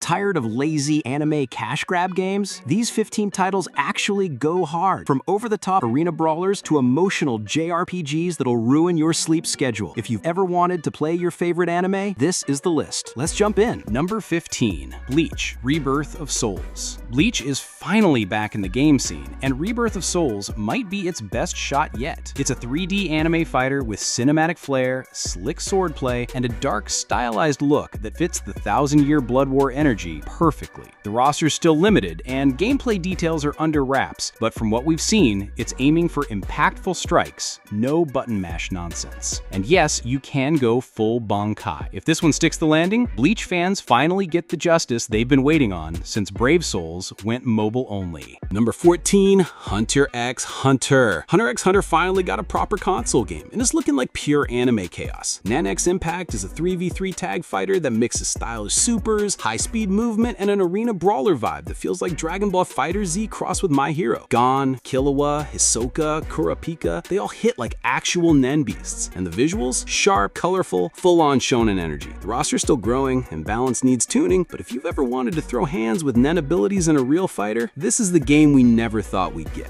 And somehow, it slaps. Number 13 is Naruto Shippuden Ultimate Ninja Storm 4 Road to Boruto. This one's a classic, and still holds up in 2025. Ultimate Ninja Storm 4 takes the final chapters of Naruto's journey and turns them into a playable anime movie. You've got over 100 characters, chakra dashes, wall running, cinematic jutsus, and team switching mid-battle. Every fight feels like it came straight out of Studio Pierrot, and the Road to Boruto expansion adds the next gen. Boruto, Sarada, Mitsuki, and a glimpse into the post-Shippuden world. The gameplay might be flashy over finesse, but as a fan experience, it's still undefeated. Number 12, Demon Slayer, The Hinokami Chronicles. If you've seen the anime, you know how good it looks. Hinokami Chronicles lets you play through it, and yes, it's just as stunning. This is a 1v1 arena fighter with insane visuals, faithful recreations of the show's biggest moments, and ultimate attacks that look straight out of Ufotable's animation reel. The story mode covers Season 1 and the Mugen Train arc, complete with QTE boss fights and tearjerker scenes that still hit hard. It's not the deepest fighter, but for Demon Slayer fans, it's a visual love letter with just enough gameplay spice to keep things hyped. Loving the list so far? Smash that like button and sub for more anime picks every week, because next time we're diving into Switch exclusives that actually slap. Number 11, Code Vein. Imagine Dark Souls, but everyone's in a JRPG boy band and the plot is peak anime drama. That's Code Vein. You play as a revenant cursed with immortality and a thirst for blood, fighting through a ruined world full of monstrous horrors and tragic backstories. The combat is slow and weighty, but customizable. Tons of weapons, blood codes, and anime-styled gear to make your build your own. Plus, you've got an AI companion system that actually helps, so it makes this one of the more accessible Souls-likes out there. If you like your anime games dark, stylish, and brutally punishing, Code Vein has teeth. Number 10, One Piece Odyssey. Odyssey isn't just another anime cash-in, it's a full-blown JRPG with heart. Ichiro Oda helped write the story, and it shows. The Straw Hats land on a mysterious island, lose their powers, and have to relive iconic arcs from the anime to get them back. The turn-based combat is clean and party-focused, with zone-based mechanics and character synergy that actually makes your crew feel like a team. You can explore with any Straw Hat, solve puzzles, fight monsters, and dig deep into a brand new One Piece story that feels like a lost arc from the anime. It's not perfect, but if you love Luffy and the gang, Odyssey is the One Piece game fans have waited years. Number 9, Scarlet Nexus. Psychic powers, twisted monsters, cyberpunk Japan. Scarlet Nexus goes hard with its own original anime world, and it doesn't miss. You play as either Yuito or Kasane, psionic soldiers who can hurl buses, rip vending machines off the street, and obliterate enemies with your mind. The combat's fluid, flashy, and built around combos, dodging, and brain-powered finishers. Story-wise, it's layered. Conspiracies, time loops, personal trauma, all with a cast that feels like a lost season of Tokyo ESP meets Akira. If you want a fast-paced action RPG with slick combat and a unique anime vibe, Scarlet Nexus deserves way more love than it got. Number 8, Ni no Kuni 2, Revenant Kingdom.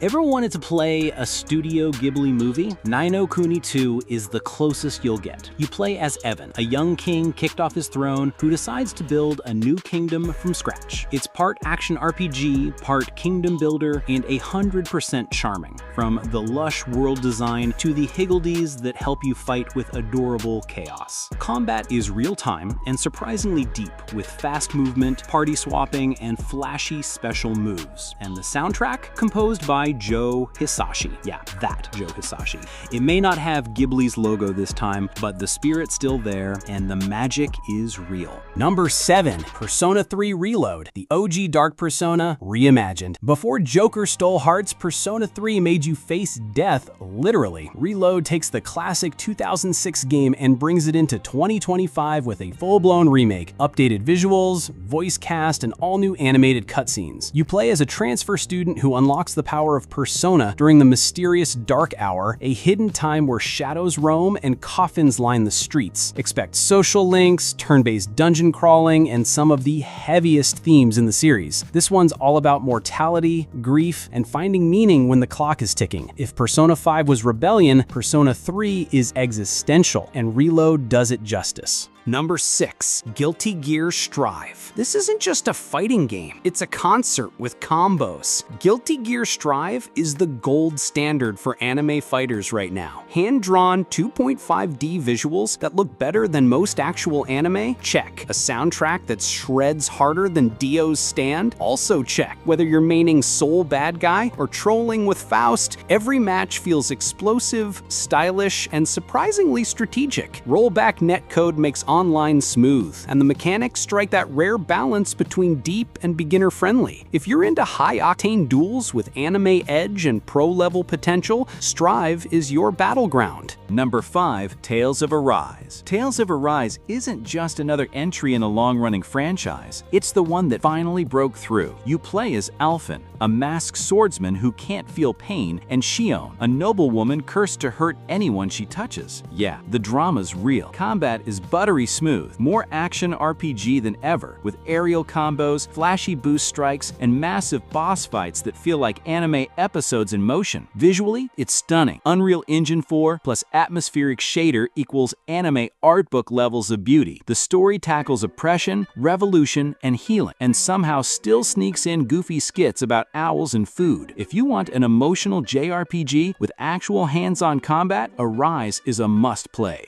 Number 4, Persona 5 Royal. This isn't just one of the best anime games on PS5, this is one of the best games, period. Persona 5 Royal takes everything that made the base game a modern classic and cranks it to 11. New characters, an extra semester, deeper dungeons, and refined mechanics. You're Joker, leader of the Phantom Thieves, stealing hearts in the metaverse while juggling exams, friendships, and part-time jobs. Combat's turn-based, but fast, strategic, and stylish as hell. The UI? Legendary. The music? Instant classics. The story? Surprisingly real. It's about rebellion, identity, and fighting against a broken system, with masks, personas, and all-out attacks. If you've never played a Persona game, start here. If you already have, Royal still gives you reasons to go back. Number 3, Attack on Titan 2 Final Battle. No anime game captures intensity like Attack on Titan 2 Final Battle. You're not just watching Titan fights, you're in them, zipping through the air with ODM gear, locking onto weak points, and slicing necks mid-flight. The movement system is buttery smooth, and once you master it, you'll be threading buildings and blitzing Titans like Levi on a mission. The Final Battle expansion adds content from seasons 3 and 4, plus a custom character story that slots right into the main timeline. There's even a first-person ODM mode.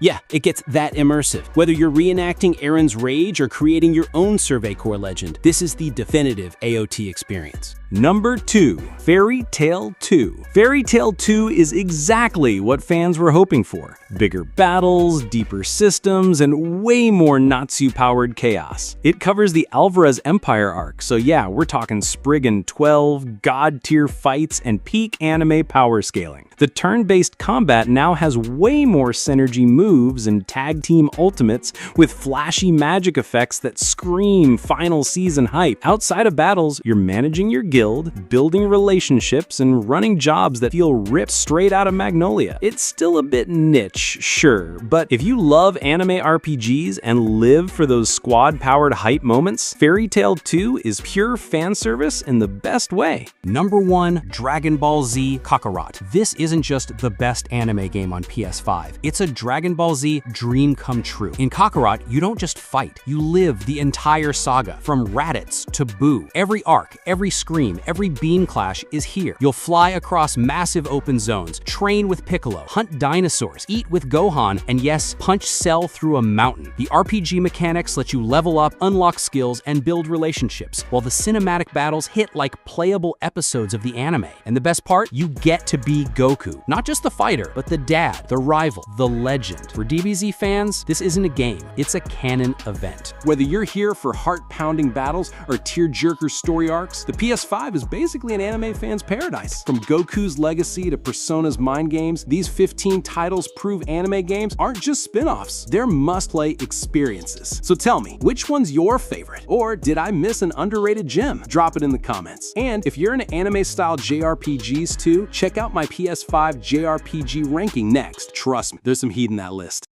The 90s were the golden age of RPGs. Before open worlds and season passes, these games were raw, ambitious, and unforgettable. Whether you were grinding random encounters on the SNES, swapping discs on the PS1, or hunting down a rare Saturn gem, this was the decade where role-playing games hit their peak. From emotional stories that still break our hearts to battle systems that redefined the genre, the 90s gave us RPGs that weren't just games. They were canon events for an entire generation of players. So grab your memory cards, dust off those cartridges, and let's count down the 20 greatest RPGs of the 90s across the SNES, PS1, and Sega Saturn. Starting off at number 20 is a game that flew under the radar for most people. Albert Odyssey: Legend of Eldeen on the Sega Saturn. Originally, Albert Odyssey wasn't even an RPG series. It started life as a strategy game on the Super Famicom in Japan. But when Sunsoft brought Legend of Eldeen to the Saturn, they retooled it into a traditional turn-based JRPG to fill a huge gap in the console's lineup. And here's the thing, the Saturn desperately needed RPGs. PlayStation was getting Final Fantasy VII, Nintendo had Chrono Trigger and Earthbound in its past, but Saturn owners, they were starved. Albert Odyssey became their answer. It had gorgeous 2D sprites that pushed the Saturn's color palette, a surprisingly strong soundtrack, and English localization courtesy of Working Designs, the same team famous for witty, sometimes cheeky translations. It didn't reinvent the wheel, but for Saturn fans, it was like finding water in the desert, a classic fantasy RPG at a time when the console badly needed one. At number 19, we have a legendary remake that many RPG collectors still treasure. Lunar Silver Star Story Complete. This was originally a Sega CD title from 1992, but the Saturn remake in 1996, followed by the PlayStation release in 1999, turned it into a cult phenomenon. And a lot of that comes down to Working Designs' legendary localization. For the time, Lunar felt like you were playing an anime. It had fully animated cutscenes, voice acting, expressive character portraits, and a story that actually balanced humor, romance, and heartfelt drama. Alex and Luna's relationship felt authentic in a way RPG romances usually didn't. The PlayStation release in particular became iconic because it wasn't just a game. It came in a massive collector's box with art books, soundtracks, and extras. In the late 90s, that kind of premium packaging was unheard of, and it made owning Lunar feel like owning a piece of RPG history. For many Western players, Lunar was their first taste of a story-driven, anime-style RPG, and it set the stage for what would become the Persona era later on. Coming in at number 18 is Grandia, one of the most charming and optimistic RPGs of the 90s. Released first on the Saturn in Japan, then ported to the PlayStation in the West, Grandia stood out in a decade filled with darker, brooding RPGs. Instead of chosen heroes weighed down by destiny, you played as Justin, a kid who just wanted to explore the world and live out his dream of adventure. That sense of discovery is baked into every part of the game. The world feels alive, with NPCs that move around on schedules, dungeons full of clever puzzles, and towns that feel bustling instead of static. But the real showstopper was the battle system, built around a timeline mechanic. Every action, attacks, spells, abilities moved along a visible bar. You could interrupt enemies, delay their actions, and string together combos. It was like mixing turn-based strategy with the tension of real-time combat, and it directly influenced future games like Final Fantasy X. To this day, fans talk about Grandia's hopeful tone. It wasn't about saving the world from apocalyptic doom, it was about adventure, growing up, and seeing the beauty of the unknown. That's why it's still remembered as one of the most uplifting RPGs of the 90s. At number 17, we've got a tactical masterpiece that most people outside Japan never got to fully experience: Shining Force 3 on the Sega Saturn. Now, this is where Sega did something bold. Instead of releasing one big game, Shining Force 3 was split into 3 interconnected scenarios. Each one told a different perspective of the same war, with overlapping events and characters. If you played them all, you'd piece together the entire story like a giant RPG puzzle. The catch: only the first scenario ever left Japan. Western Saturn owners got a taste of one of the greatest tactical RPGs of its era, but the full story remained locked overseas. Gameplay-wise, Shining Force 3 evolved the grid-based combat of its predecessors with more complex maps, better AI, and beautifully detailed battle scenes. For Saturn fans, it was the closest thing to a Final Fantasy Tactics rival. To this day, RPG collectors consider the full Shining Force 3 trilogy one of the holy grails of Saturn RPGs, and a painful reminder of what could have been if Sega hadn't stumbled in the late 90s. At number 16, we have a game that's become almost mythical: Panzer Dragoon Saga. Released in 1998, this was Sega's attempt to make a full-fledged RPG out of the Panzer Dragoon rail shooter series. What they delivered was 4 discs of pure magic, a cinematic JRPG that pushed the Saturn to its absolute limits. The game blended real-time movement with turn-based commands, letting you circle enemies mid-battle to find weak spots while charging up devastating attacks. It was fast, tactical, and unlike anything else on the market. The world was rich with lore, the story was surprisingly mature, and the production values were insane for the time. Fully voiced dialogue, massive cutscenes, and one of the most atmospheric soundtracks of the 90s. Here's the kicker: Sega only produced a limited number of copies before the Saturn was discontinued. That means today, Panzer Dragoon Saga is one of the rarest and most expensive RPGs in history, often going for over $1,000 on eBay. It's a tragic story because the game itself is a masterpiece, but very few ever got to play it. That rarity has only fueled its legend as one of the greatest RPGs of the 90s. At number 15, we've got Breath of Fire 3, Capcom's most beloved entry in their long-running RPG series. Released in 1997, this was the first Breath of Fire game to make the jump to 3D environments while still keeping its 2D sprite characters. That mix gave it a unique charm: detailed towns and dungeons with colorful, expressive heroes leading the way. The story follows Ryu, a boy who can transform into a dragon, and it's a true coming-of-age tale. You literally watch him grow from a child into an adult, with the journey covering the themes of friendship, responsibility, and destiny. Gameplay introduced the Master System, where characters could train under NPC mentors to gain different stat growths and abilities. It added a layer of customization that made your party feel unique to your playstyle. And of course, the dragon transformations were a highlight. Few things in a 90s JRPG felt as satisfying as turning Ryu into a massive beast and unleashing destruction on bosses. While it never reached the fame of Final Fantasy or Chrono Trigger, Breath of Fire 3 earned a loyal fanbase who still call it the series' peak. For many PS1 players, it was their first big JRPG adventure outside of Swear's Shadow. At number 14, we have a game that pushed boundaries in ways most RPGs of its time didn't: Star Ocean: The Second Story. Released on the PlayStation in 1998, this was Tri-Ace and Enix swinging for the fences. The premise alone was fresh, a mix of sci-fi and fantasy that let you see the story from 2 very different perspectives. You could choose to play as Claude, a young Earth Federation officer stranded on a mysterious, underdeveloped planet, or as Rena, a local villager with mysterious powers. That choice completely altered dialogue, story beats, and even which party members you could recruit. And speaking of party members, this game had a whopping 87 different character epilogues and endings depending on how you developed relationships. With its private action system, you could break away from the main quest in towns and interact with characters individually, affecting friendships, romance, alliances, and even your ending. For 1998, that level of narrative branching was unheard of. Combat also stood out from the pack. While most RPGs stuck to menu-driven, turn-based battles, Star Ocean 2 delivered real-time combat on an open battlefield. You could freely move, cast flashy spells, and chain devastating combos. It was chaotic, flashy, and far more action-oriented than its peers. Add in an extensive crafting system where you could literally invent items, cook food, or even write novels, and you had a game bursting with depth. It wasn't just innovative, it was fun, and that's why it's still remembered today. So much so that Square Enix remade it in 2023 as Star Ocean: The Second Story R for modern platforms, showing that this PS1 gem wasn't just ahead of its time, it's timeless. At number 13 is a game that showed us just how dark and experimental JRPGs could get. Persona 2: Innocent Sin. Released in 1999 for the PS1, this was Atlus pushing the Persona series into bold new territory. Unlike the typical save-the-world plots of the era, Innocent Sin was about rumors becoming reality. Literally, if people started whispering that your teacher was dating a student or that Hitler was alive and leading an army, those rumors would manifest into truth. It was surreal, unnerving, and unlike anything else in the genre. You played as Tatsuya and his group of classmates, caught up in a nightmare where the lines between fantasy and reality collapsed. The game tackled themes like mass paranoia, trauma, sexuality, and identity, subjects that most RPGs in the 90s would never touch. Mechanically, it was a dungeon crawler at heart, with the demon negotiation system inherited from Shin Megami Tensei, but layered with the unique Persona card fusion system. You could summon powerful personas to fight, but you had to earn them by talking, bribing, or scaring demons into submission. It was clunky by modern standards, but incredibly ambitious. And here's the kicker. Innocent Sin never officially released outside Japan until a PSP remake a decade later. Western audiences originally only got its follow-up, Persona 2: Eternal Punishment. That made Innocent Sin almost mythical among RPG fans in the West, an underground game whispered about in magazines and forums until it finally became accessible. Today, fans look back at Innocent Sin as the point where Persona truly became its own beast, darker, bolder, and paving the way for the modern juggernaut that is Persona 5. At number 12, we've got a game that didn't get the mainstream spotlight, but carved out a cult following that still begs for a remake. Legend of Legaia. Released on the PS1 in 1998, Legaia grabbed attention immediately with its unique tactical art system. Instead of picking a generic attack command, you input sequences up, down, left, right to unleash martial arts combos. Discovering new arts was half the fun, and pulling off long strings of moves made battles feel more interactive than almost any other turn-based RPG at the time. It felt like a fighting game fused with a JRPG. The story was classic 90s dark fantasy. Humanity lives in a world plagued by a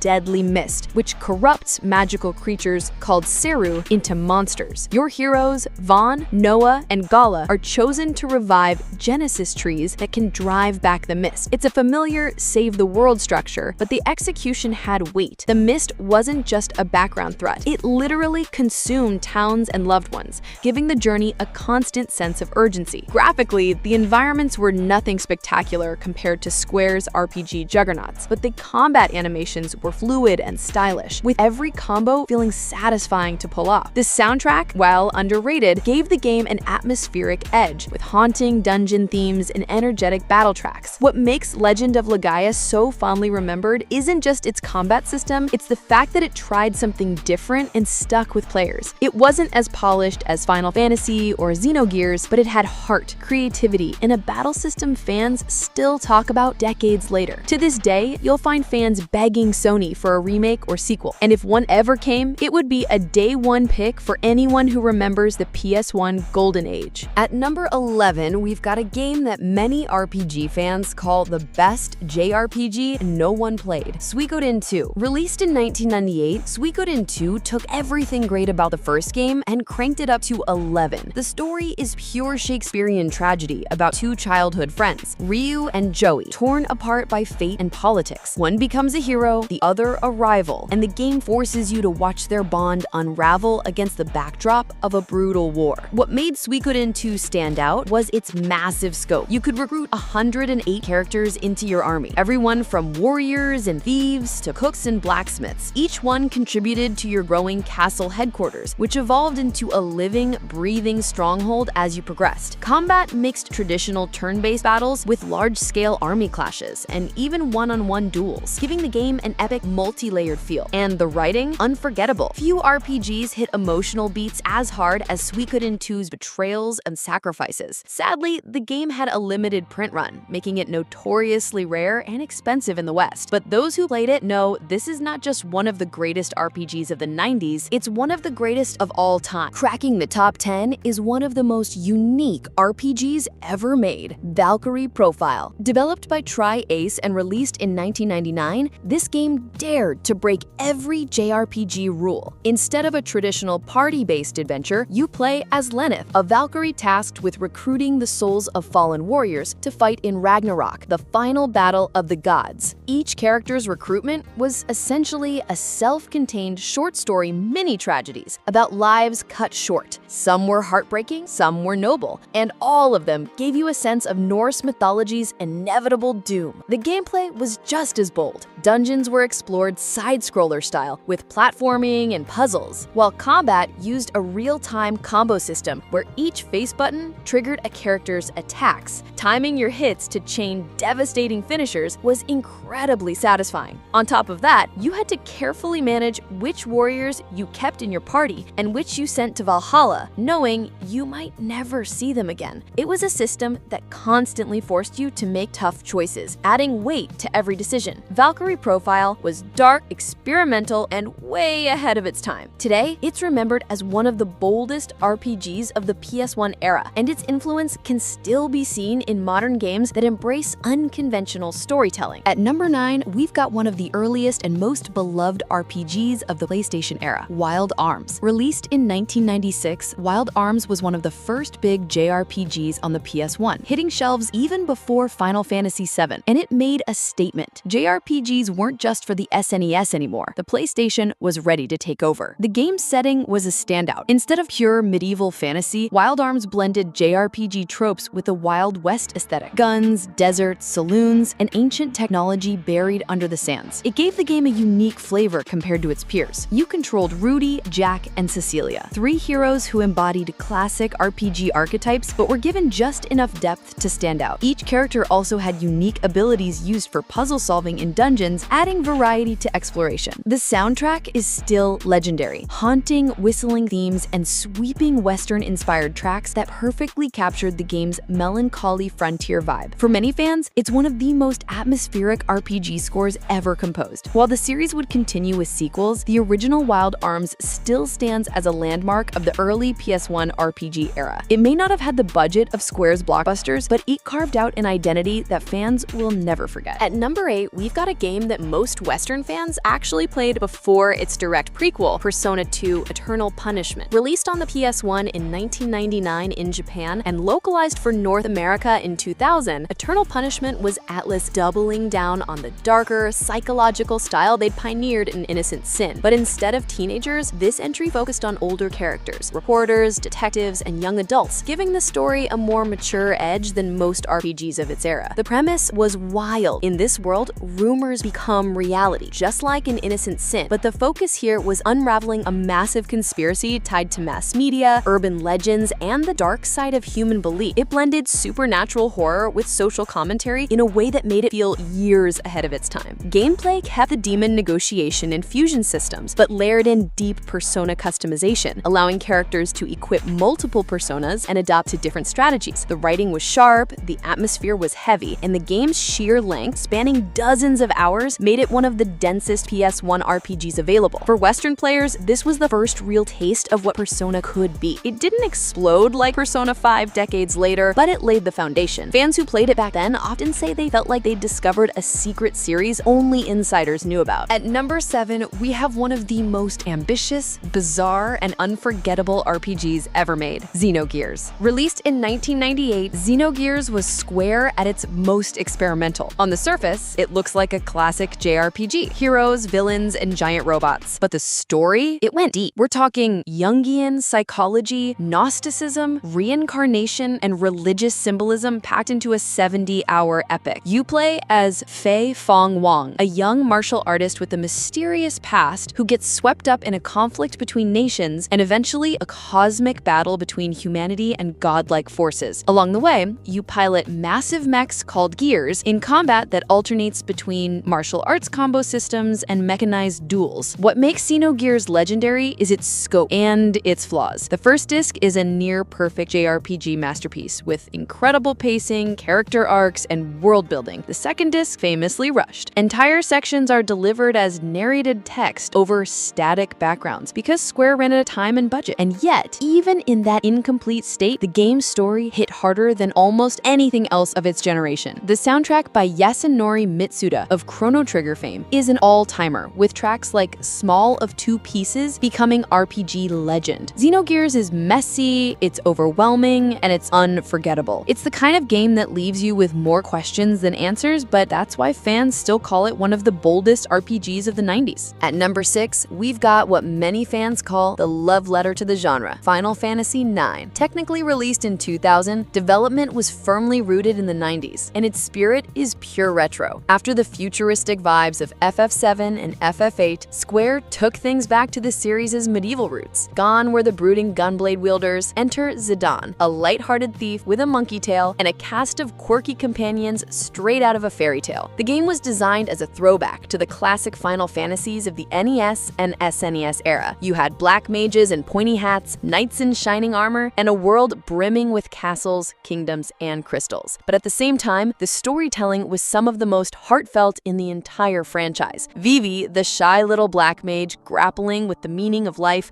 and death, is still one of the most beloved Final Fantasy characters of all time. Zidane's optimism contrasted beautifully with the darker arcs around him, and the game's themes of identity, mortality, and legacy gave it surprising weight under its cheerful art style. Gameplay streamlined many systems, making it accessible while still offering depth through its equipment-based ability system. And the presentation? Gorgeous. Even at the tail end of the PS1's life cycle, FF9 pushed the hardware to create one of the most visually stunning games on the console. It may have been overshadowed at launch by the hype of FF10 on PS2, but today, Final Fantasy IX is celebrated as one of the purest and most timeless entries in the entire series. At number 5, we've got one of the strangest, funniest, and most beloved RPGs of all time, Earthbound. Released in 1994 on the Super Nintendo, Earthbound was unlike anything else in the RPG space. Instead of knights and dragons, you played as a group of modern-day kids in suburban America, armed with baseball bats, yo-yos, and psychic powers.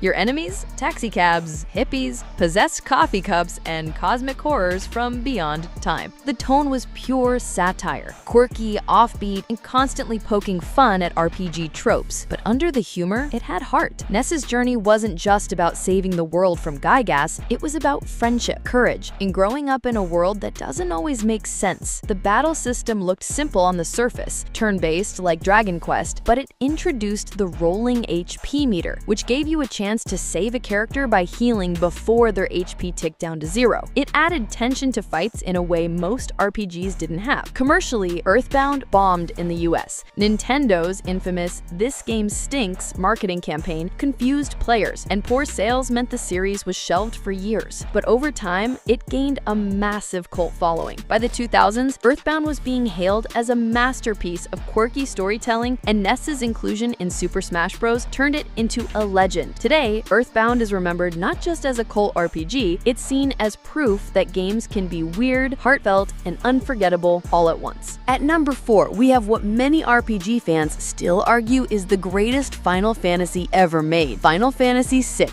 Released in 1994 on the Super Nintendo, FF6 shattered expectations of what an RPG could be. Instead of one central protagonist, it gave you a massive ensemble cast of over a dozen playable characters, each with their own story, their own struggles, and their own reasons for fighting. Terra, a girl born with mysterious powers. Locke, a treasure hunter with a haunted past. Celeste, a former general questioning her loyalty. The game wove all these threads into a sprawling narrative of rebellion against tyranny. And then there was Kefka. Unlike most villains of the era, Kefka wasn't just a generic bad guy. He was a nihilistic clown who went from court jester to full-on god of destruction. His betrayal and eventual apocalyptic victory, where he literally destroys the world halfway through the game, was one of the most shocking twists in RPG history. Gameplay introduced the Esper system, letting characters learn magic by bonding with summonable beings. It gave flexibility in building your party, but the real real magic was in the story and presentation. The opera scene, with its unforgettable music and cinematic flair, proved that video games could deliver true emotional drama. Even decades later, Final Fantasy VI stands tall as one of the most influential RPGs ever created, and a game that continues to inspire the genre. At number 3, we've got what might be the most universally beloved RPG ever made, Chrono Trigger. Released in 1995 on the SNES, Chrono Trigger was a dream team project from Square's legends, Hironobu Sakaguchi, Final Fantasy, Yuji Horii, Dragon Quest, and Akira Toriyama, Dragon Ball. The result? Pure magic. The story follows Chrono and his friends as they travel through time to stop an apocalyptic creature known as Lavos. But what made Chrono Trigger special wasn't just the plot, it was the way it told it. Choices mattered, and the game featured over a dozen different endings, making replaying it just as fun as the first time. Combat was fast-paced and seamless. Enemies appeared directly on the map, no random encounters, and the tech system let characters team up for flashy combo attacks. Watching Chrono and Frog combine sword stacks into a dual tech was pure serotonin. And then there's the music. Yasunori Mitsuda's soundtrack is still one of the greatest in gaming history, with tracks like Frog's theme and Corridors of Time instantly transporting fans back to the 90s. Chrono Trigger wasn't just revolutionary, it was approachable, emotional, and endlessly replayable. It's one of the few games that people still describe as perfect. And even today, when RPG fans debate the greatest of all time, Chrono Trigger is always in the conversation. At number 2 is the RPG that changed everything, Final Fantasy VII. Released in 1997, this wasn't just a game, it was a cultural event. Final Fantasy VII brought JRPGs into the mainstream thanks to its cinematic cutscenes, massive 3D world, and a marketing blitz that made Cloud Strife and his oversized Buster Sword household names. The story followed Cloud and Avalanche in their fight against the mega corporation Shinra, but it quickly evolved into something bigger, a battle against Sephiroth, one of the most iconic villains in video game history. His descent into madness, his personal ties to Cloud, and of course, that one heartbreaking scene with Aerith became moments gamers still talk about decades later. Gameplay expanded the Final Fantasy formula with the Materia system, giving players near-endless customization options for magic, summons, and abilities. Combined with a sprawling world full of secrets, Knights of the Round, chocobo breeding, hidden weapons, it offered depth that could keep players busy for hundreds of hours. And the impact? Colossal. FF7 sold over 10 million copies, defined the PlayStation era, and turned JRPGs from niche titles into global blockbusters. Without it, the genre's golden age might have stayed in Japan. Even now, with the remake trilogy, the legacy of Final Fantasy VII shows no signs of fading. It's more than a game, it's a generational touchstone. And at number 1, we're crowning one of the deepest, most intricate RPGs ever made, Final Fantasy Tactics. Released in 1997, Tactics wasn't a traditional Final Fantasy. It was a tactical RPG masterpiece that blended the depth of chess with the storytelling of Shakespeare. Set in the war-torn kingdom of Ivalice, the game told the story of Ramza Beowulf, a noble caught in a web of political conspiracies, betrayal, and religious corruption. Unlike the flashy heroism of FF7, Tactics was grounded, brutal, and morally gray. There were no chosen ones here, just a cast of flawed characters trying to survive a corrupt system. The writing was leagues ahead of its time, full of intrigue that felt like it belonged in a medieval drama. Gameplay was equally groundbreaking. With its job system, players could customize their army into anything: knights, monks, summoners, ninjas, calculators. Yes, calculators. The tactical grid-based combat gave players near limitless freedom, and the difficulty demanded careful planning. What really made Tactics stand out was its replayability. No two players had the same army, the same strategies, or the same emergent stories. It wasn't just an RPG, it was a sandbox for tactical brilliance. Though it didn't sell as much as FF7, Final Fantasy Tactics went on to become a cult classic, inspiring games like Fire Emblem Awakening and Triangle Strategy. For many RPG fans, it remains the pinnacle of the genre's golden age. That's why when we talk about the 90s, Final Fantasy Tactics stands tall at number 1. And that's our list, the 20 greatest RPGs of the 90s. The 90s weren't just the golden age of the genre, they were the blueprint for everything that came after. From the heartfelt journeys of Earthbound and Chrono Trigger, to the cinematic highs of Final Fantasy VII, to the tactical brilliance of Final Fantasy Tactics, these weren't just games, they were worlds that defined an era. Now, I want to hear from you. What's your pick for the greatest RPG of the 90s? Did it make a list? Or is your favorite still waiting for recognition? Drop it in the comments. I'll be reading them all. And hey, if you enjoyed this trip back to the 90s, make sure to like the video, subscribe, and ring the bell so you don't miss our next retro deep dive. Because trust me, we've got plenty more nostalgia queued up, and you won't want to miss what's coming next.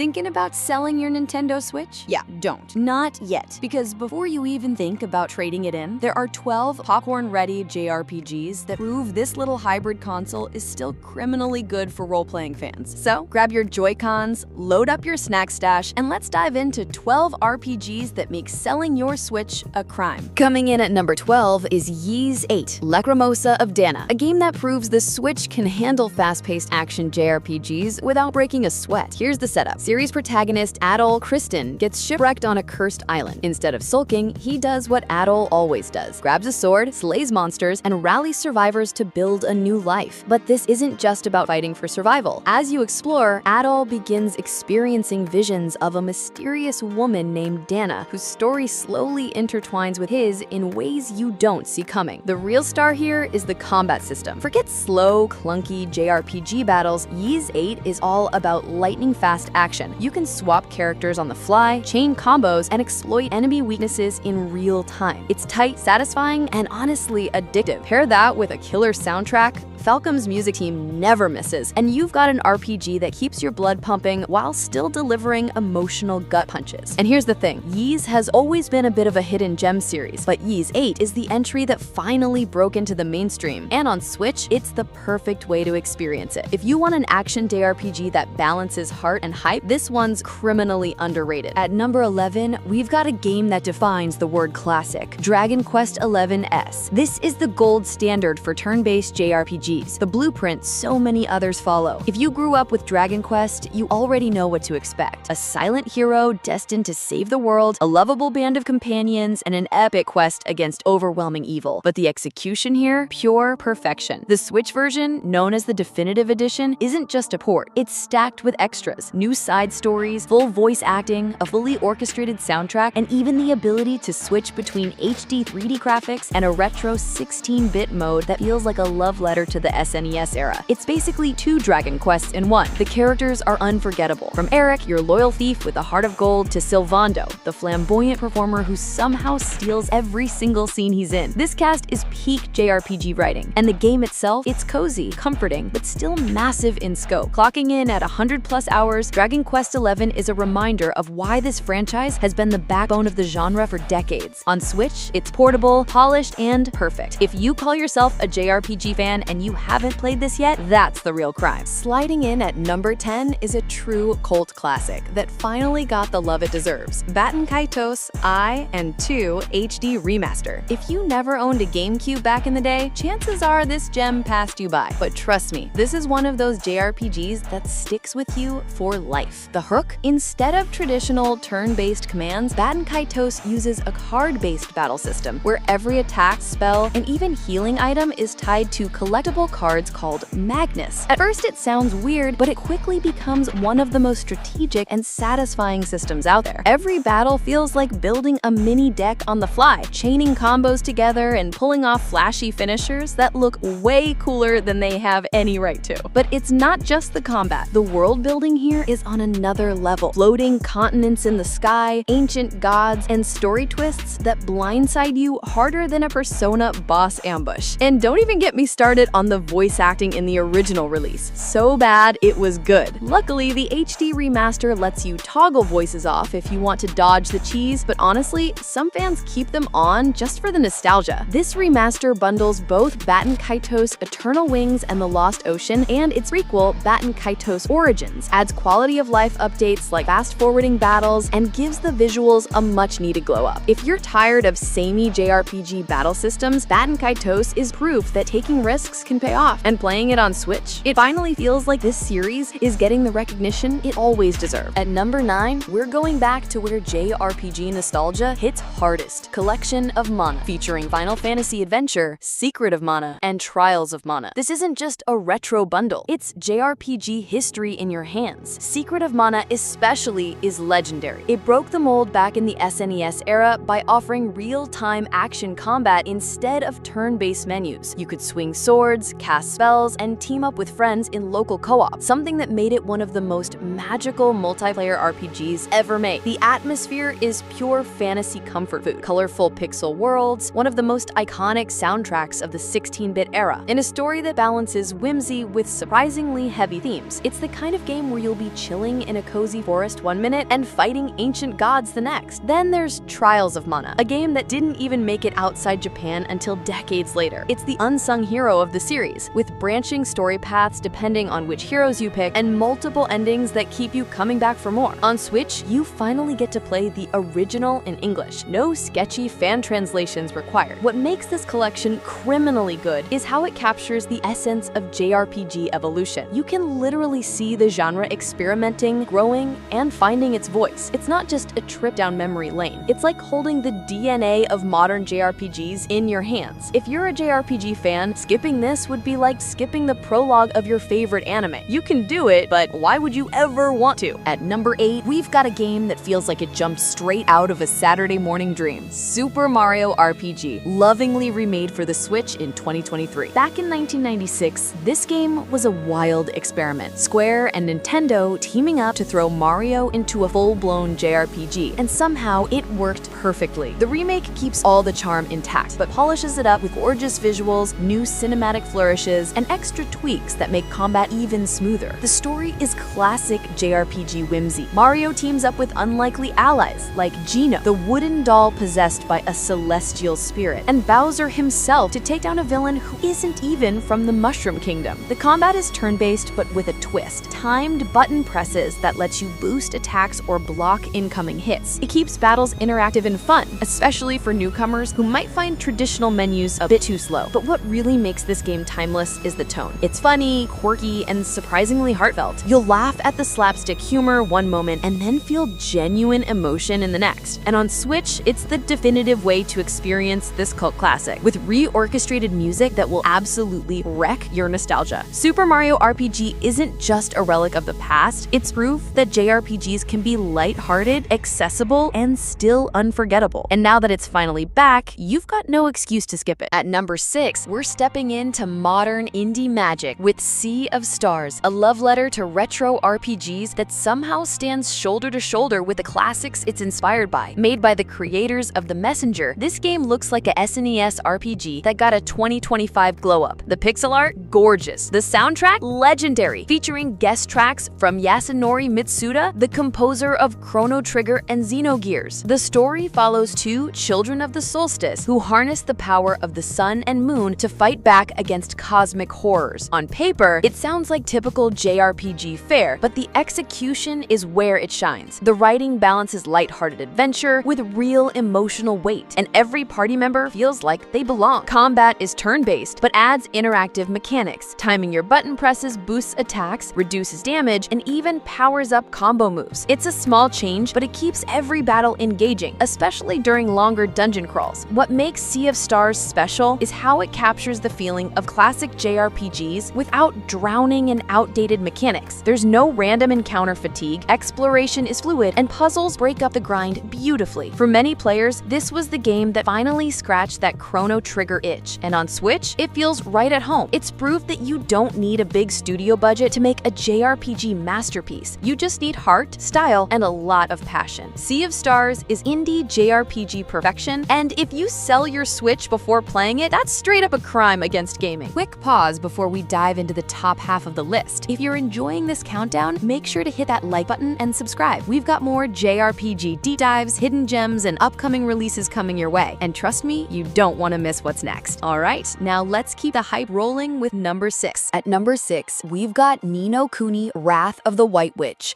a JRPG that feels like stepping into a Studio Ghibli movie and never wanting to leave. From the very first cutscene, it's clear this isn't just another RPG. With art and animation crafted in collaboration with Studio Ghibli, every frame looks hand-painted, every character oozes charm, and the world feels alive in a way few games ever achieve. The story follows Oliver, a boy who journeys into a magical world after a heartbreaking loss. What starts as a child's desperate attempt to bring back his mother quickly evolves into an epic quest to save two interconnected worlds. It's whimsical, it's heart-wrenching, and it hits those emotional beats that only Ghibli-inspired storytelling can deliver. Gameplay blends classic JRPG exploration with a unique familiar system. You capture and train creatures that fight alongside you, almost like Pokemon with a Ghibli filter. Add in a soaring score by Joe Hisaishi, Ghibli's legendary composer, and you've got one of the most immersive, emotionally charged RPGs ever released. On Switch, it runs beautifully, and the portability makes it feel like reading a magical storybook wherever you are. If you love JRPGs with soul, Ni no Kuni isn't just a recommendation, it's mandatory. Sliding into number 5, we've got the epitome of style and substance, Persona 5 Royal. This isn't just a JRPG, it's an experience, a double-life simulator where you're an ordinary Japanese high school student by day and a phantom thief stealing the hearts of corrupt adults by night. The premise is wild, but it's the execution that makes it legendary. Persona 5 Royal refines the already brilliant Persona 5 with new characters, expanded story arcs, fresh dungeons, and quality-of-life updates that make it the ultimate version of one of the best JRPGs ever made. The combat is slick, fast-paced, turn-based strategy where exploiting enemy weaknesses and pulling off all-out attacks never gets old. Outside of battles, you're living life, building friendships, studying, working part-time jobs, or just hanging out at the ramen shop. Every choice you make strengthens your relationships, which in turn powers up your combat abilities. It's a perfect loop of daily life feeding into dungeon crawling. But what makes Persona 5 Royal unforgettable is its style. From the anime-level visuals to the acid jazz soundtrack that slaps harder than anything else in gaming, everything about it screams cool. Even navigating menus feels satisfying. On Switch, having a 100-hour JRPG this polished in handheld form feels almost unfair. If you sell your Switch without playing Persona 5 Royal, you're basically missing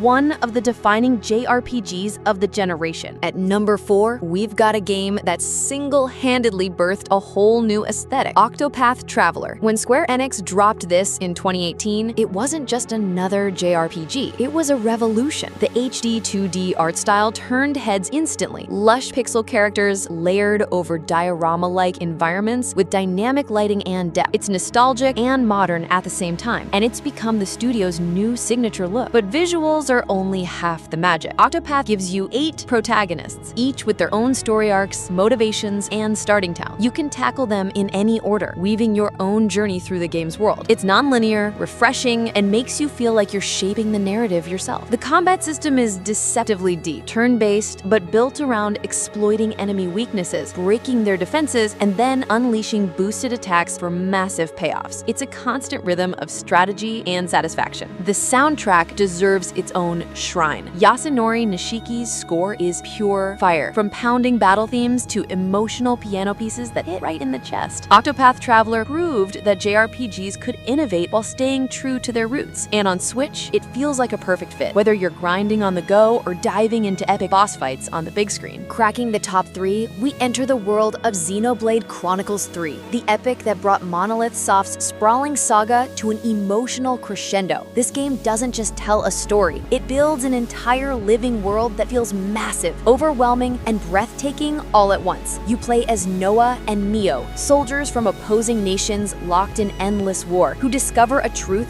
bigger than either side. What follows is a journey that's equal parts intimate character drama and cosmic sci-fi opera. The combat system is a fusion of real-time strategy and MMO-style party control. You'll manage up to 7 characters at once, switching classes, chaining combos, and pulling off wild fusion attacks called Ouroboros transformations, where pairs of characters literally merge into powerful mechs. It's complex, but once it clicks, it's addictive. What makes Xenoblade 3 stand out, though, is its emotional depth. The themes of mortality, war, and finding meaning in a broken world hit harder than you'd expect from an anime-styled RPG. Characters aren't just archetypes. They grow, struggle, and bond in ways that make the journey unforgettable. And the soundtrack, pure Monolith Soft soft magic. Epic orchestral tracks mixed with electric guitar riffs and haunting flute melodies that stay with you long after you've put the controller down. With critical acclaim, strong sales, and a fanbase that treats it like a modern classic, Xenoblade Chronicles 3 is not just a must-play, it's a JRPG event. On Switch, it's proof that the console can handle epic, sprawling adventures that rival anything on more powerful hardware. At number 2, we've got a game that redefined what JRPG storytelling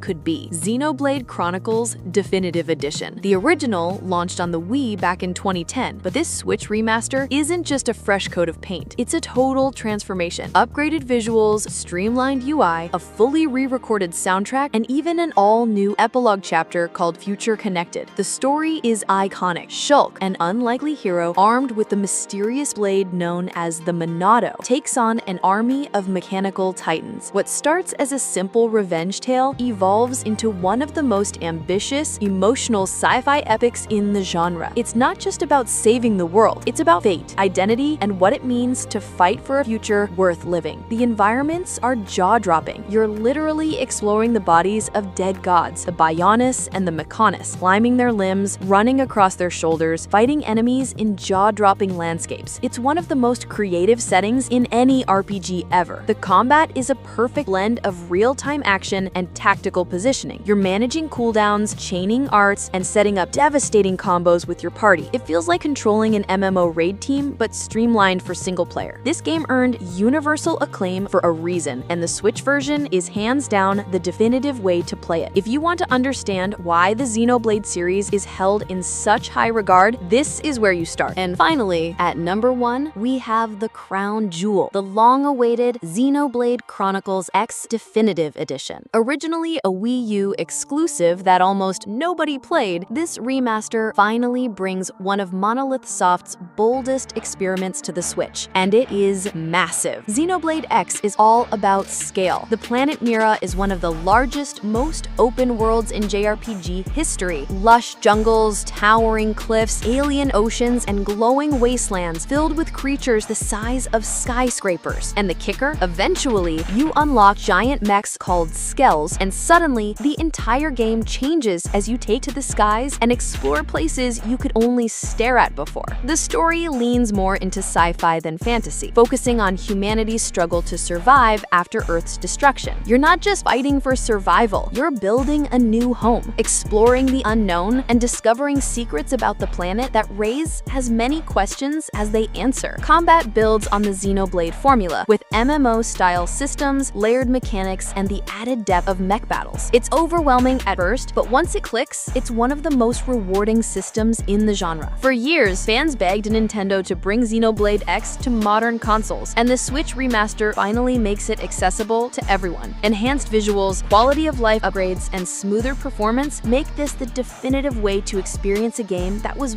way ahead of its time. Xenoblade X isn't just a JRPG, it's an odyssey. And if you sell your Switch without playing it, yeah, that's not just a crime, it's straight up unforgivable. And there you have it, 12 popcorn-ready JRPGs that make selling your Switch a crime. From timeless classics like Dragon Quest XI and Secret of Mana to emotional powerhouses like Ni no Kuni and Xenoblade 3, all the way up to the grand epics of Xenoblade Chronicles X and Definitive Edition. The Nintendo Switch is a JRPG paradise. This isn't just a list of good games, it's a showcase of why the genre continues to thrive. The Switch may not be the most powerful console, but when it comes to JRPGs, it punches way above its weight. Portable, polished, and stacked with masterpieces. Selling it before playing these would be the real crime. So now I've got to ask, which one of these JRPGs have you sunk the most hours into? And which one's still sitting in your backlog, staring at you from the shelf? Drop your answer in the comments. I want to know how guilty your collection really is. If you enjoyed this list, hit that like button, subscribe for more JRPG deep dives, and don't forget to ring the bell so you don't miss the next countdown. Thanks for watching, and remember, keep your Switch close, because the next great JRPG adventure is always just around the corner.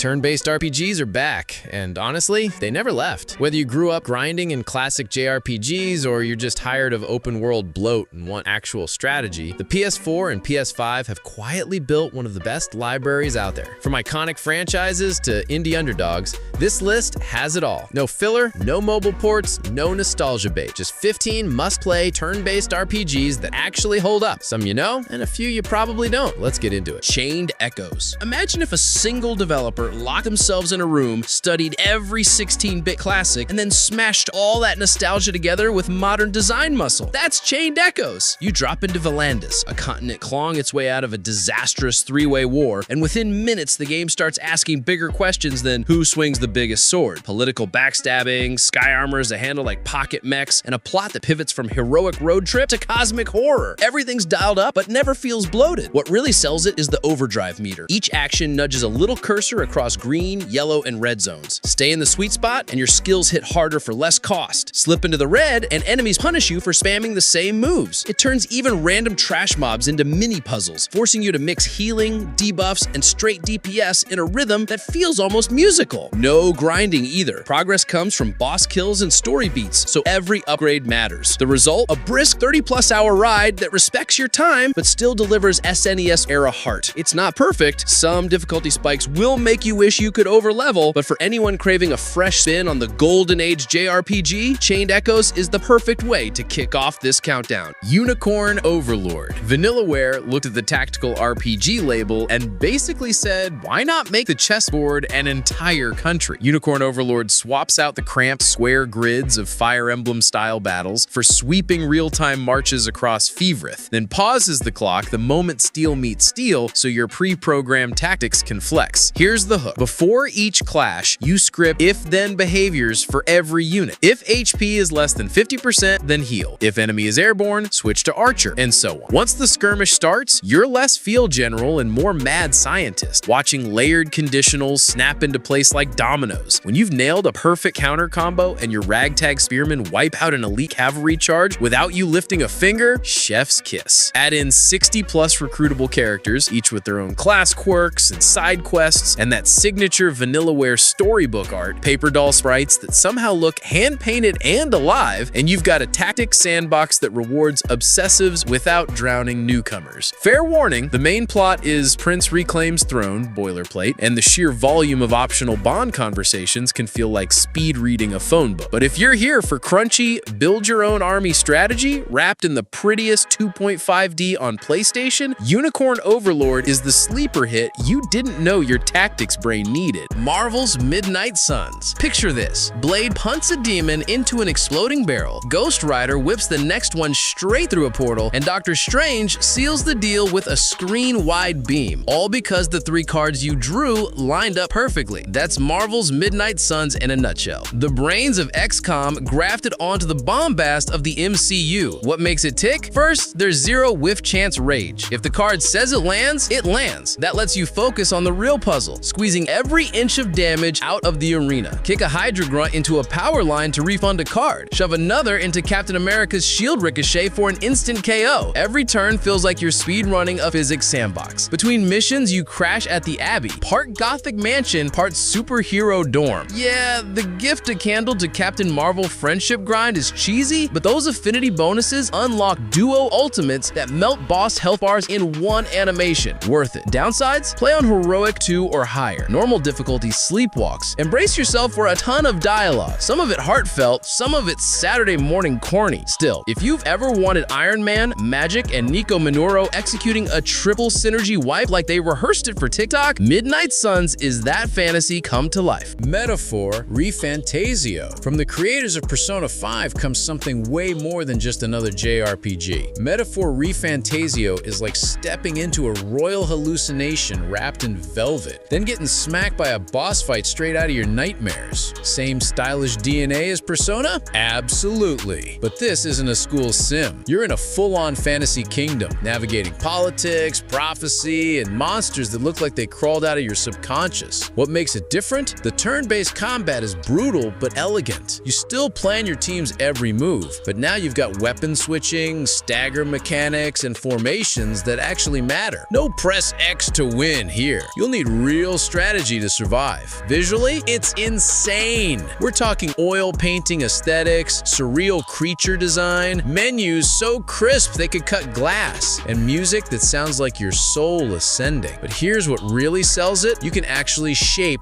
the story. Your political choices influence who rises with you and who gets stabbed in the back. If Persona made you feel cool, ReFantasio makes you feel like a legend in the making. This is one of the boldest new RPGs in years, and if it lands, it might set a whole new standard. Yakuza Like a Dragon. Think turn-based RPGs are all knights, mages, and fireballs? Try beating down street plunks with a karaoke mic, an office chair, or, yep, a weaponized devil rocker massage wand. Meet Ichiban Kasuga, ex-Yakuza, hopeless optimist, lifelong JRPG nerd. He's fresh out of prison and convinced every back alley scrap is a full-blown fantasy battle, so the world obliges. Thugs sprout lizard tails, HP bars pop up, victory fanfares blast from thin air. Your party? A homeless breakdancer who spin kicks like a Beyblade, a disgraced detective whose megaphone debuffs crooks, and a hostess who heals the crew with bubblegum pop idol moves. Swap their jobs on the fly. Turn that bartender into a lightning-wielding idol. Or promote the ex-cop to chef and watch him saute enemies with flaming woks. Positioning matters. Shove a goon into traffic for bonus damage, so every alley becomes a tactical playground. Need help? Dial a pound mate. Pay a fee, and a crawfish named Nancy belly flops the battlefield while a gospel choir screams Alleluia! Beneath the chaos is the real hook, a gut punch story about loyalty, second chances, and climbing out of society's dumpster. One cutscene will leave you glassy-eyed. The next has you racing go-karts through a Sega arcade district. Turn-based combat with personality overload. Like a Dragon doesn't just deliver, it kicks the door in, sings karaoke, and hands you a traffic cone full of dreams. Persona 3 Reload. Before there was Joker and his Phantom Thieves, there was the Midnight Hour. And Persona 3 Reload brings that dark, haunting origin story back to life. Reimagined from the ground up for modern consoles. This isn't a lazy remaster, it's a complete rebuild. New engine, re-recorded voice lines, fully animated cutscenes, and a combat system that feels snappy and modern without losing the challenge that made the original unforgettable. You still explore Tartarus, that massive, ever-shifting tower filled with shadows, but now everything looks and feels 10 times sharper, and the quality of life upgrades? Huge. No more watching your party make dumb choices in battle. They're fully controllable now. But what really sets Reload apart is the emotional tone. Persona 3 was always the most tragic entry in the series, and this version leans into that hard. The music? Melancholy bangers. The social links? More grounded, more gut-punchy. Every day feels like a countdown you can't stop. Sure, it's missing the female protagonist from P3 Portable, and there's no FMC route for now. But even so, Reload is the definitive way to experience one of the most influential JRPGs ever made. And if you've only played Persona 5, get ready, this one's a whole different kind of heartbreak. Octopath Traveler 2. 8 strangers, 8 stories, one absolutely gorgeous retro-modern RPG that punches way above its weight. Octopath Traveler 2 doesn't reinvent the formula from the first game, but it perfects it. Same HD 2D art style? Sharper than ever. Same layered turn-based combat? Even more strategic now. But the real glow-up? The characters finally connect. In the original, each traveler story felt isolated. This time, they actually interact, teaming up, reacting to each other's choices, and building bonds that feel earned. It's not full Persona-level friendship arcs, but it adds much-needed soul. And that battle system? Still one of the best in the genre. You're breaking enemy shields, boosting attacks, juggling turns, and setting up massive combo chains that feel incredibly satisfying. It's chess with swords, and every boss fight is a test of brains and timing. Plus, the day-night mechanic adds real depth. Towns change, characters behave differently, and path actions vary depending on the time. Want to mug someone? Maybe wait until sunset. If you love turn-based combat, striking pixel art, and a huge world that rewards exploration, this is a must-play. Whether you start with the Dancer, the Scholar, or the Vengeance-seeking Warrior, it doesn't matter. You'll be hooked either way. Sea of Stars. If Chrono Trigger and the Messenger had a love child, it would be Sea of Stars. And yes, it's just as good as that sounds. This isn't just nostalgia bait, it's a full-blown, handcrafted turn-based RPG that somehow feels both classic and completely fresh. The combat? No random encounters, no grind walls, just smooth, timing-based turn battles battles that reward skill, not button mashing. You'll parry enemy attacks, chain combo moves between party members, and break enemy spellcasts by hitting the right weaknesses before the timer runs out. It's simple on the surface, but deep if you want it to be. And visually, stunning. The pixel art is next level. Dynamic lighting, animated weather, silky movement. This game looks like a Super Nintendo dream remade in HD. Add in a Yasunori Mitsuda soundtrack. Yes, that Mitsuda. And it's basically a 16-bit summer vacation for your soul. But here's what really sells it: the tone. It's not all doom and gloom. Sea of Stars is full of joy, charm, and that sense of wonder you got from RPGs as a kid, but with smarter writing and smoother pacing. If you're burnt out on bloated open worlds and over-designed combat systems, Sea of Stars is the reset you didn't know you needed. XCOM 2: War of the Chosen. If stress had a turn-based form, it would be XCOM 2. And War of the Chosen is the absolute peak of that chaos. This isn't your typical JRPG with cool hair and anime angst. It's a brutal tactical war sim where every move can cost you your favorite soldier permanently. And with War of the Chosen, the stakes go even higher. You're the commander of a ragtag global resistance, trying to overthrow alien overlords who've basically brainwashed Earth. But the real enemies? Panic, RNG, and your own overconfidence. The gameplay is tight and punishing. You manage cover, elevation, line of sight, squad synergy, and prey.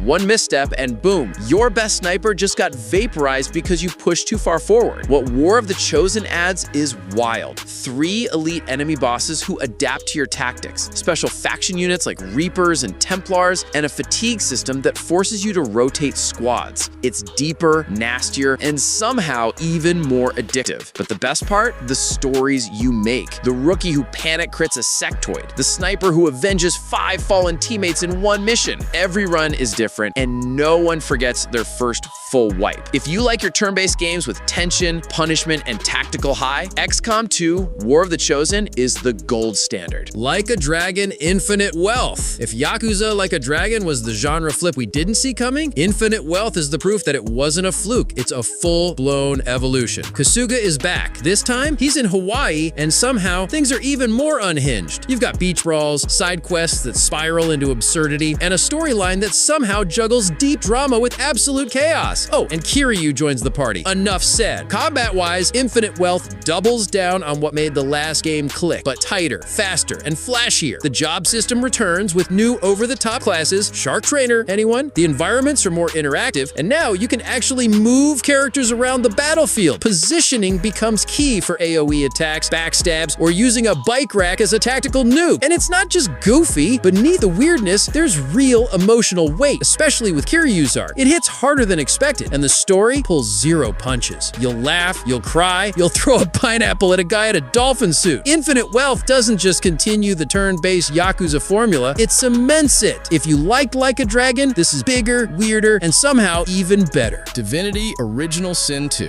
This isn't just a turn-based RPG. It's a freedom simulator disguised as fantasy. Divinity Original Sin 2 lets you break every rule in the book and then rewards you for doing it. Want to teleport a boss off a cliff? Sure. Talk to a squirrel ghost? Go ahead. Poison your own party, then heal them with necromancy? Totally valid strat. It starts simple. You're a sorcerer marked for execution in a world that fears magic. But quickly, you're leading a squad of undead lizards, demonic elves, and sassy undead clerics across one of the most reactive worlds ever created in an RPG. The combat system is gridless, tactical, and brutally creative. Terrain matters. Elevation changes percentages. Every spell leaves behind a surface, oil, fire, poison, and you can combine them to devastating effect. The game doesn't hand you wins. You earn every fight with smart positioning, crowd control, and sometimes just pure chaos. But it's not just gameplay. The story branches constantly based on your race, background, and decisions. Play it once as a noble knight, again as an undead rogue hiding your face. Each run feels like a different game. If you love turn-based combat and open-ended problem solving, this is the gold standard, period. Final Fantasy VII Rebirth. Let's be real. Few RPGs carry as much emotional weight as Final Fantasy VII, and Rebirth proves Square Enix isn't just remaking a classic, they're reimagining it with teeth. Picking up right after Remake, Rebirth takes Cloud and the gang out of Midgar and into a lush, semi-open world full of nostalgia bombs and fresh surprises. But here's the kicker. This isn't just fan service. It's a bold, sometimes wild remix of the original storyline, with new scenes, deeper side quests, and choices that actually matter. The combat system walks a brilliant line between real-time action and turn-based tactics. You're swapping between characters mid-fight, queuing up abilities via tactical mode, and unleashing limit breaks that look like full-on boss cinematics. The synergy attacks? Chef's kiss. They make team combos feel strategic, not just flashy. What really hits, though, is the character work. Everyone, from Red 13 to Barrett, gets more screen time, more backstory, more emotional nuance. And yes, the game still breaks your heart in all the right places. Is it traditional turn-based? Not quite, but the ATB hybrid system gives you the same tactical rush with way more style and spectacle. If you've ever cared about Cloud, Tifa, or Sephiroth, or just want a JRPG that feels massive, Rebirth is everything you hope for and more.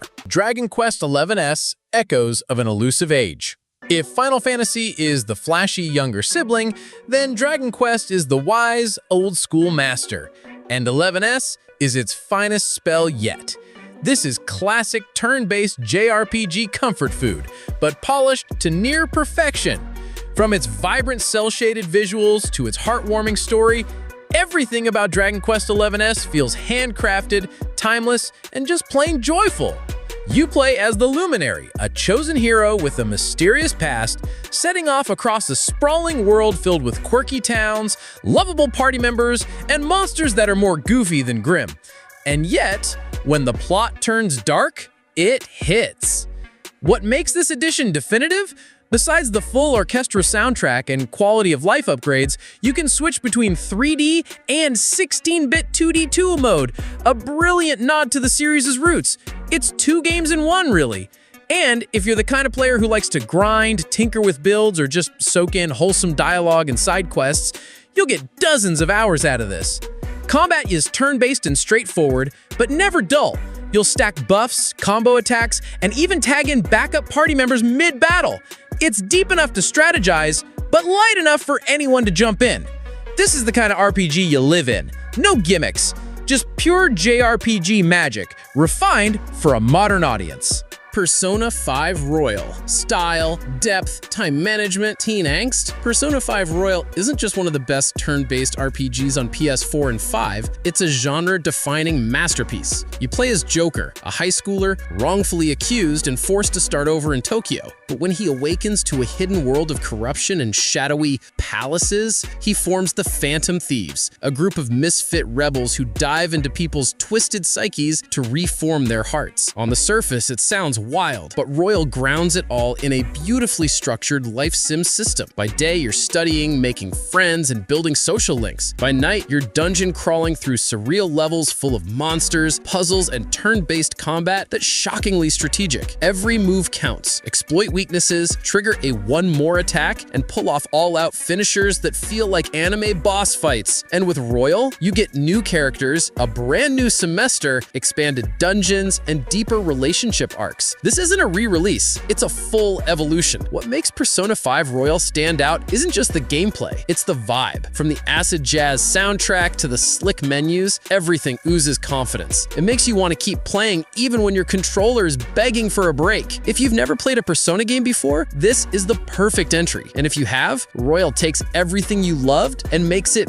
better. No surprise here, Baldur's Gate 3 isn't just the best turn-based RPG on PS5, it's one of the best RPGs ever made, period. Built on the rules of Dungeons & Dragons, this game hands you total freedom. Want to talk your way out of a boss fight? Go for it. Want to shove someone off a cliff mid-dialogue? Also valid. Every choice, every dice roll, every action you take matters, and that's what makes it legendary. You control a party of misfits, outcasts, and monsters, each with their own traumas and agendas as you try to survive a world falling apart under the threat of mind flayers. The writing is sharp, the stakes are high, and the turn-based combat deep, tactical, and unforgiving in the best way possible. You'll sneak, burn, charm, and explode your way through every encounter, and no 2 playthroughs feel the same. One small decision can spiral into a completely different arc. Romances change, allies betray you, endings flip. And here's the thing, this is the full PC experience on console. No stripped content, no lazy ports. You get full couch co-op, cross saves, and a UI that feels right at home on the DualSense. If you care even a little about storytelling, character depth, or strategy, Baldur's Gate 3 is the gold standard. It's the culmination culmination of 20+ years of RPG evolution. No microtransactions, no filler, just pure role-playing greatness. And there you have it, 15 turn-based RPGs that absolutely deserve a spot on your backlog. Whether you're rolling for crits in Baldur's Gate, stealing hearts in Persona 5, or time-traveling in Sea of Stars, there's no shortage of strategy, soul, and surprise on PlayStation right now. So what's the one game on this list you're playing next? Or better yet, did I miss a hidden gem you swear by? Drop it in the comments and let's swap recommendations. If you found this video helpful, hit that like button, subscribe for more No BS gaming lists, and I'll catch you in the next one. Game on.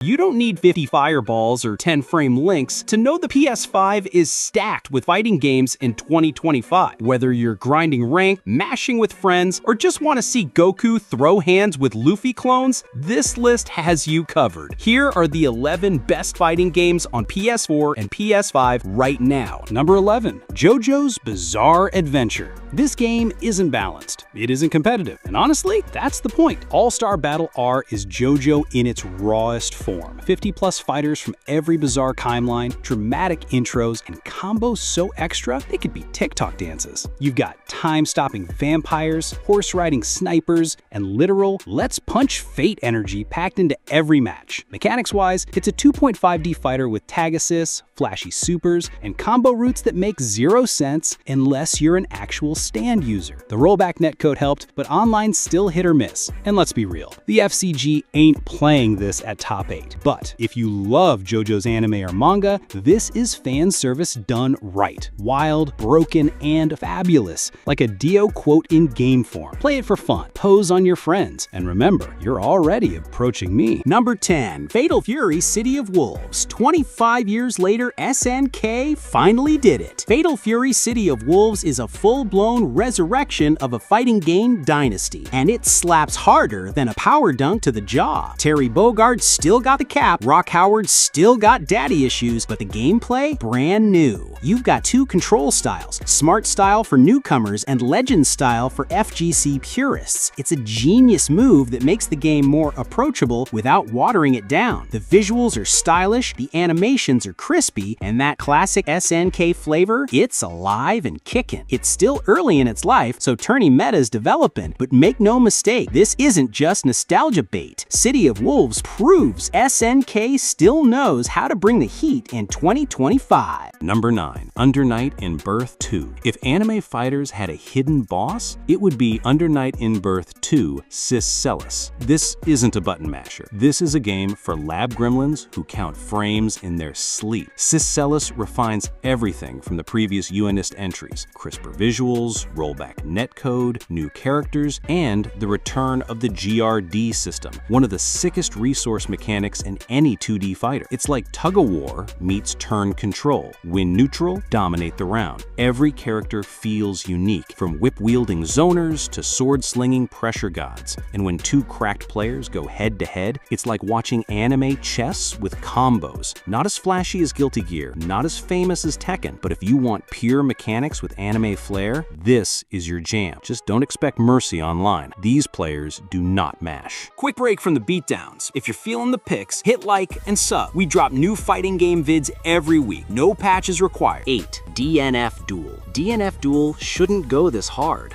but it does. Based on the Dungeon Fighter Online series, this fighter throws RPG mechanics into a 2D anime brawler, and somehow it just works. Every character feels like a cracked MMO class. Berserker, Grappler, Inquisitor, Swiftmaster. Yeah, the names are wild, and so are the combos. The MP bar system is genius. Burn through it for massive pressure or conserve it for clutch reversals. It adds a whole new layer of strategy that most fighters just don't touch. And visually, this thing is gorgeous. Arc System Works cooked up their usual 2.5D magic, and it's dripping in special effects, screen shake, and raw anime juice. The game launched rough with balance issues, but after patches and rollback improvements, it's finally in a good place. If you want something that looks like Guildiar, plays like Granblue, but feels uniquely chaotic, DNF Duel deserves a spot in your rotation. Number 7, Granblue Fantasy vs. Rising. Imagine a fighting game with AAA AAA anime visuals, rollback netcode, and a literal RPG mode that goes full MMO light. That's Grand Blue Fantasy vs. Rising, a massive upgrade over the original that finally delivers on the franchise's potential. At first glance, it looks simple. Easy inputs, flashy supers, clean UI. But don't get it twisted, this game has layers. Spacing, neutral, cooldowns, dodge tech. It's basically anime Street Fighter with just enough sauce to make it feel unique. The roster's stacked with waifus, himbos, and edgy gods,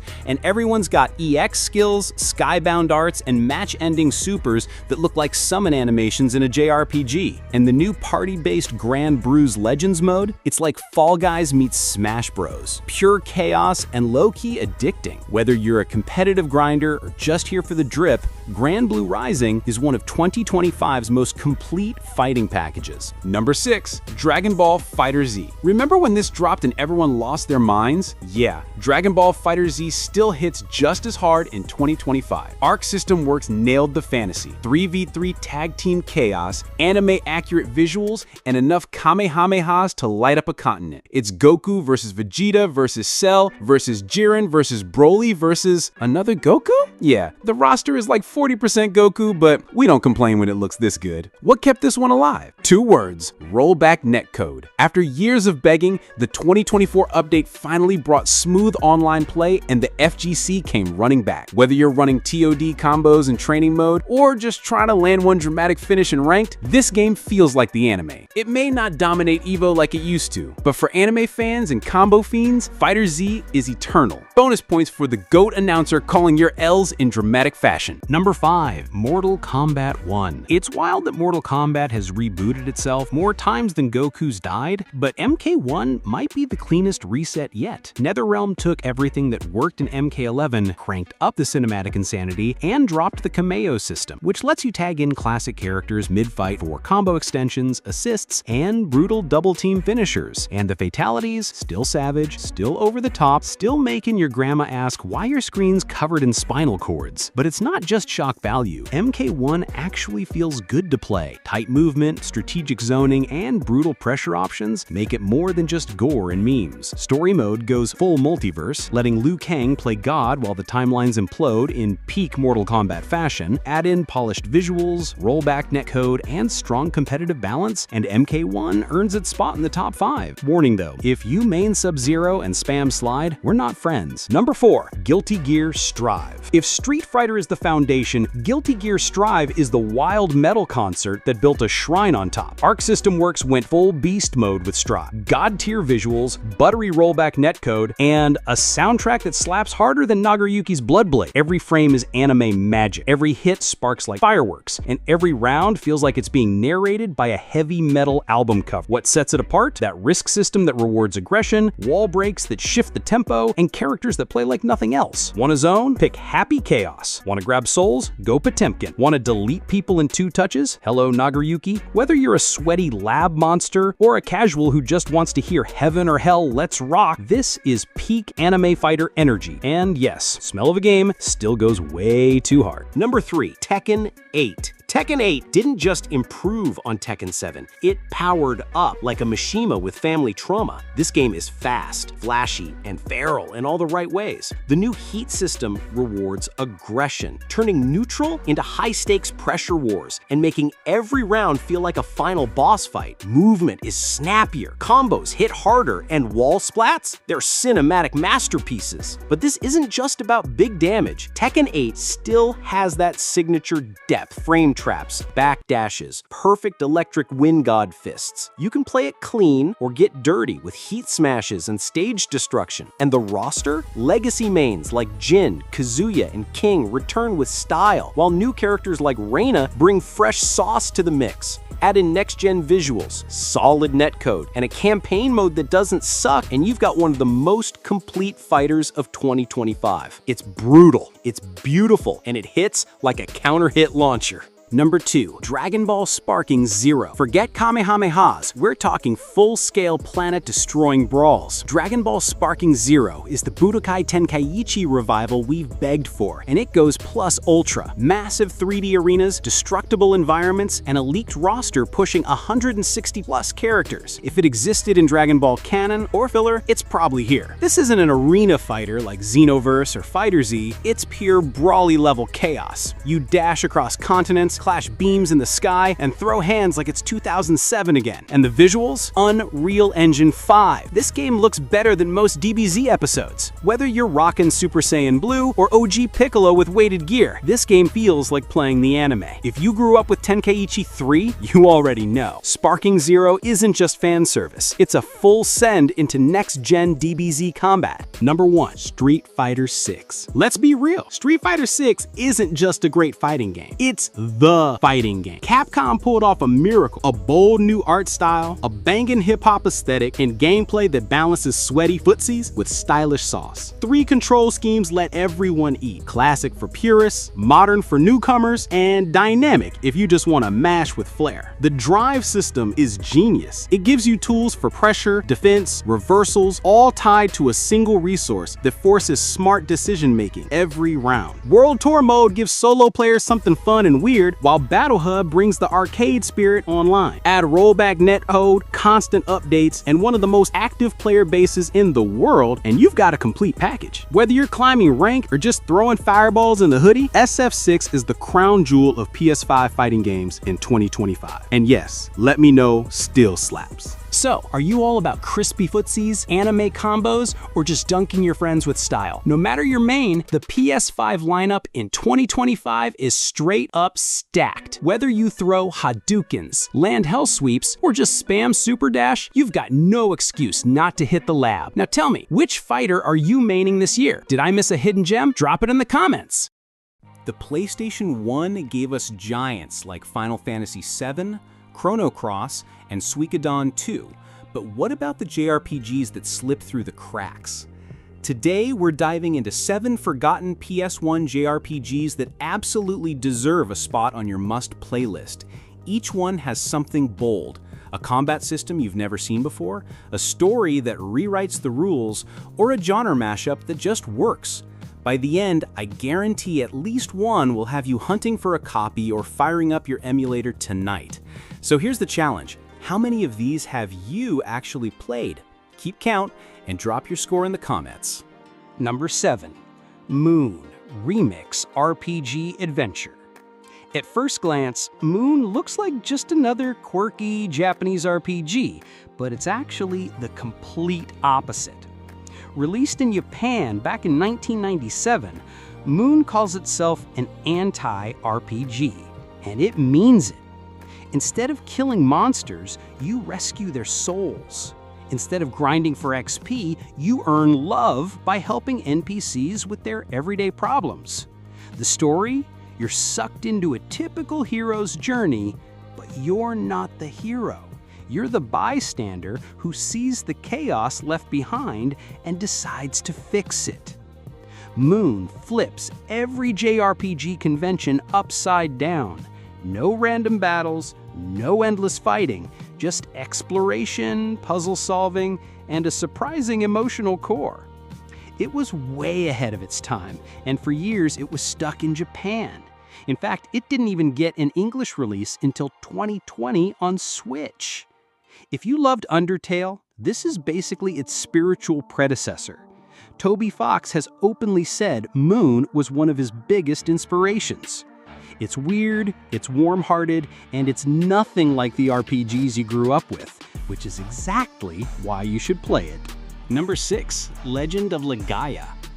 Legend of Legaia is one of those games that quietly did something genius, but barely anyone noticed. Released in 1998, it takes the standard turn-based combat and turns it into a fighting game combo system. Instead of just selecting attack, you input directional commands, up, down, left, right, to chain together special moves called arts. The more you experiment, the more powerful and cinematic your combos become. The world itself is wrapped in a thick, toxic mist that turns living things into monsters. Your mission? Destroy the mist by awakening ancient magical creatures called Seru, which also merge with your characters to give them new powers. On the surface, it's classic late 90s JRPG, but the combat keeps you hooked.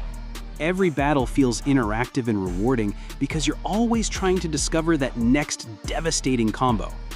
It sold well enough to get a PS2 sequel, but for some reason, it never became a household name.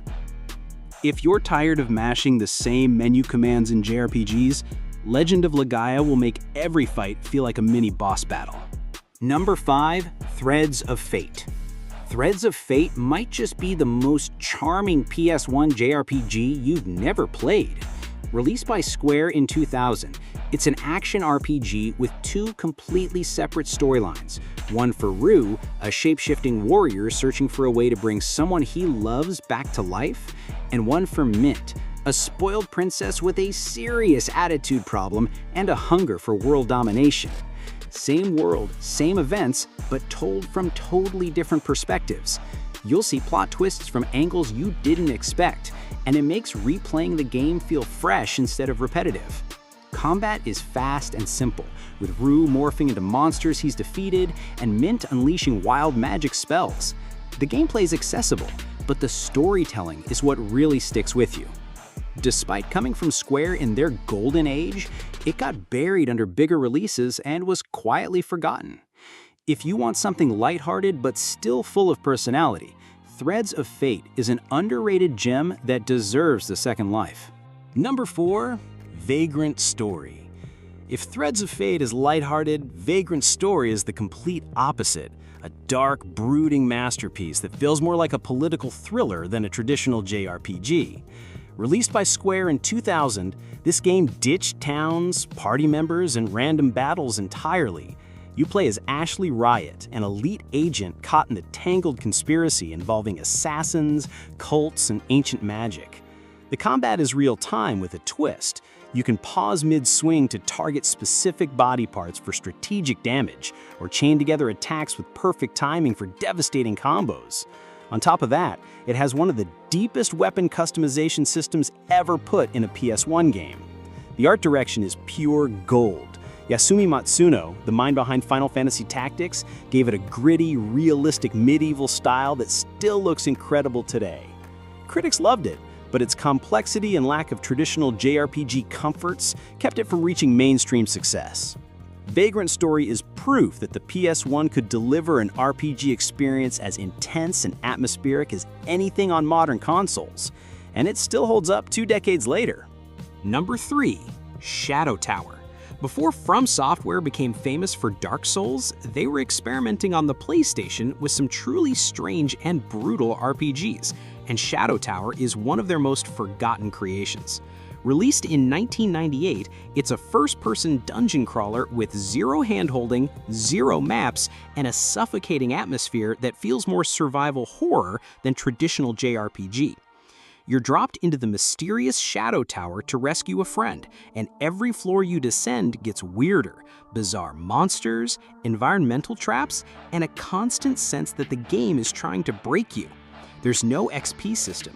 Instead, your stats improve by finding special items, and your gear wears down with every hit, forcing you to constantly adapt. The visuals are dark and oppressive, the sound design minimal and unsettling, and it all works to make you feel trapped in a hostile alien world. Shadow Tower isn't for everyone, but if you love From Software's modern games, this is like peering into the DNA of what would one day become Demon Souls.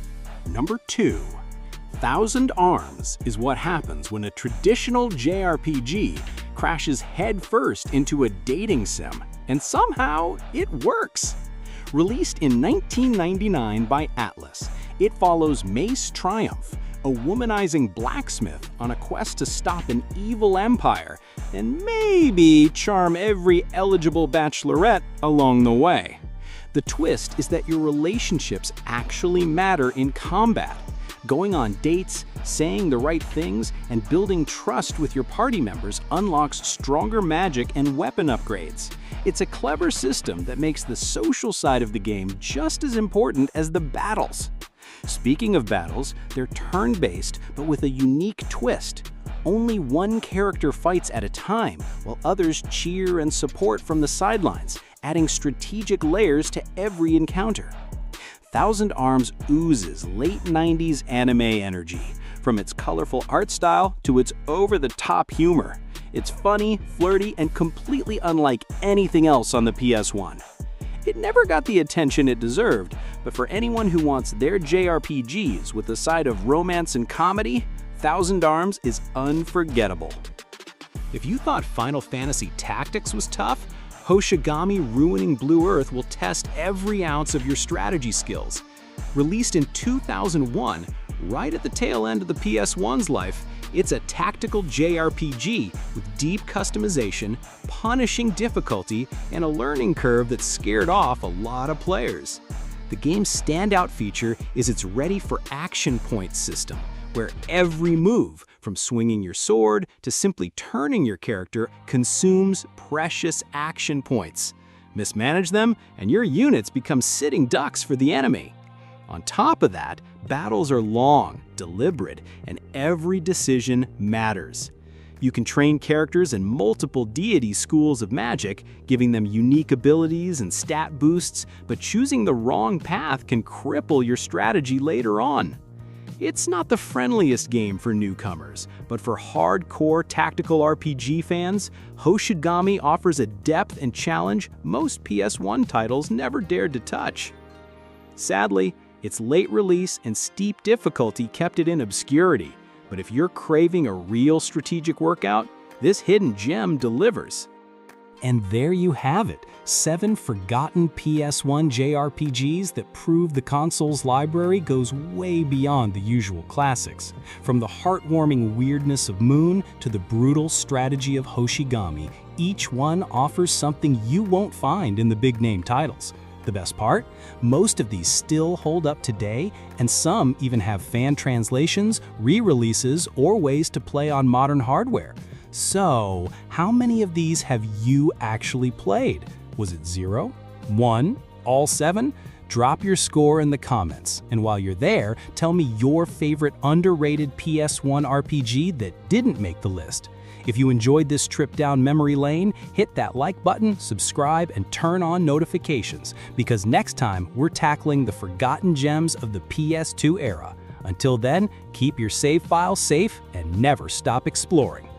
Not all Musu titles are created equal. Some are straight-up button-mashing copia. Others, glorious chaos with style, soul, and stupidly satisfying gameplay. So, we did the grinding for you. No reskins, no spin-off slop, just the 15 most fire Musu games you can actually play on PS4 and PS5. Each one a certified crowd clearer. Ready to swing that oversized sword like you're auditioning for a Dynasty Warriors movie? Let's go! Number 1, Dynasty Warriors Origins. This is the comeback we didn't know we needed. After the disaster that was Dynasty Warriors 9, Origins feels like a megaforce finally listened. Gone is the bloated open world, replaced with focused cinematic missions and the most polished combat the series has ever had. Instead of juggling dozens of characters, you follow one hero through a dynamic retelling of the Three Kingdoms era. It's tighter, more immersive, and honestly, way more fun. The new mechanics like parries, reactive combos, and actual battlefield tactics bring real depth to the classic 1 versus 1000 mayhem. And visually, it's a spectacle. The enemy count on screen is ridiculous, and it still runs at 60 frames per second. If you're on PS5 and want to see what modern Musou can really look like, this is it. Number 2, Samurai Warriors 4. This game is a masterclass in how to modernize a series without breaking what works. Samurai Warriors 4 took everything fans love: huge battles, historical drama, fast-paced action, and layered in fresh mechanics that completely changed the flow. Hyper attacks let you blaze across maps like lightning, while the 2-character system makes it feel like you're commanding an army solo. And it actually works. Switching characters mid-mission adds real strategy, especially on tougher stages. The campaign structure, focused on clans and regional arcs, gives you a much stronger sense of story progression than most Musu games. Plus, Chronicle Mode is a massive bonus for people who love building and bonding with their own custom warrior. If you're looking for peak Samurai Warriors, this is the one fans still go back to, for good reason. Number 3, Warriors Orochi 3 Ultimate, PS4. You want big? This is big. Warriors Orochi 3 Ultimate isn't just a crossover, it's the crossover. Dynasty Warriors, Samurai Warriors, Ninja Gaiden, Dead or Alive, even weird picks like Ryu Hayabusa and Joan of Arc, they're all here, and somehow it works. The story? Surprisingly strong. A time travel plot where you're literally rewriting history to undo an apocalyptic disaster, building your dream team of warriors along the way. It's cheesy, it's fun, and it gives purpose to the insane cast. But what really makes it legendary is the content. Gauntlet mode alone is worth the price. Deep, challenging, and endlessly replayable. Add dual mode, Musou battlefields, and all the unlocks, and you've got a game that'll keep you grinding for months. If you only play one crossover Musou, make it this.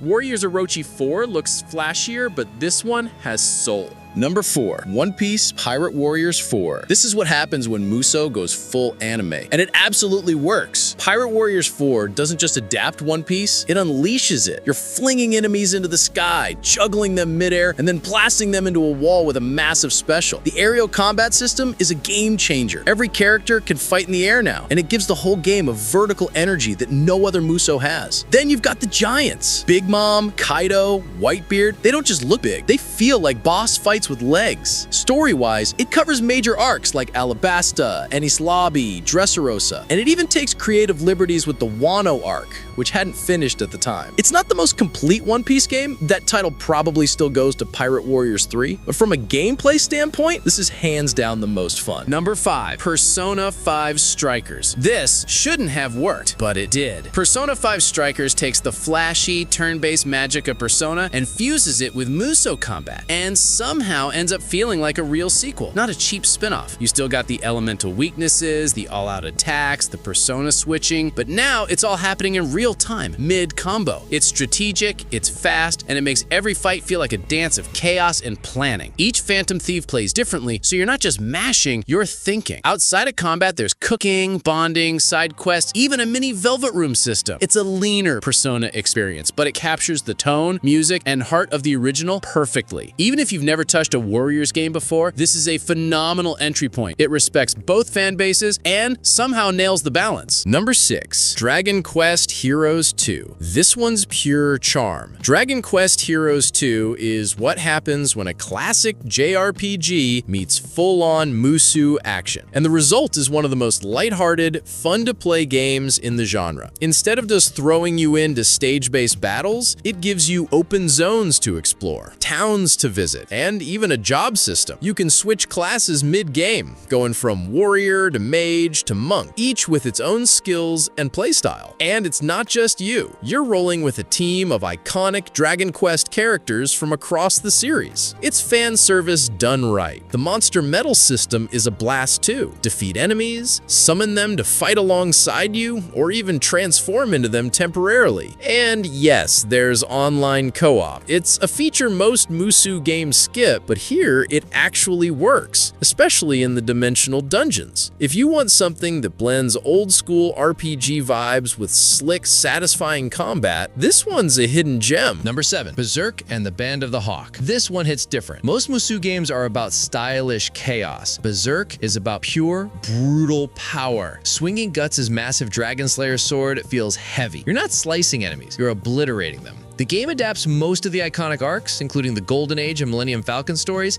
and even blends in anime film cutscenes to keep the tone faithful. But be warned, this isn't a happy tale. It's dark, tragic, and raw, and the gameplay reflects that. Fewer characters, less variety, but every hit feels devastating. You've got Frenzy Mode, Death Blows, and eventually the Berserker armor, which turns you into a one-man wrecking crew with a cost. It's not the deepest Musou mechanically, but the atmosphere and combat tone are so intense, it doesn't need to be. If you're a fan of Berserk, this is a must play. If not, it's still one of the most visceral and unique Musou experiences out there. Number 8. Attack on Titan 2 Final Battle. This one flips the Musou formula on its head. Instead of mowing down hordes of foot soldiers, Attack on Titan 2 throws you into high-speed aerial battles against towering, flesh-eating giants, and it nails the feel of the anime better than any other game adaptation I've played. You're not just swinging around for fun, you've got to hit specific weak points, manage gas unison blades and time everything perfectly while dodging deadly grabs. It's more precision hunting than crowd control, and that's exactly what makes it stand out. The final battle version adds Season 3 content, new characters, and modes like territory recovery, part strategy, part survival. It can get repetitive over time, sure, but in short bursts, this is one of the most exhilarating twists on Musou combat ever made. Number 9, Fate Extella Link. Fate fans, this one's for you. Extella Link isn't made by Omega Force, it's by Marvelous, but it follows the Musou formula so closely, it might as well be canon. What sets it apart? Speed. This is one of the fastest, flashiest Musou-style games you'll find. Characters zip across the battlefield with teleport-like dodges and flashy skill chains that feel almost like an action arena fighter. Each servant comes with unique active skills that cool down independently, meaning you're constantly mixing special attacks into your regular combos. You've also got Moondrive transformations, online 4v4 PvP, and a surprisingly clean UI. The story, yeah, it's fine. Serviceable, fan-focused, and full of familiar faces like Nero, Tamamo, and the newly introduced Charlemagne. It doesn't have the content depth of the big Warriors titles, but for sheer pick up and play fun, it delivers. Number 10, Dragon Quest Heroes, The World Tree's Woe, and The Blight Below. The title's a mouthful, but the game is a total delight. This was the first time Omega Force really tried blending Musou action with full-on RPG mechanics, and it paid off. You've got your standard 1v1000 hack and slash, but layered with towered defense, monster summoning, party-based combat, and even an alchemy crafting system. It's not just fighting for fighting's sake. You're protecting objectives, setting up monster allies like turrets, and building a real strategy mid-battle. What sells it, though, is the heart. The Dragon Quest charm is everywhere, from the voice acting and characters to the classic sound effects and Toriyama art style. You're fighting with heroes from across the franchise, and it feels like a nostalgic festival with monsters exploding into colorful sparkles. It's slightly more straightforward than the sequel, Heroes 2, but it's tighter, and honestly, for many, more fun, especially if you like your Musou with a bit of brain and a ton of charm. Number 11, Dynasty Warriors 9 Empires. This one's divisive, and for good reason. The base Dynasty Warriors 9 was a mess. Empty open world, bland pacing, broken systems, but Empires salvages what it can and wraps it in the series' signature strategy layer. And for hardcore fans, that might be enough. Instead of exploring a dead open world, you're now storming castles and siege-style missions. You use battering rams, catapults, and secret plans to break defenses and claim territory. Outside of battle, you're making political moves, recruiting allies, managing resources, and conquering China turn by turn. The combat's still using the controversial state combo system, simplified inputs, more flash than depth, but at least it feels consistent this time. Is it the best Empires game?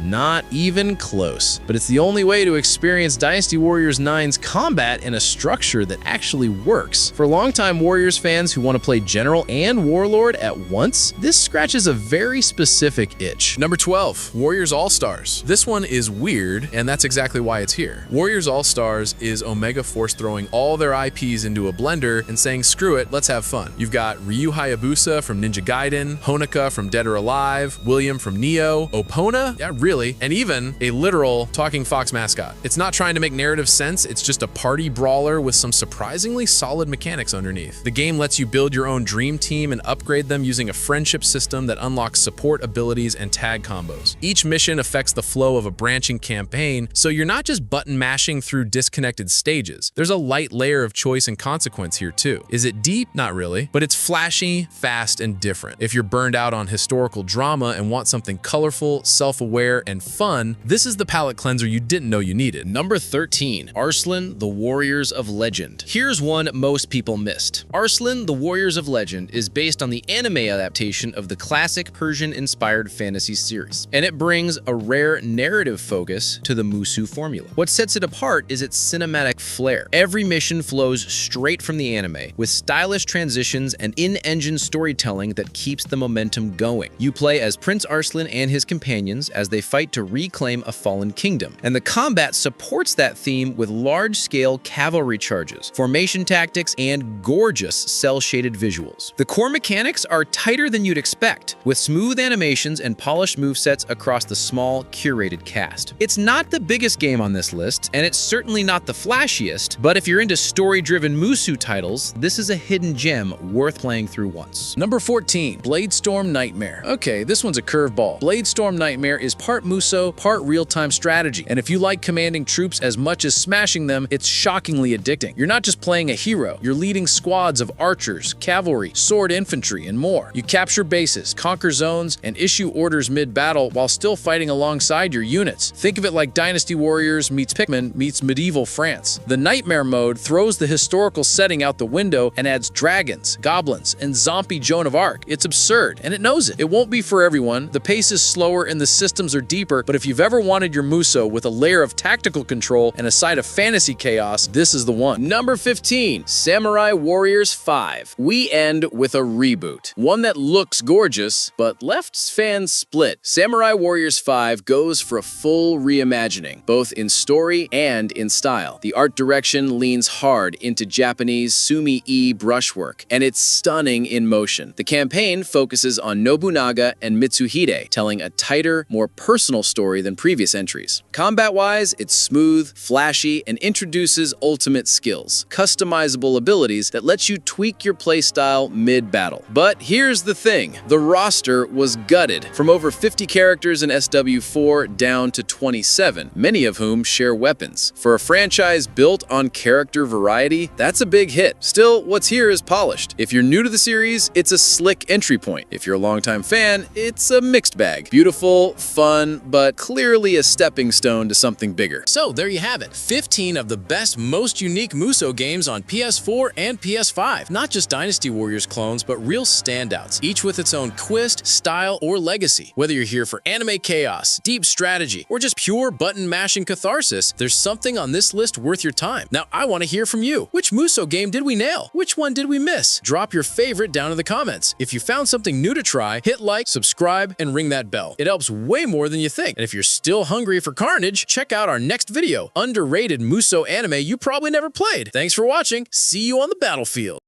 Ready? Give it your best. That's how it's done. Try this one next. Here it comes! There's more!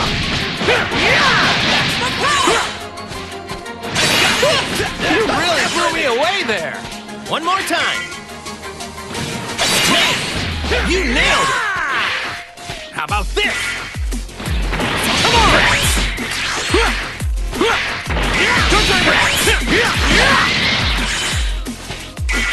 Good turn! Good turn!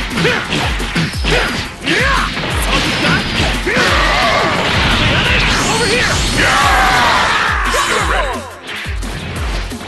All you got? No problem.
定時間拠点を維持した段が勝利となる。面白い。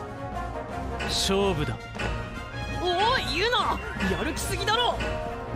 お手柔らかにお願いしますね。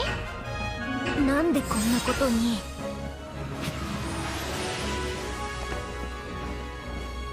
行くぜ。失礼しますね。今よ。補助の外壁。無理の花束。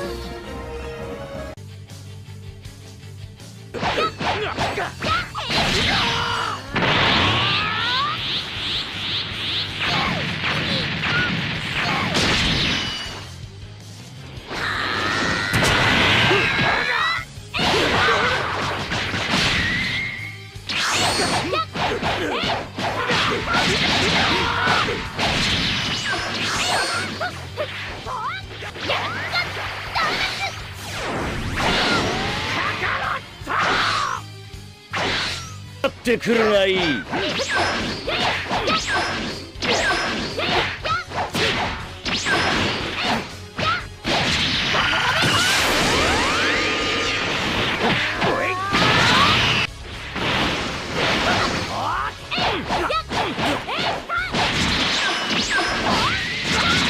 いぞ、その調子だ。しまってやれ。この足元。素早く足元。素早く。もっと速く。躊躇なく。遅い。挽回。逃しはしない。もっと早く。やっと。余計なお世話だとしても。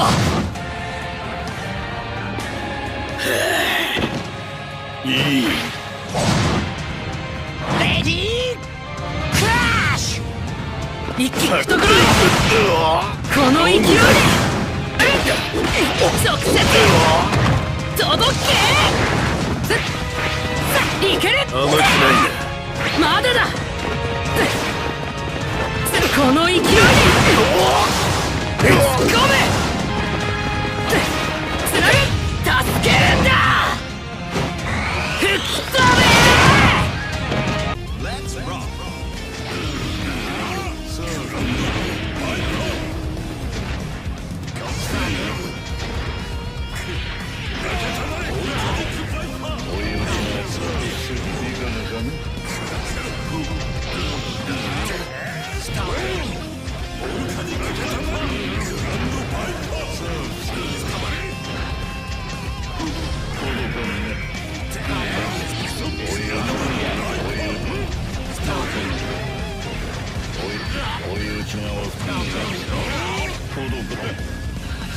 追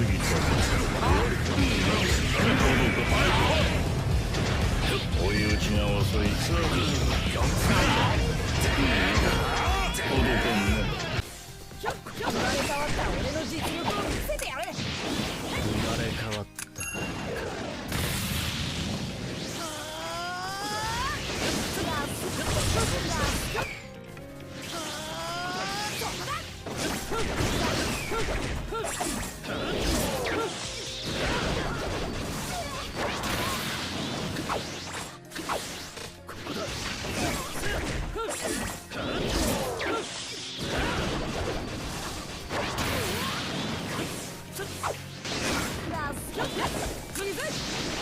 そこだ。や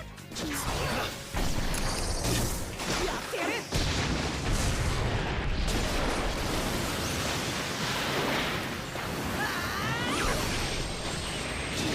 おっちゃんもびっくりなボルト忍術炸裂だってばさ。Paper, scissors! Rock! Try this! Rock, paper, scissors! Rock! Try this! This! Try this! This!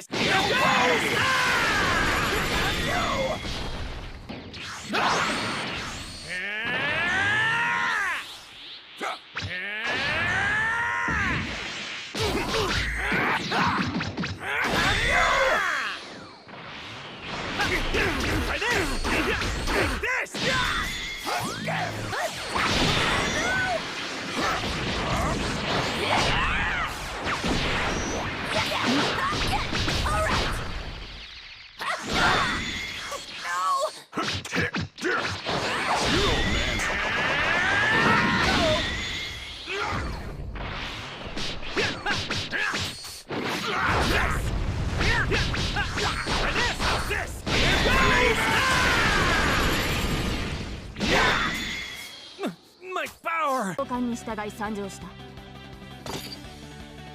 Get ready! Fight!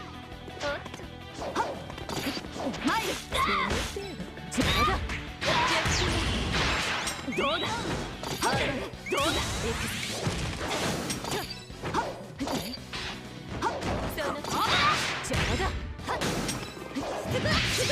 いたか真珠形態。そこだ。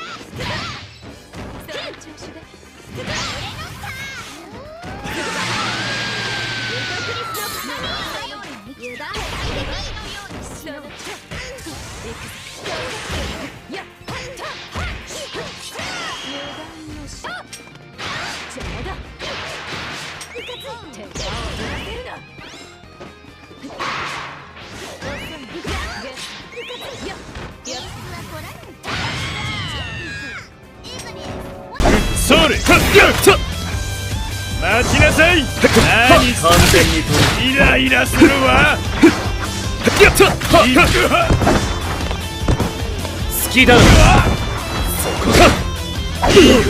止められ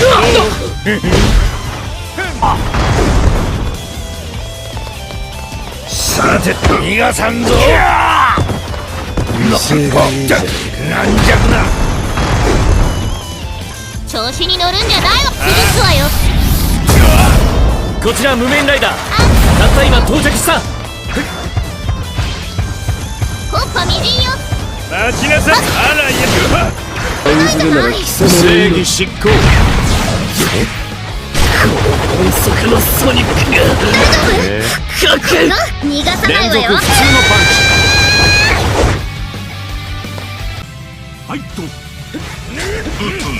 のままでも十分お前を倒せる。言ったはずだ。さっきの氷河の剣が通用しなかったのおかしい。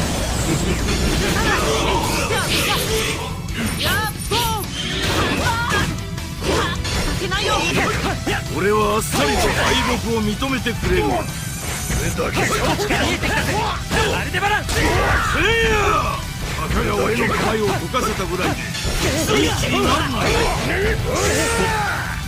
まさかこの金魚銃は父さんだ。どうなっているんだ。やつ構えてもいないっていうのに。それだけか。あの腕組みが攻撃態勢になっているのか。ああうっ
The biggest JRPGs of 2025 are still ahead, from max and monster catching to legendary remakes. Here are 10 upcoming titles you need on your radar, with dates, platforms, and why they're worth your time. Number 10, Daemon X Machina Titanic Scion. Release date September 5th, 2025. Platforms PS5, Xbox Series X/S, Switch 2, and PC. We're kicking off with pure mech mayhem. Daemon X Machina Titanic Scion takes everything the first game did well: fast aerial combat, flashy anime visuals, deep mech customization, and turns the dial all the way up. You're back in the cockpit of an arsenal, a fully customizable war machine fighting massive immortal-class enemies in huge open arenas. The biggest upgrade? A full story campaign designed for both solo play and 4-player online co-op with cross-platform support confirmed. That means teaming up with friends no matter what console they're on. The devs at Marvelous have also reworked enemy AI, so bosses adapt to your tactics. No more mindless bullet sponges. If you like the idea of chaining mid-air sword combos, unloading a rocket barrage, and then swapping parts mid-mission to exploit enemy weaknesses, this is your jam. And with launch just around the corner, it's looking like one of the most explosive starts to the fall JRPG season. Number 9, Trails in the Sky First Chapter Remake. For years, fans have called Trails in the Sky the perfect entry point to the Legend of Heroes saga. But its PSP-era graphics kept a lot of newcomers away. That changes this September. The remake keeps the heart of Estelle and Joshua's journey intact. The small-town beginnings, the slow-burn mystery, the emotional payoffs, but rebuilds the world from the ground up. Expect fully orchestrated music, new character portraits with subtle animations, and a modern UI that makes navigating the complex battle system way easier. Falcom has confirmed that some scenes have been reframed with better camera work, and there's new voice acting for key story moments. If you've been intimidated by the Trails backlog, this is your chance to start at the very beginning with a version built for 2025 players. And trust me, the setup here makes later games in the series hit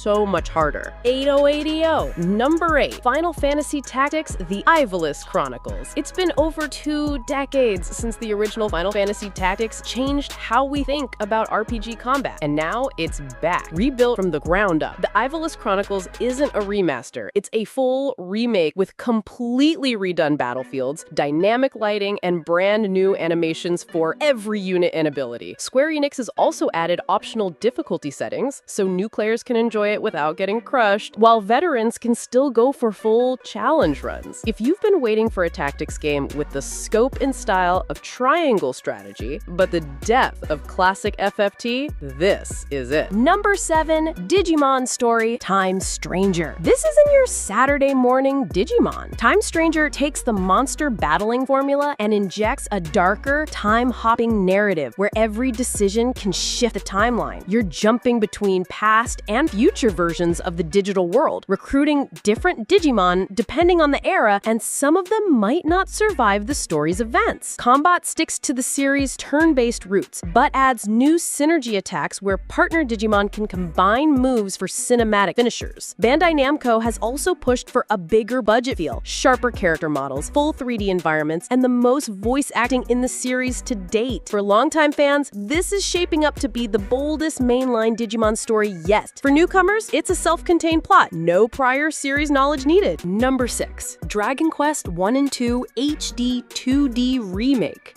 These are the games that started the JRPG genre, and now they're back in a style that makes them feel timeless. Dragon Quest 1 and 2 HD 2D takes the original 8-bit adventures and rebuilds them with the same lush, layered art style that made Octopath Traveler and Triangle Strategy instant eye-catchers. The remake keeps the core maps and story layouts faithful, but fills them with dynamic lighting, animated weather, and environmental touches that make towns feel alive. Monsters have new battle animations, and both games feature fully rearranged orchestral soundtracks recorded with live instruments. Gameplay-wise, Square Enix is adding fast travel options, quest markers for key objectives, and faster battle speeds, but leaving the original pacing intact for purists who want the old-school grind. And because it's a 2-in-1 package, you can finish the first game and roll right into the sequel without missing a beat. For veterans, it's the ultimate nostalgia trip done right. For newcomers, it's JRPG history wrapped in modern polish. Number 5. Pokemon Legends ZA. After the wild success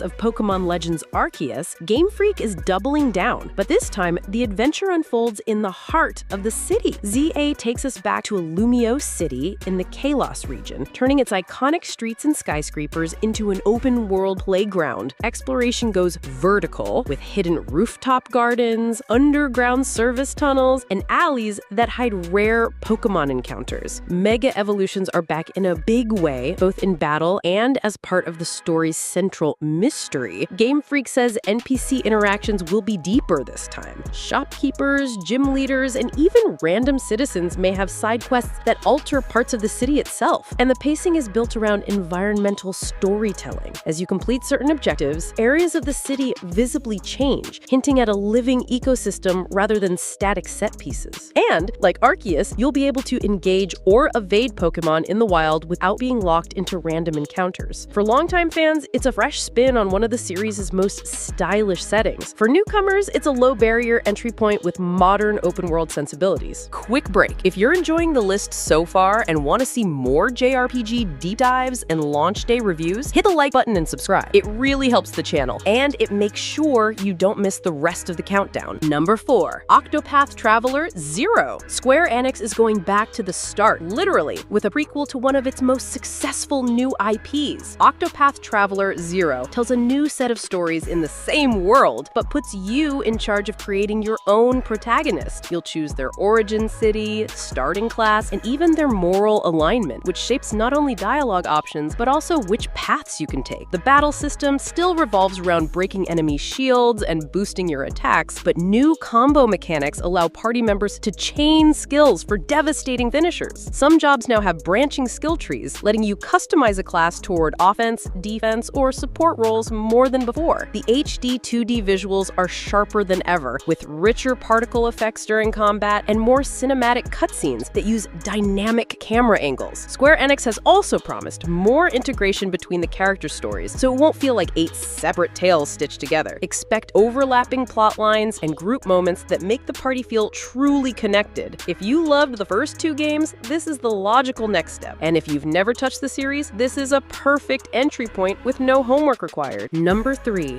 Demon School. If Persona went on a horror binge and teamed up with a tactical RPG, you'd get Demon School. You play as Faye, a university student with the unsettling ability to see demons, enrolled at a school where the line between our world and the demon realm is paper thin. The core hook is its combat. You plan every move for your party in a single phase, then watch it unfold in one slick cinematic sequence. Think chess meets anime fight choreography. Every character has unique movement patterns and special skills, so positioning is just as important as raw stats. Outside of battle, you're juggling a full campus life, making friends, taking odd jobs, and uncovering the school's sinister history through visual novel-style events. Developer Necrosoft leans hard into a late 1990s anime aesthetic, complete with bold colors, thick outlines, and a lo-fi horror soundtrack. This is one of those games where style and mechanics click perfectly, and with multiple endings tied to your relationships and moral choices, it's begging for replays. Number 2. Lost Helden. From Artisan Studios comes Lost Helden, a hand-painted JRPG that looks like a living concept art book. Every location, from windswept plateaus to labyrinthine forests, is painted with insane attention to light and texture. This isn't procedural, it's handcrafted. The story revolves around two protagonists bound by fate, one cursed to take lives, the other cursed to save them. Your perspective alternates between the two, showing how their decisions ripple through the world in completely different ways. Combat blends free-form movement with turn-based commands. You can reposition in real time to flank or dodge, then lock in skill combos for maximum effect. It's designed to feel active without abandoning the tactical depth hardcore JRPG players love. The devs have been clear, there's no filler. Every quest ties into the main narrative, and exploration rewards you with lore and meaningful upgrades,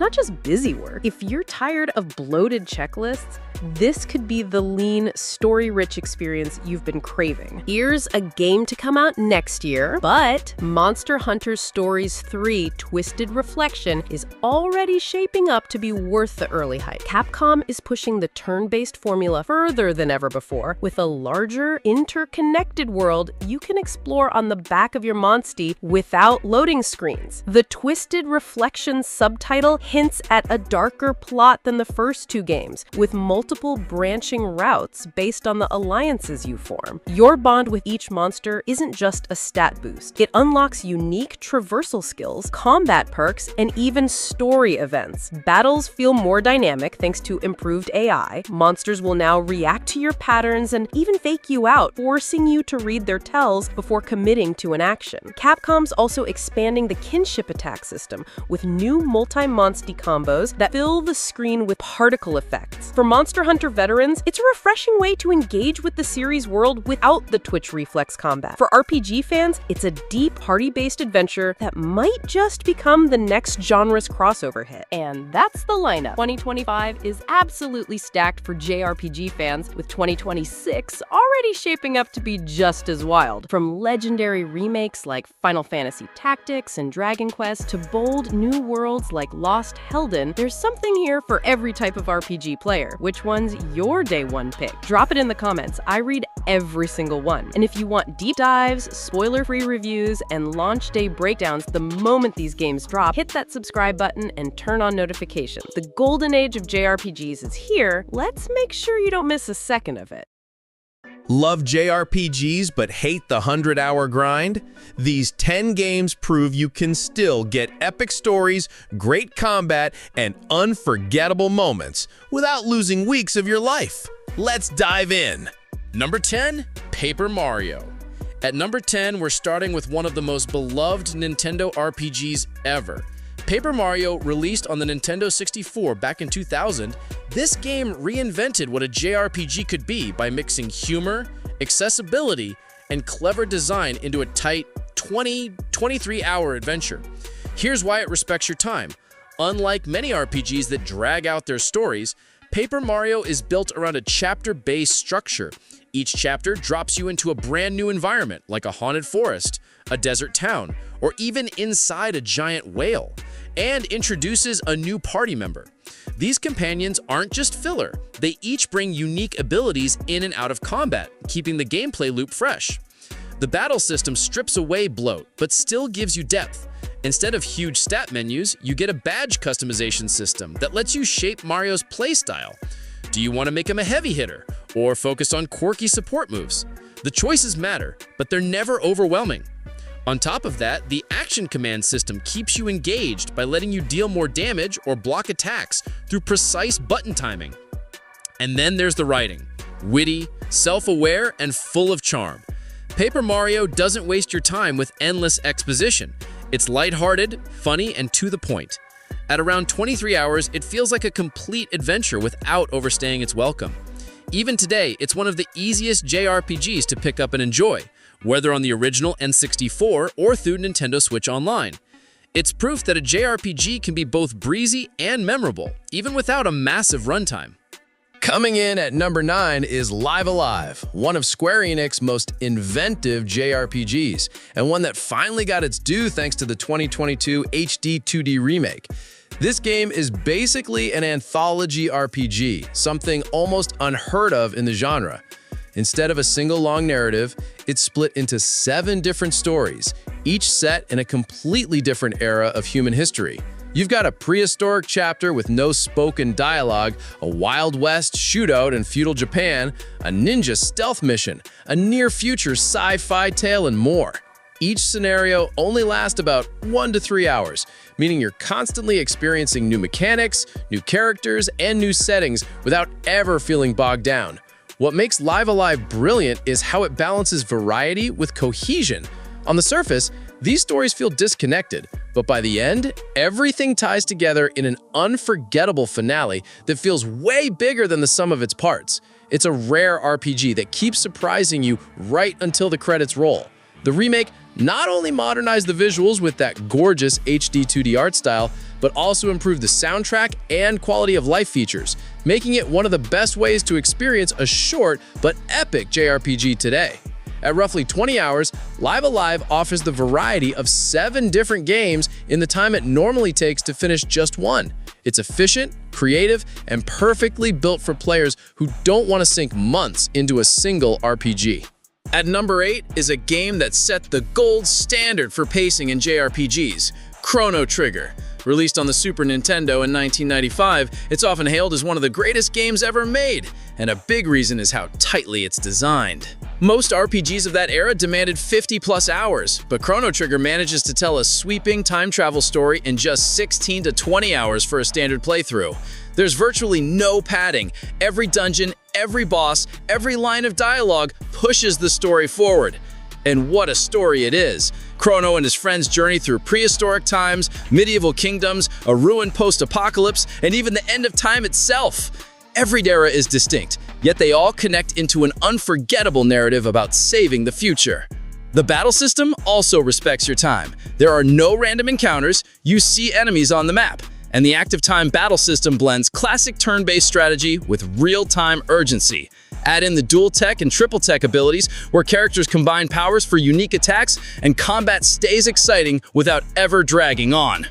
Replayability is another bonus. Chrono Trigger introduced the concept of New Game Plus, letting you replay with your endgame levels and unlock over a dozen different endings. That means a single 20-hour run can easily become a 60-hour obsession if you want to see it all. To this day, Chrono Trigger is proof that JRPGs don't need to be long to be legendary. It's a lean, perfectly paced experience that many still consider the pinnacle of the genre. At number 7, we're moving to something more modern and artistic, Child of Light. Released by Ubisoft in 2014, this game is a beautiful reminder that not all JRPGs come from Japan. In Child of Light, you play as Aurora, a young princess who wakes up in the mystical land of Lemuria. The story is short, just around 12 hours for the main quest, but it's told like a fairy tale. Every line of dialogue is written in rhyme, giving the whole experience a dreamlike storybook quality. What makes it stand out is the presentation. The game's art looks like a living watercolor painting, and the soundtrack by curated adds a haunting, emotional edge. It's one of those rare RPGs where visuals and music matter just as much as the gameplay. Speaking of gameplay, Child of Light uses a combat system inspired by Grandia. Battles revolve around a shared timeline bar. If you hit enemies right before their turn, you can interrupt them, forcing strategy around timing and party abilities. Exploration is also fast and fluid, with Aurora gaining the ability to fly early on, making traversal feel effortless. It's short, yes, but it doesn't waste a single moment. By the time you finish, you'll feel like you've read an entire fairy tale novel, but one you played through instead of just reading.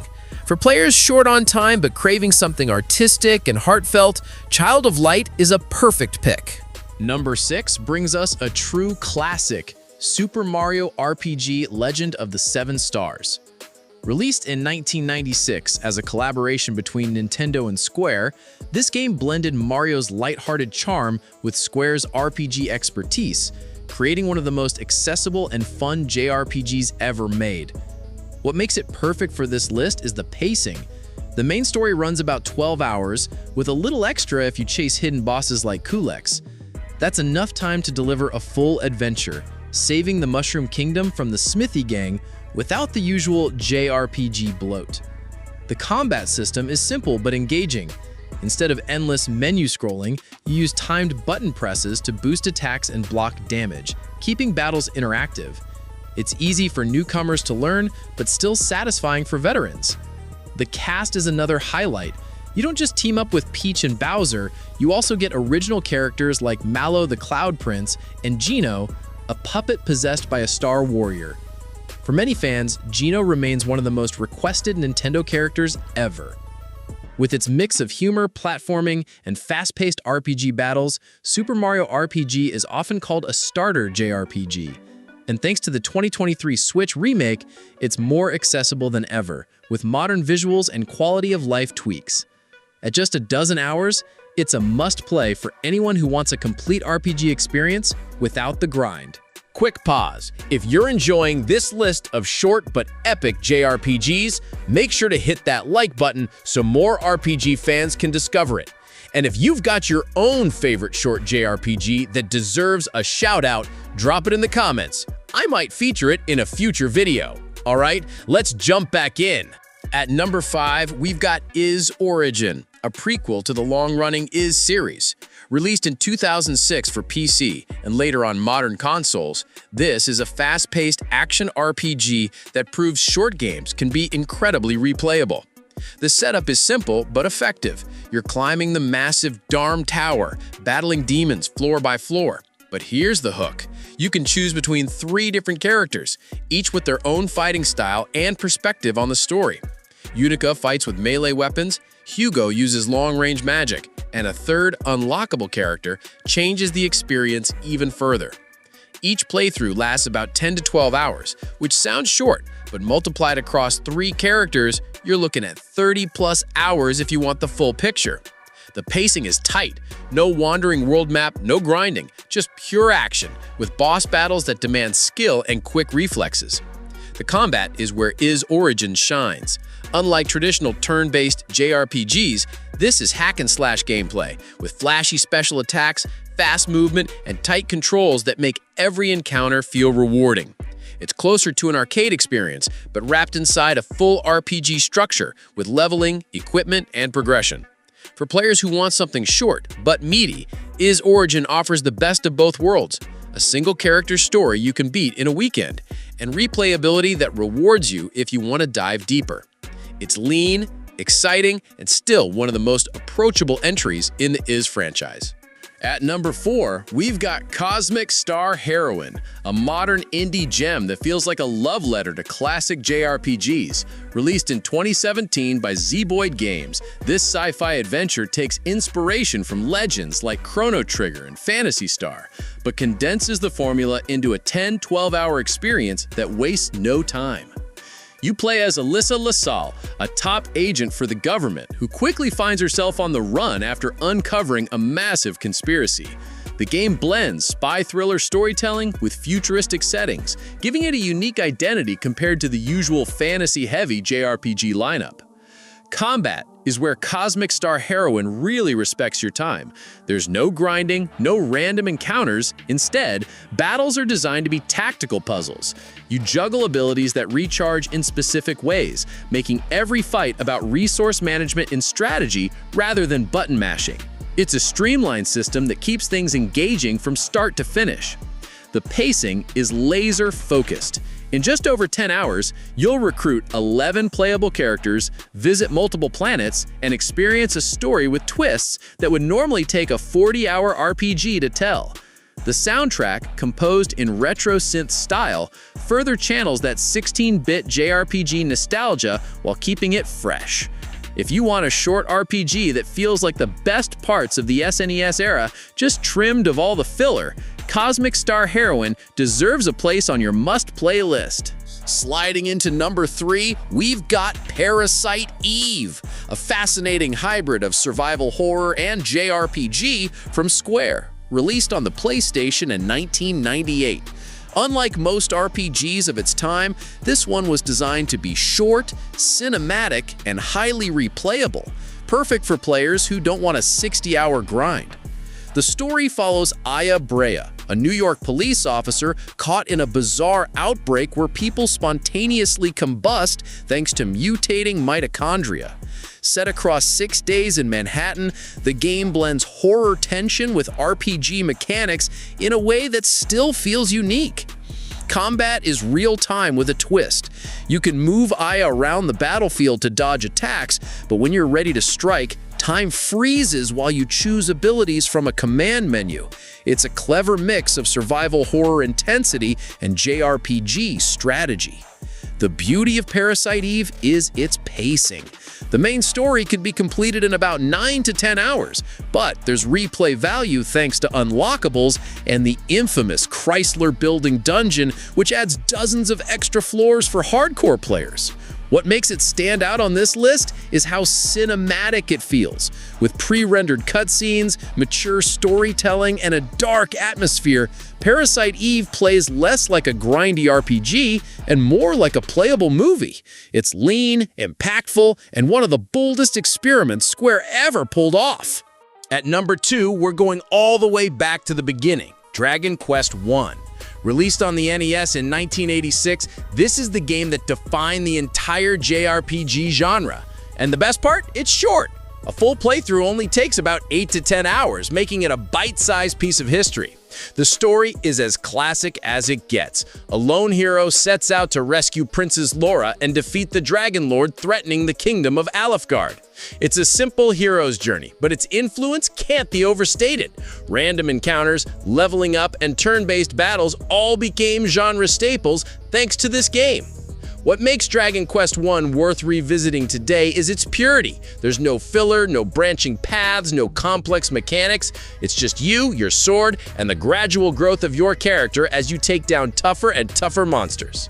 The game has been re-released on multiple platforms, including mobile, Switch, and Game Boy Color, with updated graphics and quality of life improvements. That means it's easier than ever to experience the roots of the JRPG without needing an old NES. For modern players, Dragon Quest I is like taking a crash course in RPG history. It's short, it's straightforward, and it respects your time while letting you see exactly where the genre began. Number 1, Rhapsody, a musical adventure. Finally, at number 1, we've got one of the most unusual JRPGs ever made, Rhapsody, a musical adventure. Originally released on PlayStation in 1998, this is a lighthearted, cozy RPG that clocks in at just around 9 hours, making it the shortest game on this list. You play as Cornette, a young girl who can talk to and control puppets.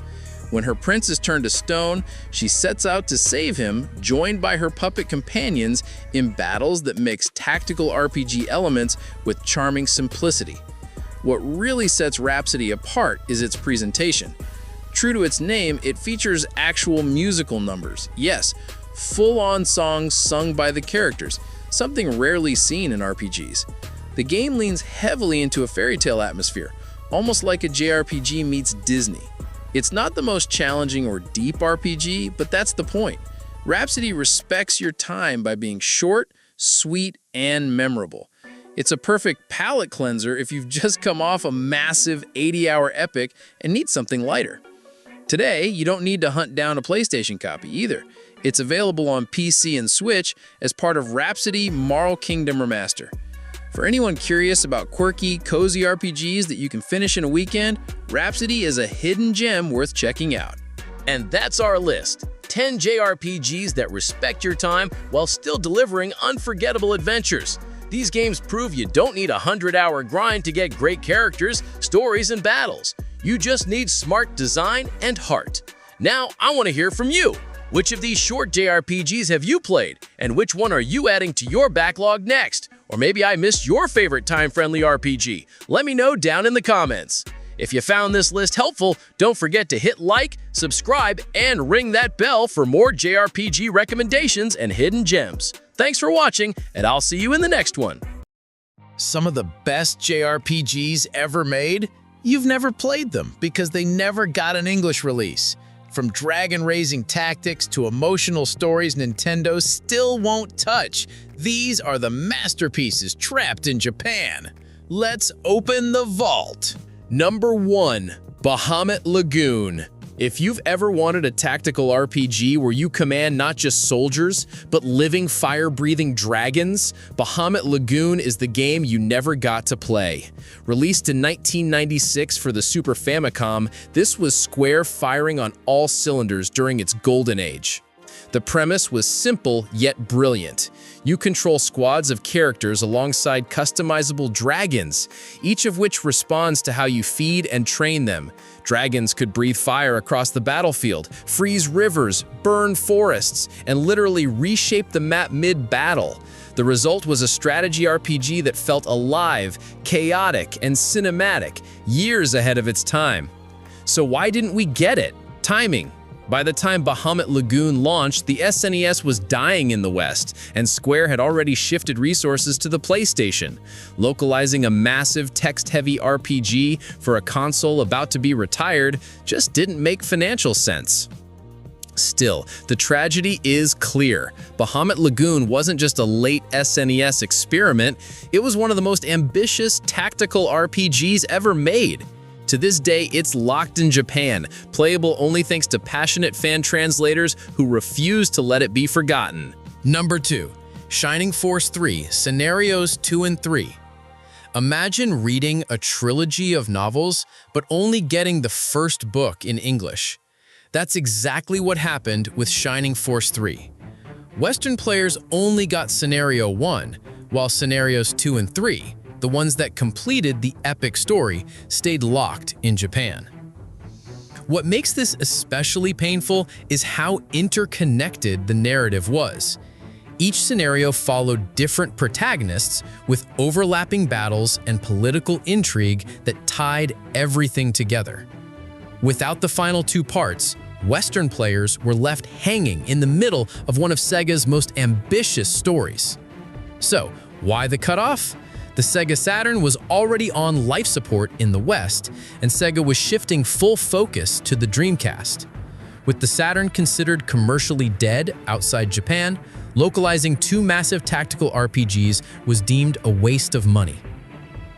For strategy fans, it's one of the great unfinished tales of gaming history. Japanese players saw the grand finale. Western audiences were left forever wondering what happened next. Even now, Shining Force 3 stands as a painful reminder of how console wars and business decisions can kill great storytelling. Number 3. Front Mission 5, Scars of the War. When it comes to mecha RPGs, few series have the legacy of Front Mission, and many fans consider Front Mission 5 to be the pinnacle. Released in 2005 on the PS2, this game tied together the series' sprawling timeline, delivering a story about nationalism, globalization, and the personal cost of war. The gameplay was equally refined. Customizable mechs, known as Wanzers, returned, but with smoother mechanics and more tactical depth than ever before. It built upon everything the series had done before, and for many players, it was the perfect blend of strategy and narrative. So why was it never localized? The short answer: sales. Front Mission 4 had performed poorly in North America, and Square Enix wasn't willing to take the risk of localizing a massive text-heavy strategy game that relied heavily on knowledge of earlier entries, several of which were themselves never translated. It's a cruel irony. Front Mission 5 was the series at its absolute best, yet it's the entry Western players never officially got. Fans have since patched it into English, but officially, this mecha masterpiece is still locked away, a victim of corporate risk aversion. Number 4.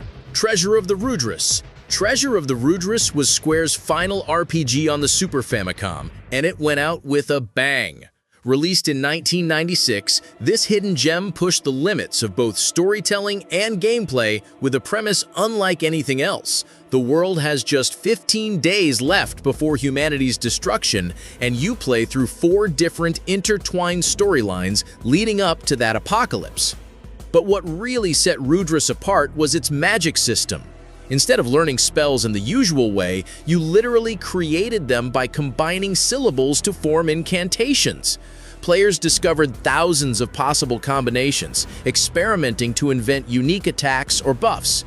It was a system that rewarded creativity and gave you ownership over your arsenal in a way most RPGs never dared. The narrative was equally bold, drawing heavily from Hindu cosmology and religious themes about cycles of life, rebirth, and gods abandoning humanity.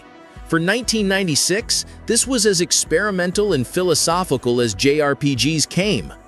So why didn't we get it? 2 big reasons: text overload and cultural sensitivity.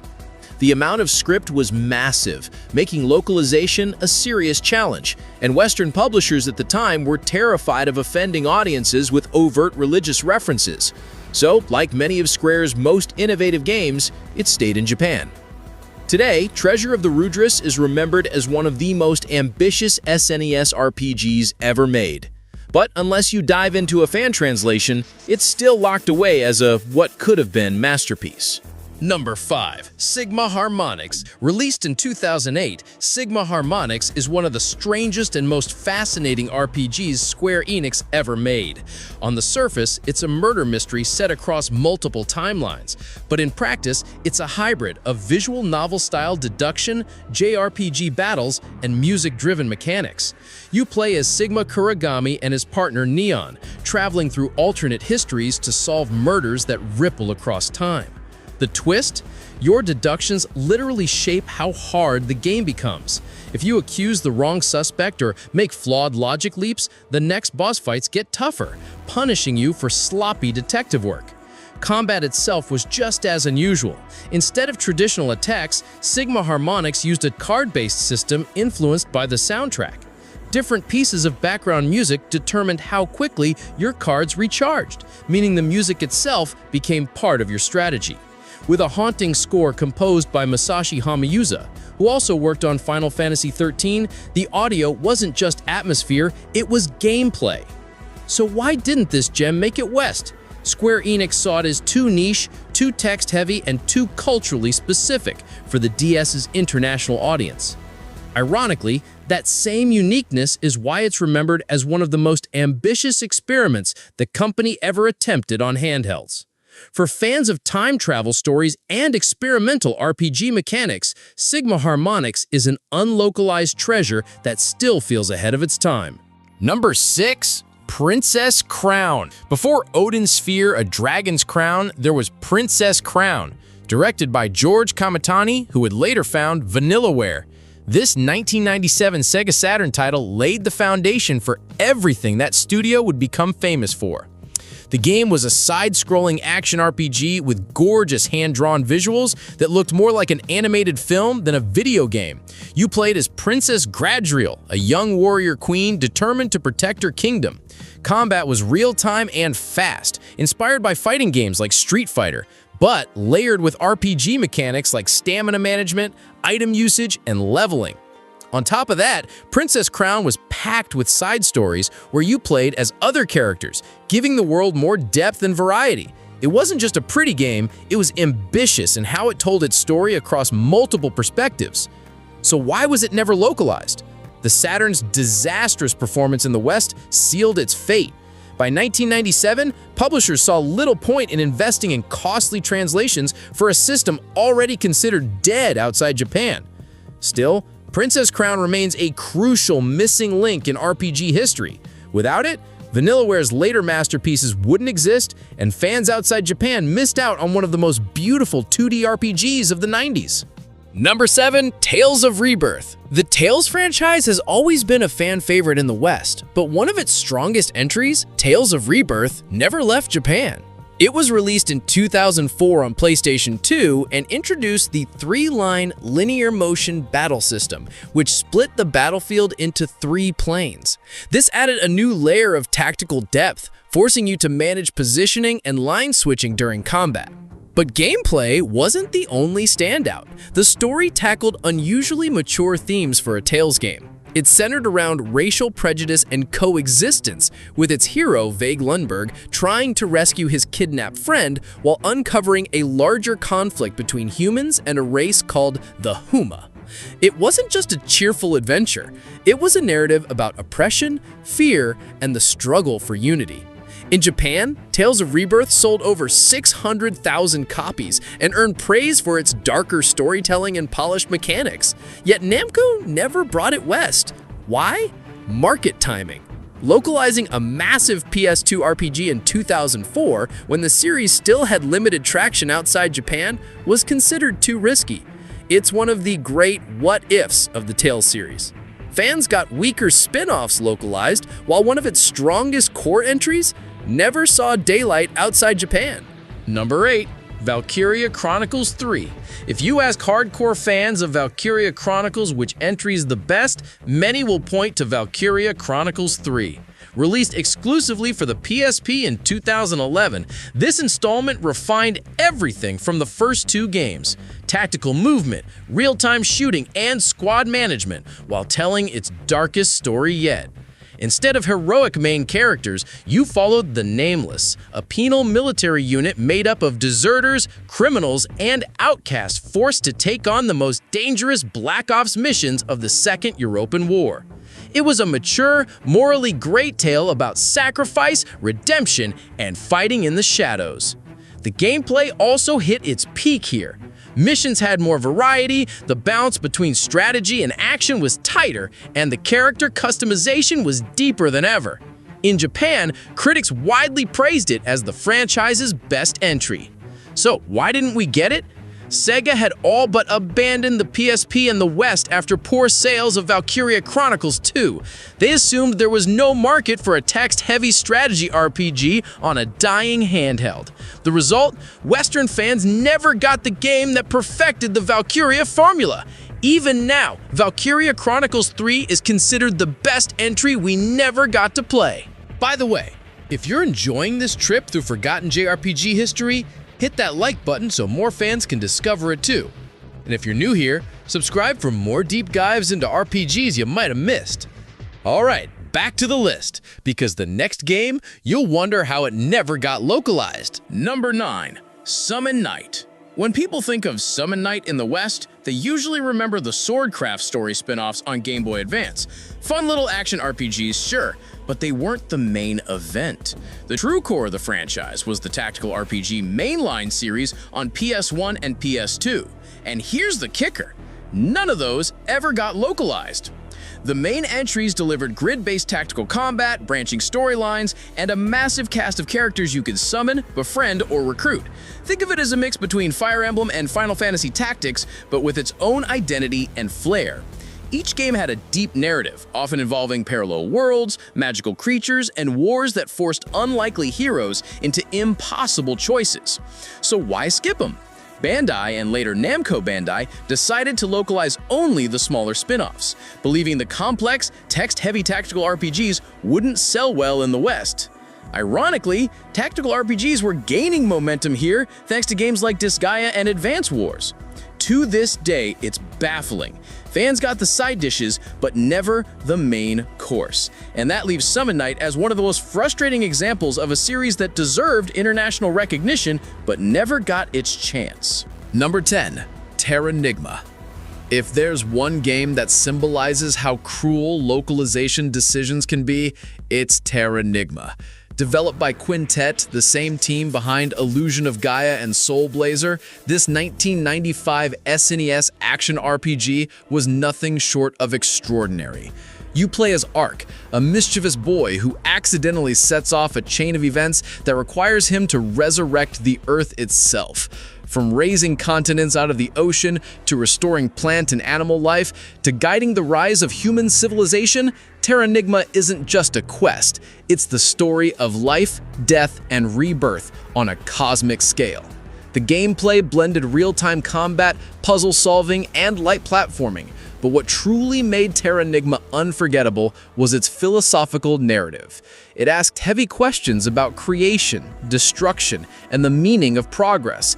It was the kind of story that stayed with you long after the credits rolled. So why didn't it reach North America? Enix had closed its US office by the mid-90s, and without a publisher, Terranigma only released in Japan and parts of Europe. For North American players, it became one of the great what-could-have-been legends of the 16-bit era. Even today, fans beg for a re-release because Terranigma isn't just a lost RPG, it's one of the most powerful stories the SNES generation ever produced. Number 11, Mother 3. Few unlocalized games have achieved the mythic status of Mother 3. Released in 2006 for the Game Boy Advance, it's the long-awaited sequel to Earthbound, Mother 2, and it delivered one of the most emotional journeys in all of gaming. You follow Lucas and his family in a rural village that slowly succumbs to industrialization, greed, and tragedy.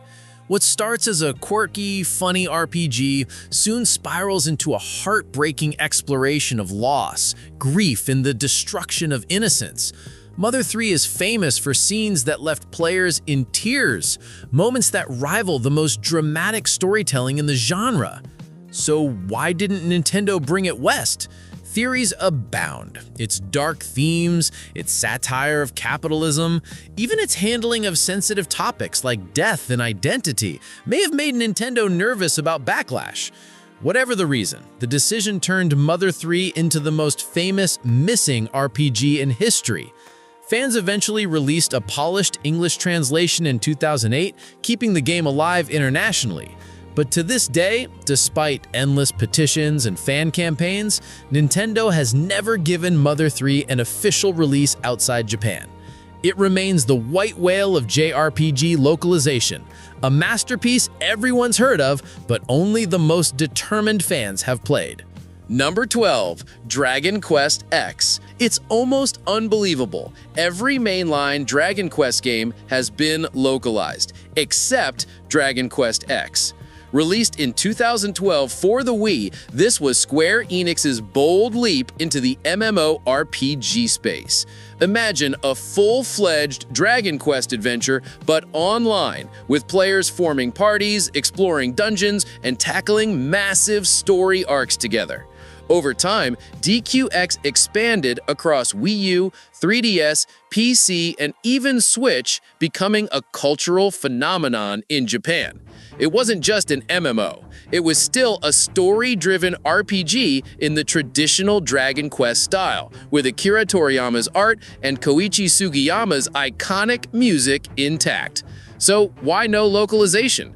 Running an MMO overseas requires huge infrastructure, servers, and ongoing support.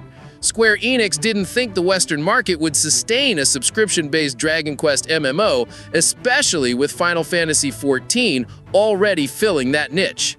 Fans held out hope when an offline version was announced in 2021, but even that remains Japan only. Which means, incredibly, Dragon Quest X is still the only numbered entry in the legendary series that global fans can't officially play. Number 13, Sakura Wars. Sega's Sakura Wars franchise is one of Japan's most beloved, blending strategy RPG combat with dating sim mechanics in a steampunk version of the Taisho era. The mix sounds bizarre, but in practice, it created one of the most unique RPG experiences ever made. You didn't just fight demons in giant steam-powered mechs. You also built relationships with your teammates, with dialogue choices affecting combat performance and branching storylines. It was half tactical RPG, half character-driven drama, wrapped in anime-style presentation that was ahead of its time. But despite critical acclaim and strong sales in Japan, almost none of the main entries were localized. Only Sakura Wars So Long My Love for PS2 and Wii made it west, leaving most of the saga locked away.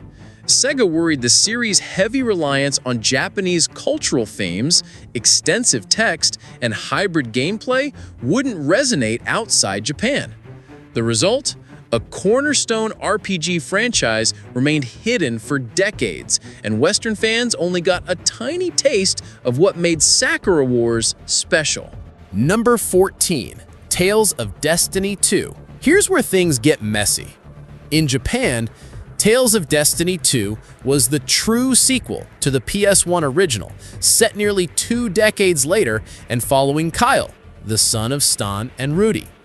It built on everything the first game introduced, pushing the series' 2D combat to new heights with the trust and tactical linear motion battle system, a fast, combo-heavy real-time system that encouraged skillful spacing and team coordination. Many fans still rank it as one of the finest Tales entries ever made. So why didn't we get it? Ironically, we already had a Tales of Destiny 2 in the West, what Japan knew as Tales of Eternia. Bandai Namco didn't want the confusion of 2 completely different games with the same name, and localizing a massive script was considered too expensive for a franchise still seen as niche overseas. As a result, both the PS2 original and the PSP port stayed locked in Japan. What makes this sting is that Tales of Destiny 2 wasn't a throwaway side story. It was one of the core Tales experiences with a direct connection to a fan-favorite protagonist. Instead, Western fans got fragments of the franchise while one of its best mainline titles remained untranslated. For Tales fans, it's still one of the biggest missing pieces. Number 15. Ys 5 Lost Kefin, Kingdom of Sand. Falcom's Ys series is known for fast-paced action, but Ys 5 broke tradition in bold ways. Released in 1995 on the Super Famicom, it slowed down the frantic bump combat of earlier games and introduced a more deliberate system. Manual sword swings, guarding, jumping, and a charge-based magic system that leveled separately from physical combat. For the first time, battles felt tactical, almost experimental, like Falcom was reimagining what Ys could be. The story took Adel into the desert city of Xandria, where he uncovered the mysteries of a lost sand-covered kingdom and its buried secrets. The setting gave the game a distinct tone, sun-soaked, mysterious, and unlike any other entry. So why is it missing? Timing. By 1995, the SNES era was ending in the West, and Falcom didn't have the publishing power to push it overseas. Even the PS2 remake in 2006 stayed Japan only. Fans eventually filled the gap with a polished fan translation of the SNES version, but officially, Ys 5 is the only mainline entry never released in English.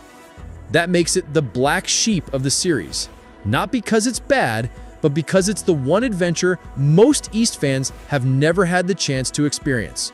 With every other entry now globally available, Lost Kefin feels like the final missing piece of Adel's journey. From fans to lifelines, the translation underground. When publishers said no, fans said yes. Communities like romhacking.net kept these games alive, spending years making English patches so the rest of the world could finally play.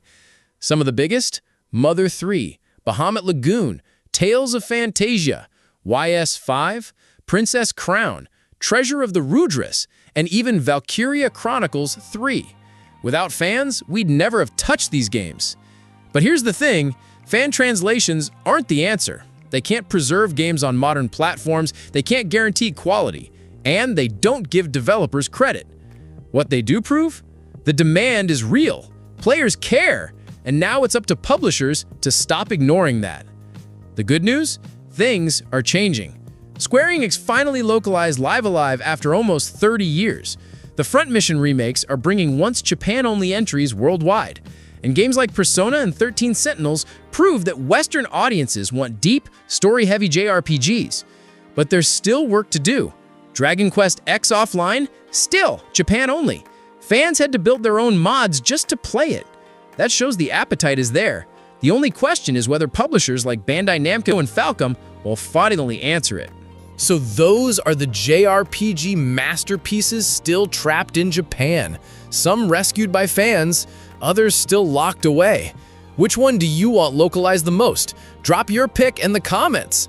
And if you love deep dives into JRPG history, make sure to hit like, subscribe, and ring the bell. Because trust me, there are even more hidden gems we're gonna uncover.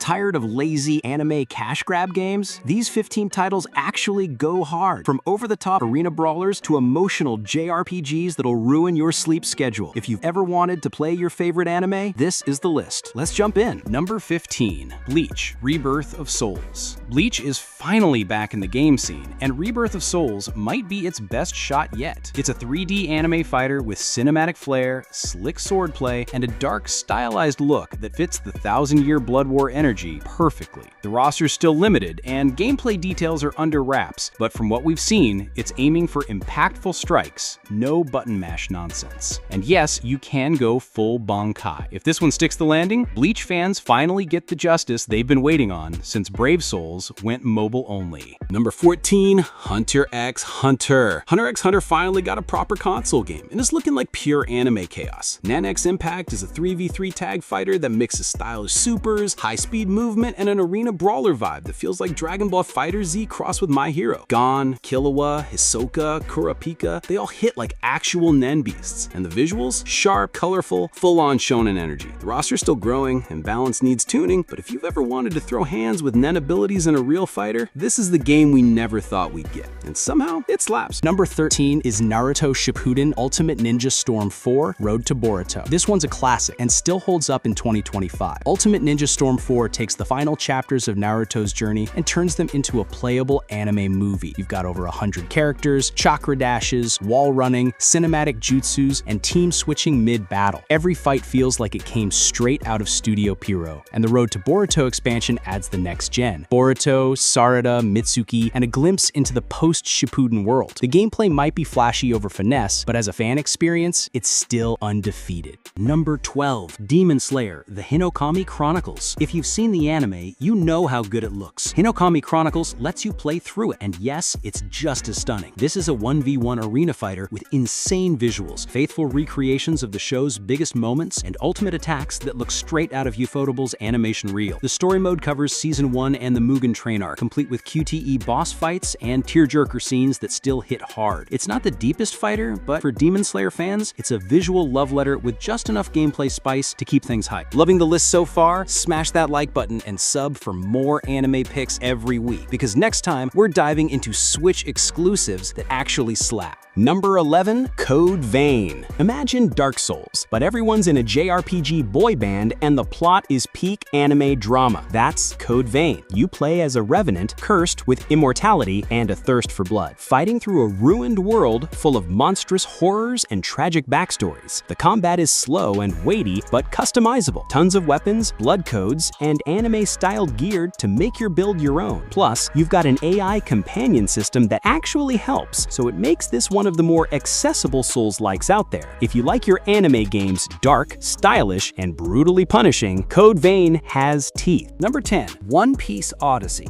Odyssey isn't just another anime cash-in, it's a full-blown JRPG with heart. Ichiro Oda helped write the story, and it shows. The Straw Hats land on a mysterious island, lose their powers, and have to relive iconic arcs from the anime to get them back. The turn-based combat is clean and party-focused, with zone-based mechanics and character synergy that actually makes your crew feel like a team. You can explore with any Straw Hat, solve puzzles, fight monsters, and dig deep into a brand new One Piece story that feels like a lost arc from the anime. It's not perfect, but if you love Luffy and the gang, Odyssey is the One Piece game fans have waited years. Number 9, Scarlet Nexus. Psychic powers, twisted monsters, cyberpunk Japan. Scarlet Nexus goes hard with its own original anime world, and it doesn't miss. You play play as either Yuito or Kasane, psionic soldiers who can hurl buses, rip vending machines off the street, and obliterate enemies with your mind. The combat's fluid, flashy, and built around combos, dodging, and brain-powered finishers. Story-wise, it's layered. Conspiracies, time loops, personal trauma, all with a cast that feels like a lost season of Tokyo ESP meets Akira. If you want a fast-paced action RPG with slick combat and a unique anime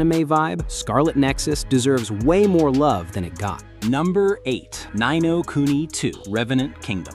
Ever wanted to play a Studio Ghibli movie? Ni no Kuni 2 is the closest you'll get. You play as Evan, a young king kicked off his throne who decides to build a new kingdom from scratch. It's part action RPG, part kingdom builder, and 100% charming. From the lush world design to the higgledies that help you fight with adorable chaos. Combat is real-time and surprisingly deep, with fast movement, party swapping, and flashy special moves. And the soundtrack? Composed by Joe Hisashi. Yeah, that Joe Hisashi. It may not have Ghibli's logo this time, but the spirit's still there, and the magic is real. Number 7, Persona 3 Reload, the OG Dark Persona reimagined. Before Joker stole hearts, Persona 3 made you face death, literally. Reload takes the classic 2006 game and brings it into 2025 with a full-blown remake, updated visuals, voice cast, and all new animated cutscenes. You play as a transfer student who unlocks the power of Persona during the mysterious Dark Hour, a hidden time where shadows roam and coffins line the streets. Expect social links, turn-based dungeon crawling, and some of the heaviest themes in the series. This one's all about mortality, grief, and finding meaning when the clock is ticking. If Persona 5 was rebellion, Persona 3 is existential, and Reload does it justice. Number 6, Guilty Gear Strive. This isn't just a fighting game, it's a concert with combos. Guilty Gear Strive is the gold standard for anime fighters right now. Hand-drawn 2.5D visuals that look better than most actual anime? Check. A soundtrack that shreds harder than Dio's Stand? Also check. Whether you're maining Soul Bad Guy or trolling with Faust, every match feels explosive, stylish, and surprisingly strategic. Rollback netcode makes online smooth, and the mechanics strike that rare balance between deep and beginner-friendly. If you're into high-octane duels with anime edge and pro-level potential, Strive is your battleground. Number 5, Tales of Arise. Tales of Arise isn't just another entry in a long-running franchise, it's the one that finally broke through. You play as Alphen, a masked swordsman who can't feel pain, and Shion, a noblewoman cursed to hurt anyone she touches. Yeah, the drama's real. Combat is buttery smooth, more action RPG than ever, with aerial combos, flashy boost strikes, and massive boss fights that feel like anime episodes in motion. Visually, it's stunning. Unreal Engine 4 plus atmospheric shader equals anime art book levels of beauty. The story tackles oppression, revolution, and healing, and somehow still sneaks in goofy skits about owls and food. If you want an emotional JRPG with actual hands-on combat, Arise is a must-play.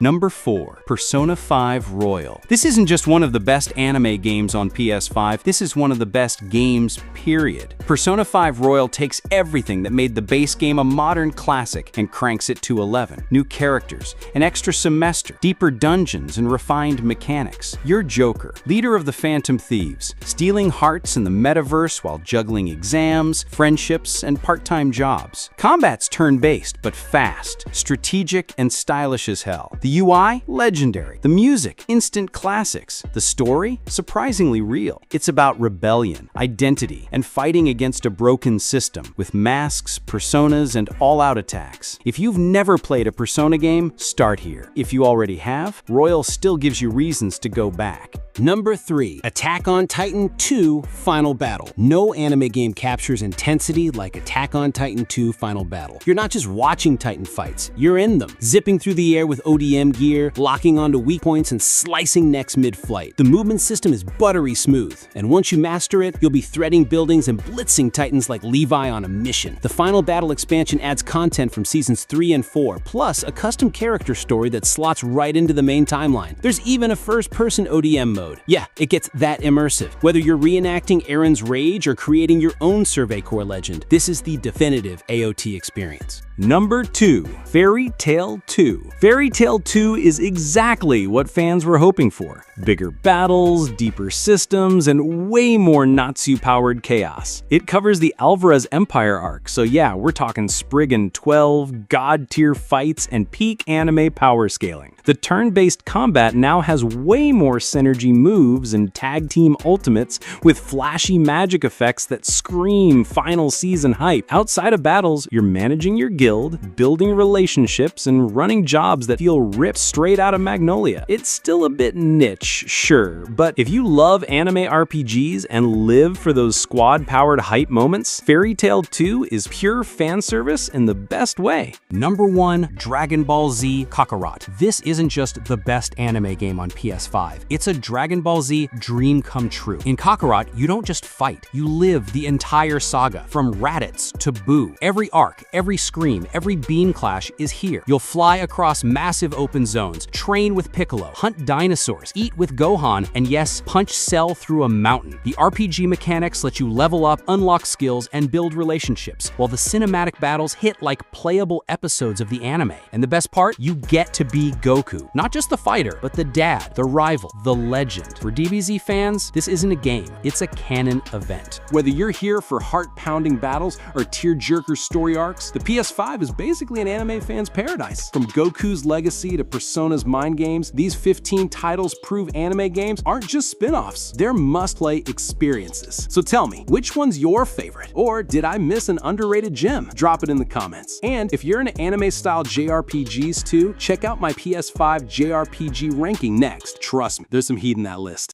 The 90s were the golden age of RPGs. Before open worlds and season passes, these games were raw, ambitious, and unforgettable. Whether you were grinding random encounters on the SNES, swapping discs on the PS1, or hunting down a rare Saturn gem, this was the decade where role-playing games hit their peak. From emotional stories that still break our hearts to battle systems that redefined the genre, the 90s gave us RPGs that weren't just games. They were canon events for an entire generation of players. So grab your memory cards, dust off those cartridges, and let's count down the 20 greatest RPGs of the 90s across the SNES, PS1, and Sega Saturn. Starting off at number 20 is a game that flew under the radar for most people. Albert Odyssey: Legend of Eldine on the Sega Saturn. Originally, Albert Odyssey wasn't even an RPG series. It started life as a strategy game on the Super Famicom in Japan. But when Sunsoft brought Legend of Eldine to the Saturn, they retooled it into a traditional turn-based JRPG to fill a huge gap in the console's lineup. And here's the thing, the Saturn desperately needed RPGs. PlayStation was getting Final Fantasy VII, Nintendo had Chrono Trigger and Earthbound in its past, but Saturn owners, they were starved. Albert Odyssey became their answer. It had gorgeous 2D sprites that pushed the Saturn's color palette, a surprisingly strong soundtrack, and English localization courtesy of Working Designs, the same team famous for witty, sometimes cheeky translations. It didn't reinvent the wheel, but for Saturn fans, it was like finding water in the desert, a classic fantasy RPG at a time when the console badly needed one. At number 19, we have a legendary remake that many RPG collectors still treasure. Lunar Silver Star Story Complete. This was originally a Sega CD title from 1992, but the Saturn remake in 1996, followed by the PlayStation release in 1999, turned it into a cult phenomenon. And a lot of that comes down to Working Designs' legendary localization. For the time, Lunar felt like you were playing an anime. It had fully animated cutscenes, voice acting, expressive character portraits, and a story that actually balanced humor, romance, and heartfelt drama. Alex and Luna's relationship felt authentic in a way RPG romances usually didn't. The PlayStation release in particular became iconic because it wasn't just a game. It came in a massive collector's box with art books, soundtracks, and extras. In the late 90s, that kind of premium packaging was unheard of, and it made owning Lunar feel like owning a piece of RPG history. For many Western players, Lunar was their first taste of a story-driven, anime-style RPG, and it set the stage for what would become the Persona era later on. Coming in at number 18 is Grandia, one of the most charming and optimistic RPGs of the 90s. Released first on the Saturn in Japan, then ported to the PlayStation in the West, Grandia stood out in a decade filled with darker, brooding RPGs. Instead of chosen heroes weighed down by destiny, you played as Justin, a kid who Goku just wanted to explore the world and live out his dream of adventure. That sense of discovery is baked into every part of the game. The world feels alive, with NPCs that move around on schedules, dungeons full of clever puzzles, and towns that feel bustling instead of static. But the real showstopper was the battle system, built around a timeline mechanic. Every action, attacks, spells, abilities moved along a visible bar. You could interrupt enemies, delay their actions, and string together combos. It was like mixing turn-based strategy with the tension of real-time combat, and it directly influenced future games like Final Fantasy X. To this day, fans talk about Grandia's hopeful tone. It wasn't about saving the world from apocalyptic doom, it was about adventure, growing up, and seeing the beauty of the unknown. That's why it's still remembered as one of the most uplifting RPGs of the 90s. At number 17, we've got a tactical masterpiece that most people outside Japan never got to fully experience: Shining Force 3 on the Sega Saturn. Now, this is where Sega did something bold. Instead of releasing one big game, Shining Force 3 was split into 3 interconnected scenarios. Each one told a different perspective of the same war, with overlapping events and characters. If you played them all, you'd piece together the entire story like a giant RPG puzzle. The catch: only the first scenario ever left Japan. Western Saturn owners got a taste of one of the greatest tactical RPGs of its era, but the full story remained locked overseas. Gameplay-wise, Shining Force 3 evolved the grid-based combat of its predecessors with more complex maps, better AI, and beautifully detailed battle scenes. For Saturn fans, it was the closest thing to a Final Fantasy Tactics rival. To this day, RPG collectors consider the full Shining Force 3 trilogy one of the holy grails of Saturn RPGs, and a painful reminder of what could have been if Sega hadn't stumbled in the late 90s. At number 16, we have a game that's become almost mythical: Panzer Dragoon Saga. Released in 1998, this was Sega's attempt to make a full-fledged RPG out of the Panzer Dragoon rail shooter series. What they delivered was 4 discs of pure magic, a cinematic JRPG that pushed the Saturn to its absolute limits. The game blended real-time movement with turn-based commands, letting you circle enemies mid-battle to find weak spots while charging up devastating attacks. It was fast, tactical, and unlike anything else on the market. The world was rich with lore, the story was surprisingly mature, and the production values were insane for the time. Fully voiced dialogue, massive cutscenes, and one of the most atmospheric soundtracks of the 90s. Here's the kicker: Sega only produced a limited number of copies before the Saturn was discontinued. That means today, Panzer Dragoon Saga is one of the rarest and most expensive RPGs in history, often going for over $1,000 on eBay. It's a tragic story because the game itself is a masterpiece, but very few ever got to play it. That rarity has only fueled its legend as one of the greatest RPGs of the 90s. At number 15, we've got Breath of Fire 3, Capcom's most beloved entry in their long-running RPG series. Released in 1997, this was the first Breath of Fire game to make the jump to 3D environments while still keeping its 2D sprite characters. That mix gave it a unique charm: detailed towns and dungeons with colorful, expressive heroes leading the way. The story follows Ryu, a boy who can transform into a dragon, and it's a true coming-of-age tale. You literally watch him grow from a child into an adult, with the journey covering the themes of friendship, responsibility, and destiny. Gameplay introduced the Master System, where characters could train under NPC mentors to gain different stat growths and abilities. It added a layer of customization that made your party feel unique to your playstyle. And of course, the dragon transformations were a highlight. Few things in a 90s JRPG felt as satisfying as turning Ryu into a massive beast and unleashing destruction on bosses. While it never reached the fame of Final Fantasy or Chrono Trigger, Breath of Fire 3 earned a loyal fanbase who still call it the series' peak. For many PS1 players, it was their first big JRPG adventure outside of Square's shadow. At number 14, we have a game that pushed boundaries in ways most RPGs of its time didn't: Star Ocean: The Second Story. Released on the PlayStation in 1998, this was Tri-Ace and Enix swinging for the fences. The premise alone was fresh, a mix of sci-fi and fantasy that let you see the story from 2 very different perspectives. You could choose to play as Claude, a young Earth Federation officer stranded on a mysterious, underdeveloped planet, or as Rena, a local villager with mysterious powers. That choice completely altered dialogue, story beats, and even which party members you could recruit. And speaking of party members, this game had a whopping 87 different character epilogues and endings depending on how you developed relationships. With its private action system, you could break away from the main quest in towns and interact with characters individually, affecting friendships, romance, alliances, and even your ending. For 1998, that level of narrative branching was unheard of. Combat also stood out from the pack. While most RPGs stuck to menu-driven, turn-based battles, Star Ocean 2 delivered real-time combat on an open battlefield. You could freely move, cast flashy spells, and chain devastating combos. It was chaotic, flashy, and far more action-oriented than its peers. Add in an extensive crafting system where you could literally invent items, cook food, or even write novels, and you had a game bursting with depth. It wasn't just innovative, it was fun, and that's why it's still remembered today. So much so that Square Enix remade it in 2023 as Star Ocean: The Second Story R for modern platforms, showing that this PS1 gem wasn't just ahead of its time, it's timeless. At number 13 is a game that showed us just how dark and experimental JRPGs could get. Persona 2: Innocent Sin. Released in 1999 for the PS1, this was Atlus pushing the Persona series into bold new territory. Unlike the typical save-the-world plots of the era, Innocent Sin was about rumors becoming reality. Literally, if people started whispering that your teacher was dating a student or that Hitler was alive and leading an army, those rumors would manifest into truth. It was surreal, unnerving, and unlike anything else in the genre. You played as Tatsuya and his group of classmates, caught up in a nightmare where the lines between fantasy and reality collapsed. The game tackled themes like mass paranoia, trauma, sexuality, and identity, subjects that most RPGs in the 90s would never touch. Mechanically, it was a dungeon crawler at heart, with the demon negotiation system inherited from Shin Megami Tensei, but layered with the unique Persona card fusion system. You could summon powerful personas to fight, but you had to earn them by talking, bribing, or scaring demons into submission. It was clunky by modern standards, but incredibly ambitious. And here's the kicker. Innocent Sin never officially released outside Japan until a PSP remake a decade later. Western audiences originally only got its follow-up, Persona 2: Eternal Punishment. That made Innocent Sin almost mythical among RPG fans in the West, an underground game whispered about in magazines and forums until it finally became accessible. Today, fans look back at Innocent Sin as the point where Persona truly became its own beast, darker, bolder, and paving the way for the modern juggernaut that is Persona 5. At number 12, we've got a game that didn't get the mainstream spotlight, but carved out a cult following that still begs for a remake. Legend of Legaia. Released on the PS1 in 1998, Legaia grabbed attention immediately with its unique tactical art system. Instead of picking a generic attack command, you input sequences up, down, left, right to unleash martial arts combos. Discovering new arts was half the fun, and pulling off long strings of moves made battles feel more interactive than almost any other turn-based RPG at the time. It felt like a fighting game fused with a JRPG. The story was classic 90s dark fantasy. Humanity lives in a world plagued by a deadly mist, which corrupts magical creatures called Seru into monsters. Your heroes, Vaughn, Noah, and Gala, are chosen to revive Genesis trees that can drive back the mist. It's a familiar save-the-world structure, but the execution had weight. The mist wasn't just a background threat. It literally consumed towns and loved ones,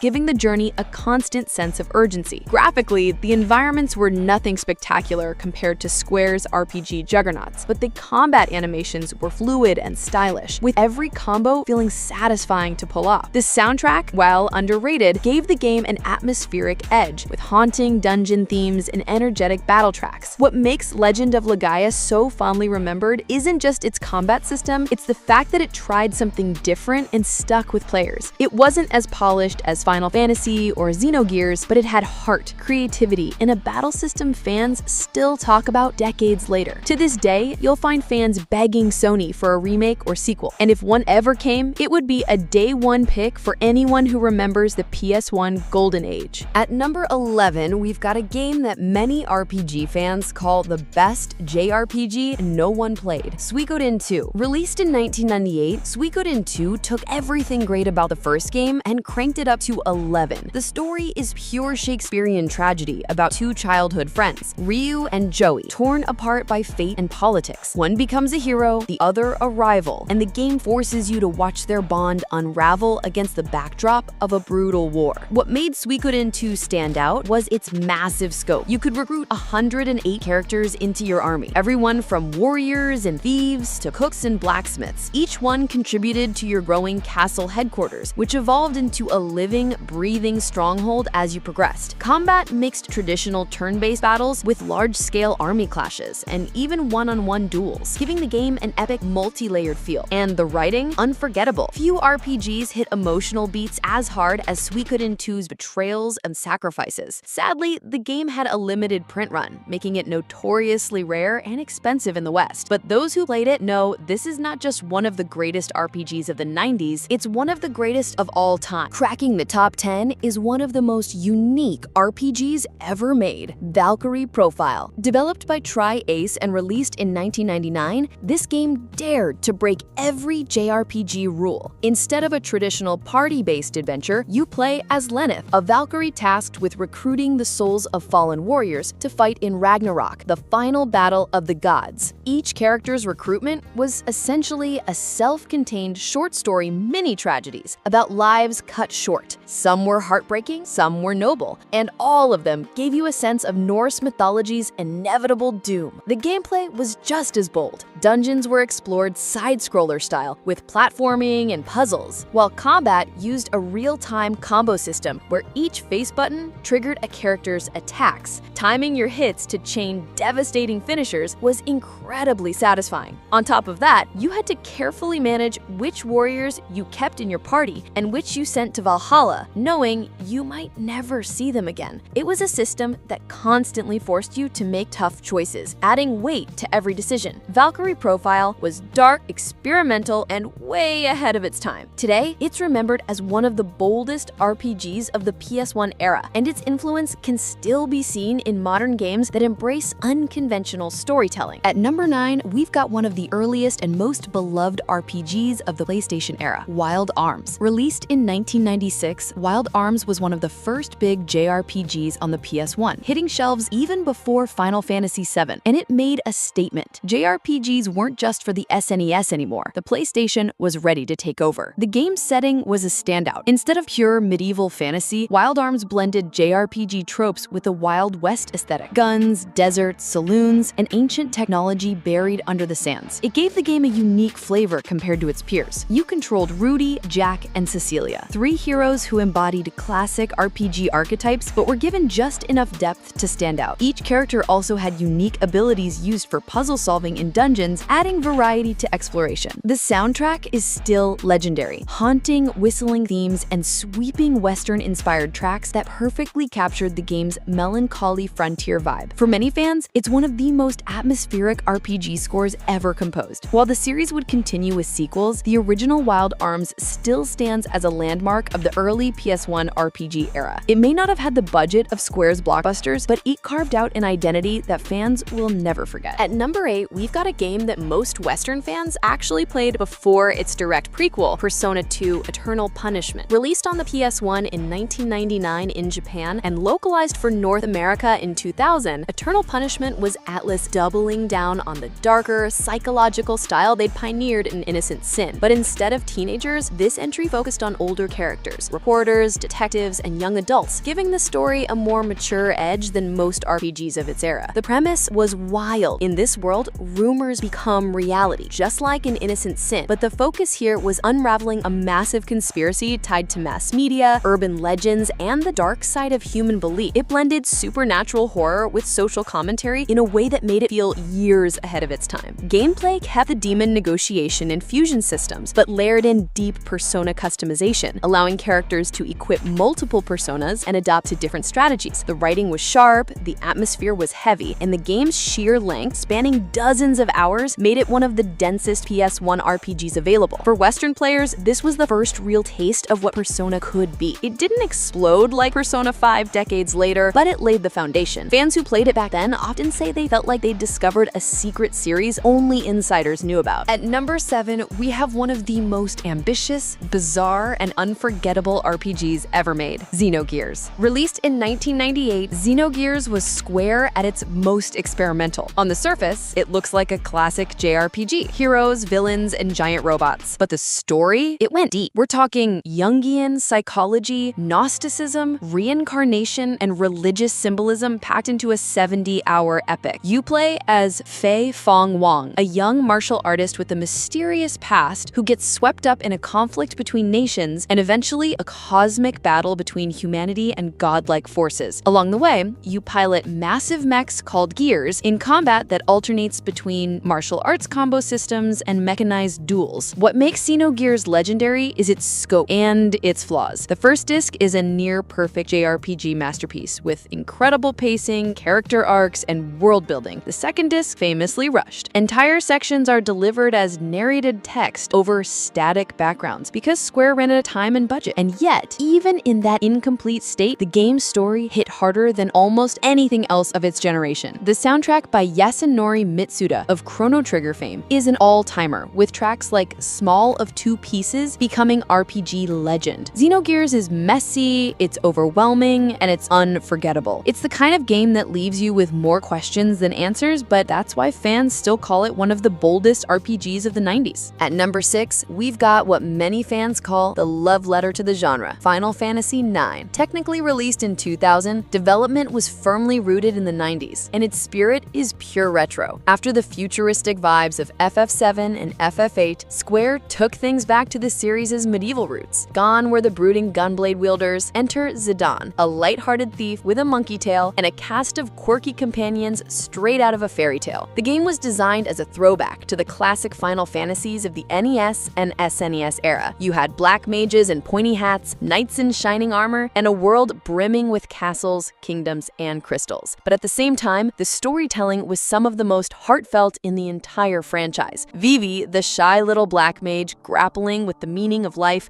and death, is still one of the most beloved Final Fantasy characters of all time. Zidane's optimism contrasted beautifully with the darker arcs around him, and the game's themes of identity, mortality, and legacy gave it surprising weight under its cheerful art style. Gameplay streamlined many systems, making it accessible, while still offering depth through its equipment-based ability system. And the presentation? Gorgeous. Even at the tail end of the PS1's life cycle, FF9 pushed the hardware to create one of the most visually stunning games on the console. It may have been overshadowed at launch by the hype of FF10 on PS2, but today, Final Fantasy IX is celebrated as one of the purest and most timeless entries in the entire series. At number 5, we've got one of the strangest, funniest, and most beloved RPGs of all time, Earthbound. Released in 1994 on the Super Nintendo, Earthbound was unlike anything else in the RPG space. Instead of knights and dragons, you played as a group of modern-day kids in suburban America, armed with baseball bats, yo-yos, and psychic powers. Your enemies? Taxicabs, hippies, possessed coffee cups, and cosmic horrors from beyond time. The tone was pure satire, quirky, offbeat, and constantly poking fun at RPG tropes. But under the humor, it had heart. Ness's journey wasn't just about saving the world from Gygas, it was about friendship, courage, and growing up in a world that doesn't always make sense. The battle system looked simple on the surface, turn-based like Dragon Quest, but it introduced the rolling HP meter, which gave you a chance to save a character by healing before their HP ticked down to 0. It added tension to fights in a way most RPGs didn't have. Commercially, Earthbound bombed in the US. Nintendo's infamous "This Game Stinks" marketing campaign confused players, and poor sales meant the series was shelved for years. But over time, it gained a massive cult following. By the 2000s, Earthbound was being hailed as a masterpiece of quirky storytelling, and Ness's inclusion in Super Smash Bros. Turned it into a legend. Today, Earthbound is remembered not just as a cult RPG, it's seen as proof that games can be weird, heartfelt, and unforgettable all at once. At number 4, we have what many RPG fans still argue is the greatest Final Fantasy ever made, Final Fantasy VI.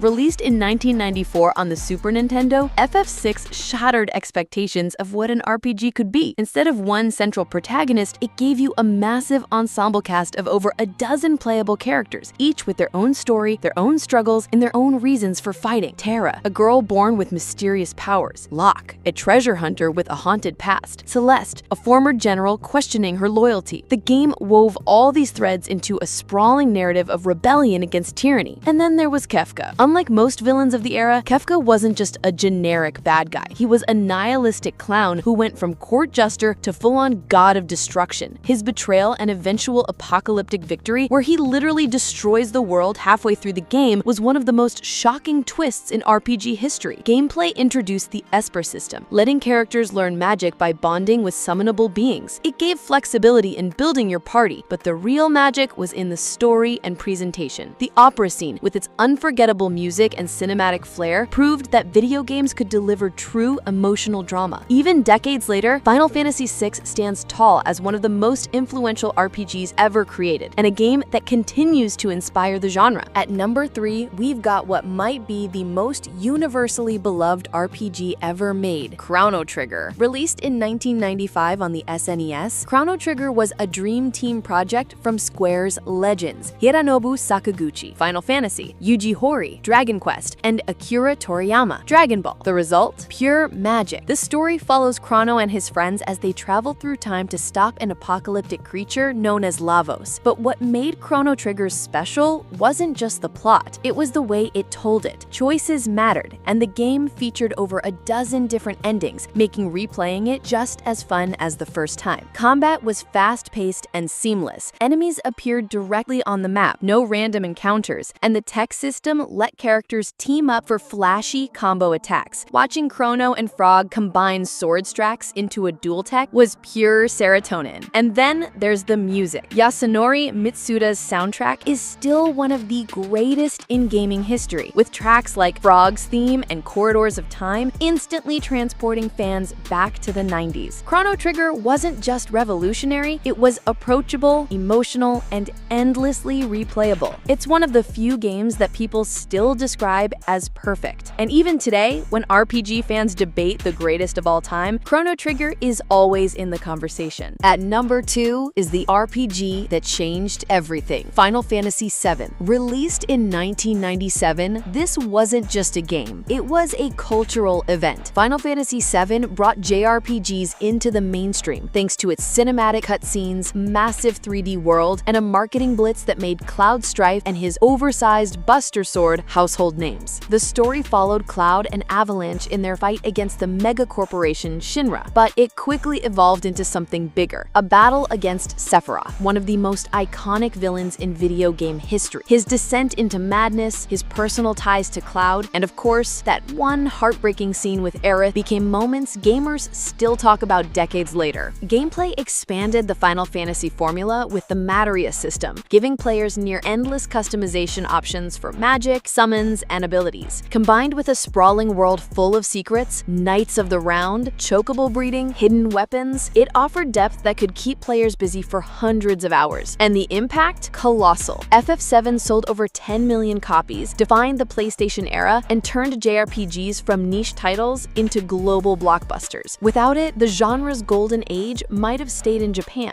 Even now, with the remake trilogy, the legacy of Final Fantasy VII shows no signs of fading. It's more than a game, it's a generational touchstone. And at number 1, we're crowning one of the deepest, most intricate RPGs ever made, Final Fantasy Tactics. Released in 1997, Tactics wasn't a traditional Final Fantasy. It was a tactical RPG masterpiece that blended the depth of chess with the storytelling of Shakespeare. Set in the war-torn kingdom of Ivalice, the game told the story of Ramza Bjolv, a noble caught in a web of political conspiracies, betrayal, and religious corruption. Unlike the flashy heroism of FF7, Tactics was grounded, brutal, and morally gray. There were no chosen ones here, just a cast of flawed characters trying to survive a corrupt system. The writing was leagues ahead of its time, full of intrigue that felt like it belonged in a medieval drama. Gameplay was equally groundbreaking. With its job system, players could customize their army into anything: knights, monks, summoners, ninjas, calculators. Yes, calculators. The tactical grid-based combat gave players near limitless freedom, and the difficulty demanded careful planning. What really made Tactics stand out was its replayability. No two players had the same army, the same strategies, or the same emergent stories. It wasn't just an RPG, it was a sandbox for tactical brilliance. Though it didn't sell as much as FF7, Final Fantasy Tactics went on to become a cult classic, inspiring games like Fire Emblem Awakening and Triangle Strategy. For many RPG fans, it remains the pinnacle of the genre's golden age. That's why when we talk about the 90s, Final Fantasy Tactics stands tall at number 1. And that's our list, the 20 greatest RPGs of the 90s. The 90s weren't just the golden age of the genre, they were the blueprint for everything that came after. From the heartfelt journeys of Earthbound and Chrono Trigger to the cinematic highs of Final Fantasy VII to the tactical brilliance of Final Fantasy Tactics, these weren't just games, they were worlds that defined an era. Now, I want to hear from from you. What's your pick for the greatest RPG of the 90s? Did it make the list? Or is your favorite still waiting for recognition? Drop it in the comments. I'll be reading them all. And hey, if you enjoyed this trip back to the 90s, make sure to like the video, subscribe, and ring the bell so you don't miss our next retro deep dive. Because trust me, we've got plenty more nostalgia queued up, and you won't want to miss what's coming next. Thinking about selling your Nintendo Switch? Yeah, don't. Not yet. Because before you even think about trading it in, there are 12 popcorn-ready JRPGs that prove this little hybrid console is still criminally good for role-playing fans. So, grab your Joy-Cons, load up your snack stash, and let's dive into 12 RPGs that make selling your Switch a crime. Coming in at number 12 is Ys 8, Lacrimosa of Dana, a game that proves the Switch can handle fast-paced action JRPGs without breaking a sweat. Here's the setup. Series protagonist Adol Kristen gets shipwrecked on a cursed island. Instead of sulking, he does what Adol always does. Grabs a sword, slays monsters, and rallies survivors to build a new life. But this isn't just about fighting for survival. As you explore, Adol begins experiencing visions of a mysterious woman named Dana, whose story slowly intertwines with his in ways you don't see coming. The real star here is the combat system. Forget slow, clunky JRPG battles. Ys 8 is all about lightning-fast action.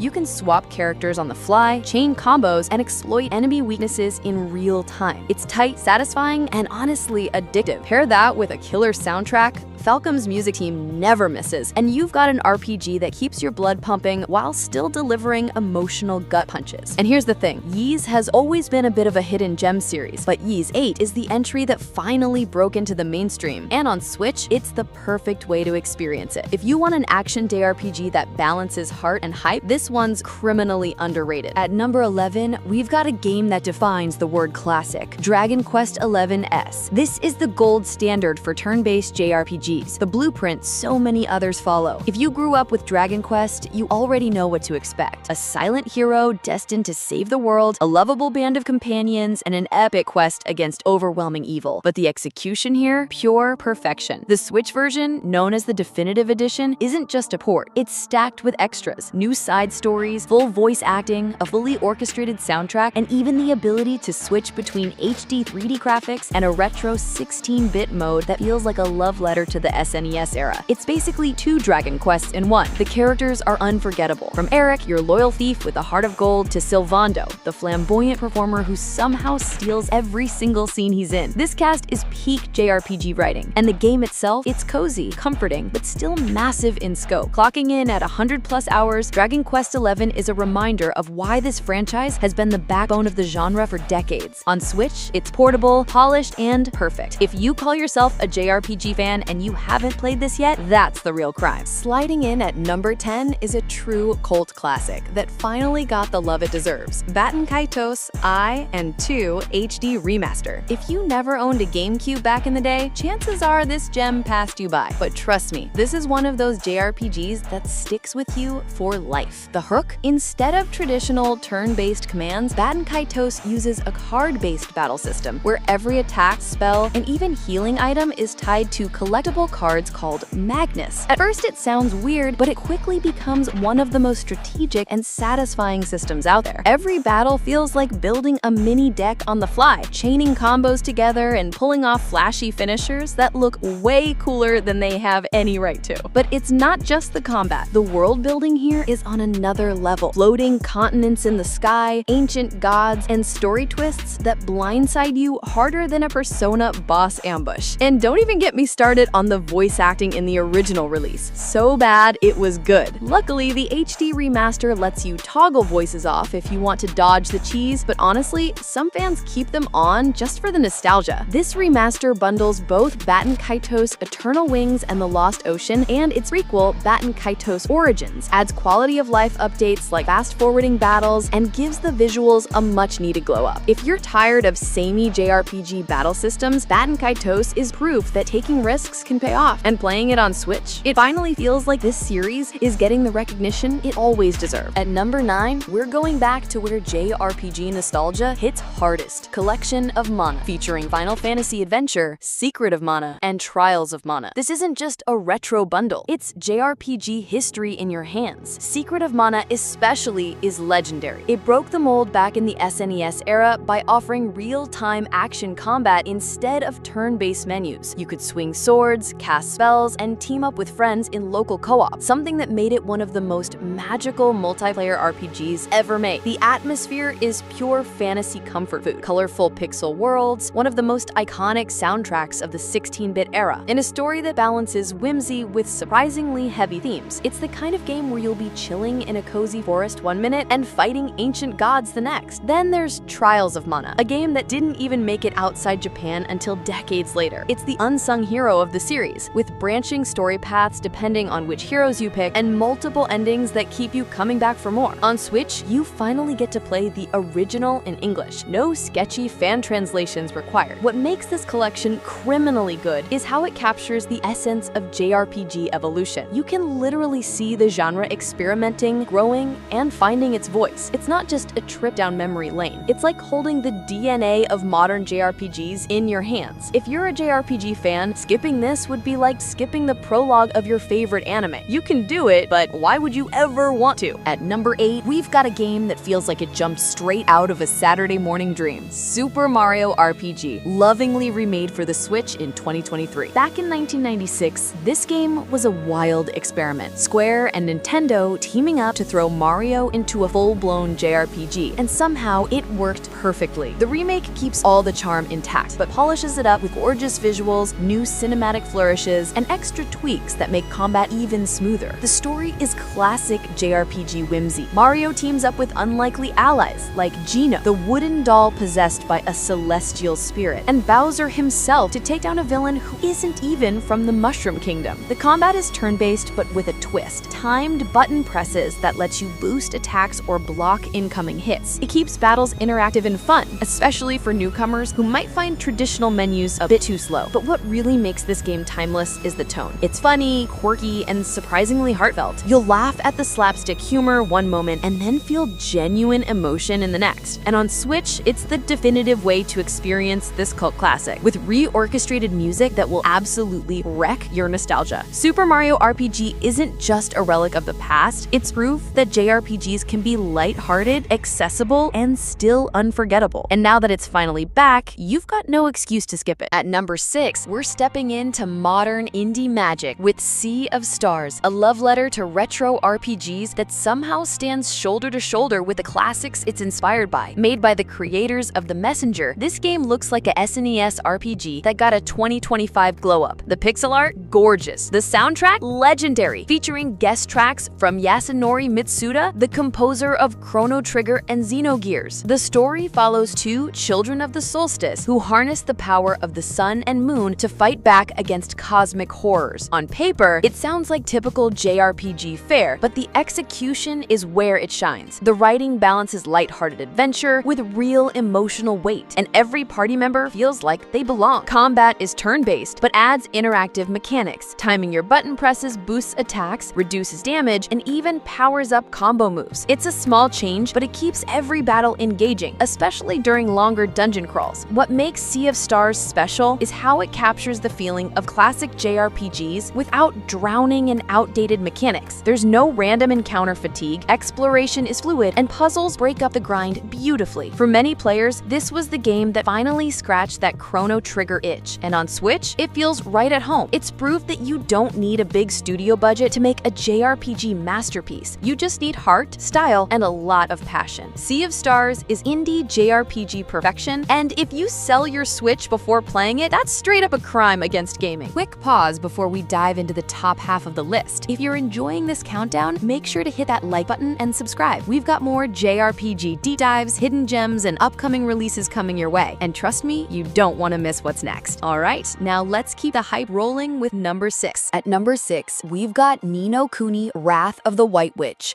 a JRPG that feels like stepping into a Studio Ghibli movie and never wanting to leave. From the very first cutscene, it's clear this isn't just another RPG. With art and animation crafted in collaboration with Studio Ghibli, every frame looks hand-painted, every character oozes charm, and the world feels alive in a way few games ever achieve. The story follows Oliver, a boy who journeys into a magical world after a heartbreaking loss. What starts as a child's desperate attempt to bring back his mother quickly evolves into an epic quest to save two interconnected worlds. It's whimsical, it's heart-wrenching, and it hits those emotional beats that only Ghibli-inspired storytelling can deliver. Gameplay blends classic JRPG exploration with a unique familiar system. You capture and train creatures that fight alongside you, almost like Pokemon with a Ghibli filter. Add in a soaring score by Joe Hisaishi, Ghibli's legendary composer, and you've got one of the most immersive, emotionally charged RPGs ever released. On Switch, it runs beautifully, and the portability makes it feel like reading a magical storybook wherever you are. If you love JRPGs with soul, Ni no Kuni isn't just a recommendation, it's mandatory. Sliding into number 5, we've got the epitome of style and substance, Persona 5 Royal. This isn't just a JRPG, it's an experience, a double-life simulator where you're an ordinary Japanese high school student by day and a phantom thief stealing the hearts of corrupt adults by night. The premise is wild, but it's the execution that makes it legendary. Persona 5 Royal refines the already brilliant Persona 5 with new characters, expanded story arcs, fresh dungeons, and quality-of-life updates that make it the ultimate version of one of the best JRPGs ever made. The combat is slick, fast-paced, turn-based strategy where exploiting enemy weaknesses and pulling off all-out attacks never gets old. Outside of battles, you're living life, building friendships, studying, working part-time jobs, or just hanging out at the ramen shop. Every choice you make strengthens your relationships, which in turn powers up your combat abilities. It's a perfect loop of daily life feeding into dungeon crawling. But what makes Persona 5 Royal unforgettable is its style. From the anime-level visuals to the acid jazz soundtrack that slaps harder than anything else in gaming, everything about it screams cool. Even navigating menus feels satisfying. On Switch, having a 100-hour JRPG this polished in handheld form feels almost unfair. If you sell your Switch without playing Persona 5 Royal, you're basically missing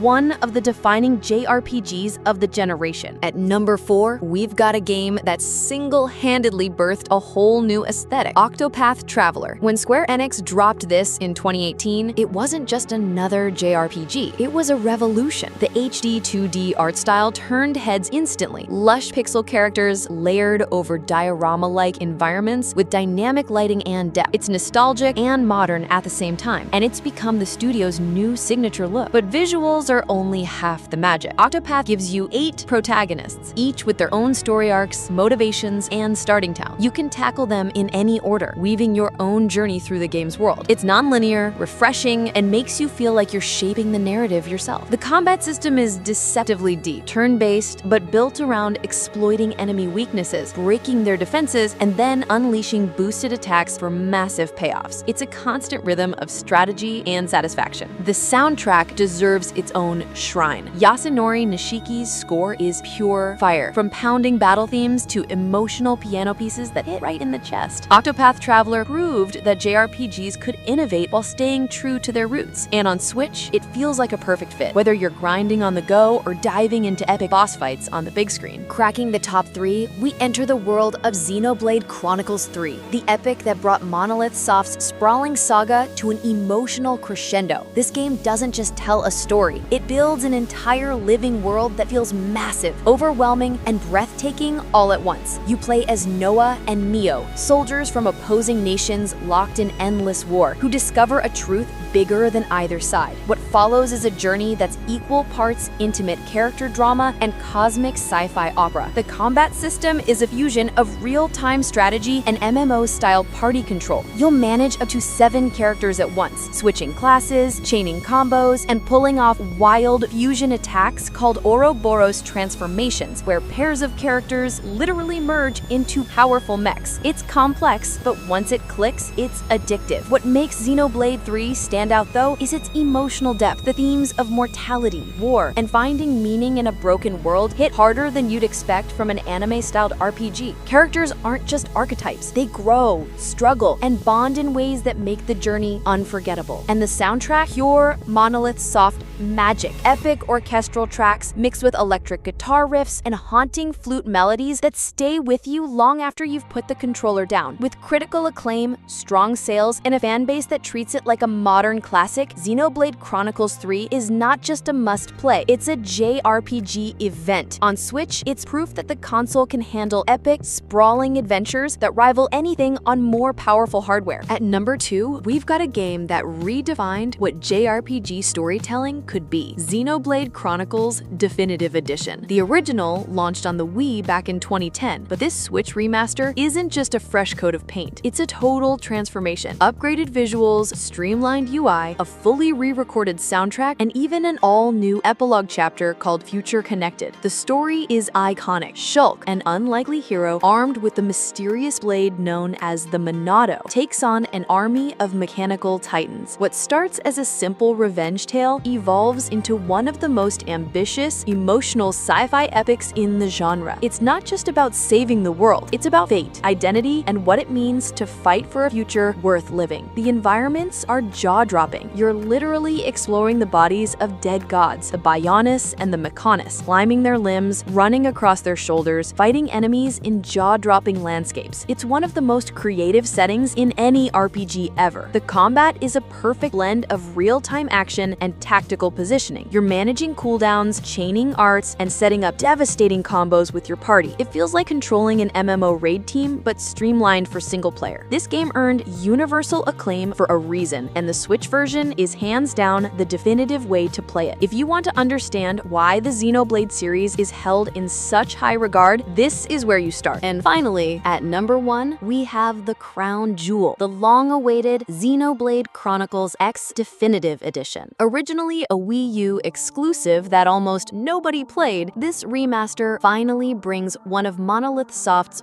boldest experiments to the Switch, and it is massive. Xenoblade X is all about scale. The planet Mira is one of the largest, most open worlds in JRPG history. Lush jungles, towering cliffs, alien oceans, and glowing wastelands filled with creatures the size of skyscrapers. And the kicker? Eventually, you unlock giant mechs called Skells, and suddenly, the entire game changes as you take to the skies and explore places you could only stare at before. The story leans more into sci-fi than fantasy, focusing on humanity's struggle to survive after Earth's destruction. You're not just fighting for survival, you're building a new home, exploring the unknown, and discovering secrets about the planet that raise as many questions as they answer. Combat builds on the Xenoblade formula, with MMO-style systems, layered mechanics, and the added depth of mech battles. It's overwhelming at first, but once it clicks, it's one of the most rewarding systems in the genre. For years, fans begged Nintendo to bring Xenoblade X to modern consoles, and the Switch remaster finally makes it accessible to everyone. Enhanced visuals, quality of life upgrades, and smoother performance make this the definitive way to experience a game that was way ahead of its time. Xenoblade X isn't just a JRPG, it's an odyssey. And if you sell your Switch without playing it, yeah, that's not just a crime, it's straight up unforgivable. And there you have it, 12 popcorn-ready JRPGs that make selling your Switch a crime. From timeless classics like Dragon Quest XI and Secret of Mana to emotional powerhouses like Ni no Kuni and Xenoblade 3, all the way up to the grand epics of Xenoblade Chronicles X and Definitive Edition. The Nintendo Switch is a JRPG paradise. This isn't just a list of good games. It's a showcase of why the genre continues to thrive. The Switch may not be the most powerful console, but when it comes to JRPGs, it punches way above its weight. Portable, polished, and stacked with masterpieces. Selling it before playing these would be the real crime. So now I've got to ask, which one of these JRPGs have you sunk the most hours into? And which one's still sitting in your backlog, staring at you from the shelf? Drop your answer in the comments. I want to know how guilty your collection really is. If you enjoyed this list, hit that like button, subscribe for more JRPG deep dives, and don't forget to ring the bell so you don't miss the next countdown. Thanks for watching, and remember, keep your Switch close, because the next great JRPG adventure is always just around the corner.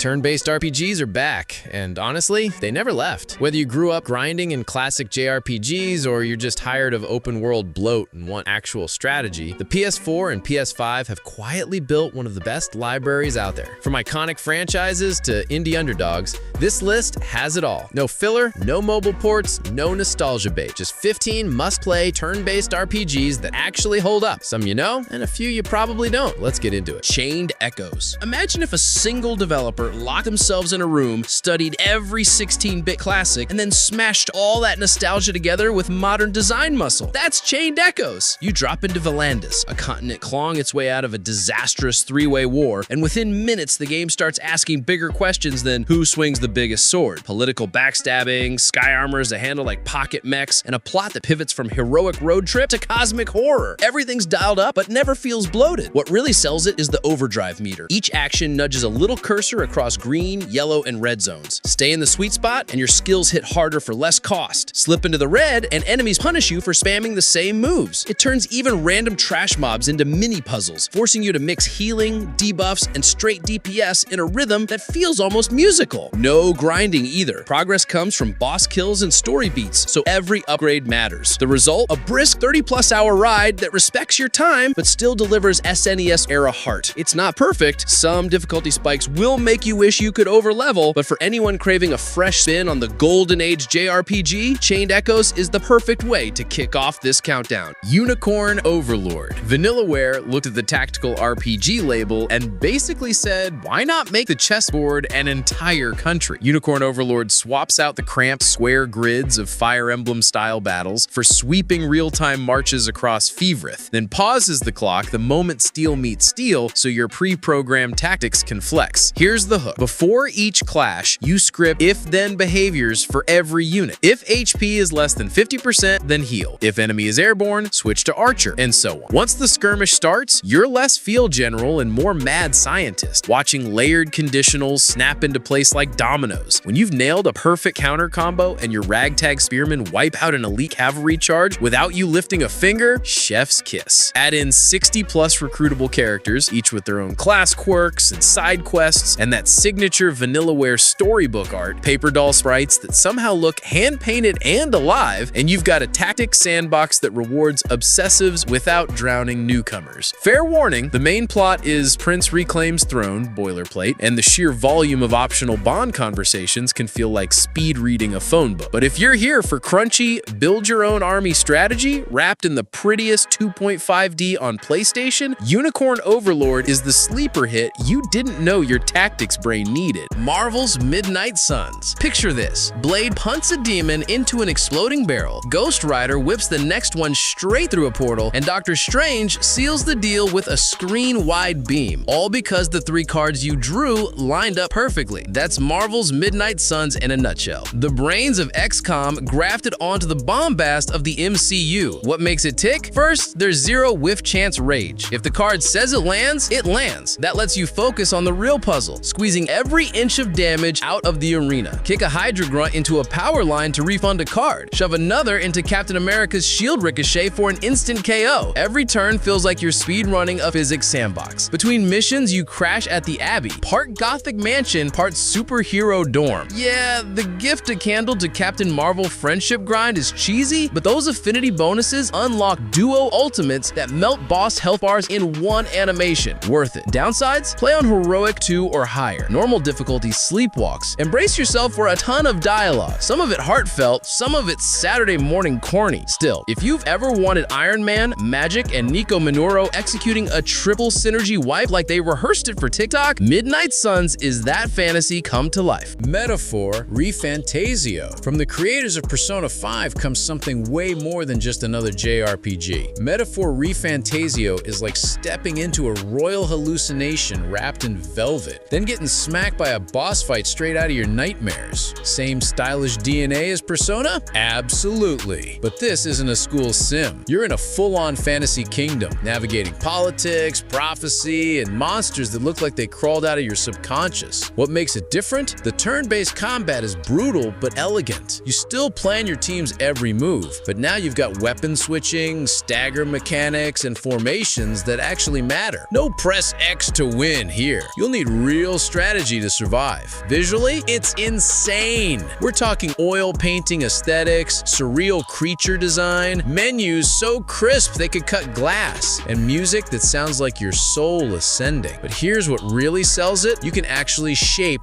the story. Your political choices influence who rises with you and who gets stabbed in the back. If Persona made you feel cool, ReFantasio makes you feel like a legend in the making. This is one of the boldest new RPGs in years, and if it lands, it might set a whole new standard. Yakuza Like a Dragon. Think turn-based RPGs are all knights, mages, and fireballs? Try beating down street plunks with a karaoke mic, an office chair, or, yep, a weaponized devil rocker massage wand. Meet Ichiban Kasuga, ex-Yakuza, hopeless optimist, lifelong JRPG nerd. He's fresh out of prison and convinced every back alley scrap is a full-blown fantasy battle, so the world obliges. Thugs sprout blizzard tails, HP bars pop up, victory fanfares blast from thin air. Your party? A homeless breakdancer who spin kicks like a Beyblade, a disgraced detective whose megaphone debuffs crooks, and a hostess who heals the crew with bubblegum pop idol moves. Swap their jobs on the fly. Turn that bartender into a lightning-wielding idol. Or promote the ex-cop to chef and watch him saute enemies with flaming woks. Positioning matters. Shove a goon into traffic for bonus damage, so every alley becomes a tactical playground. Need help? Dial a pound mate. Pay a fee, and a crawfish named Nancy belly flops the battlefield, while a gospel choir screams Alleluia! Beneath the chaos is the real hook, a gut punch story about loyalty,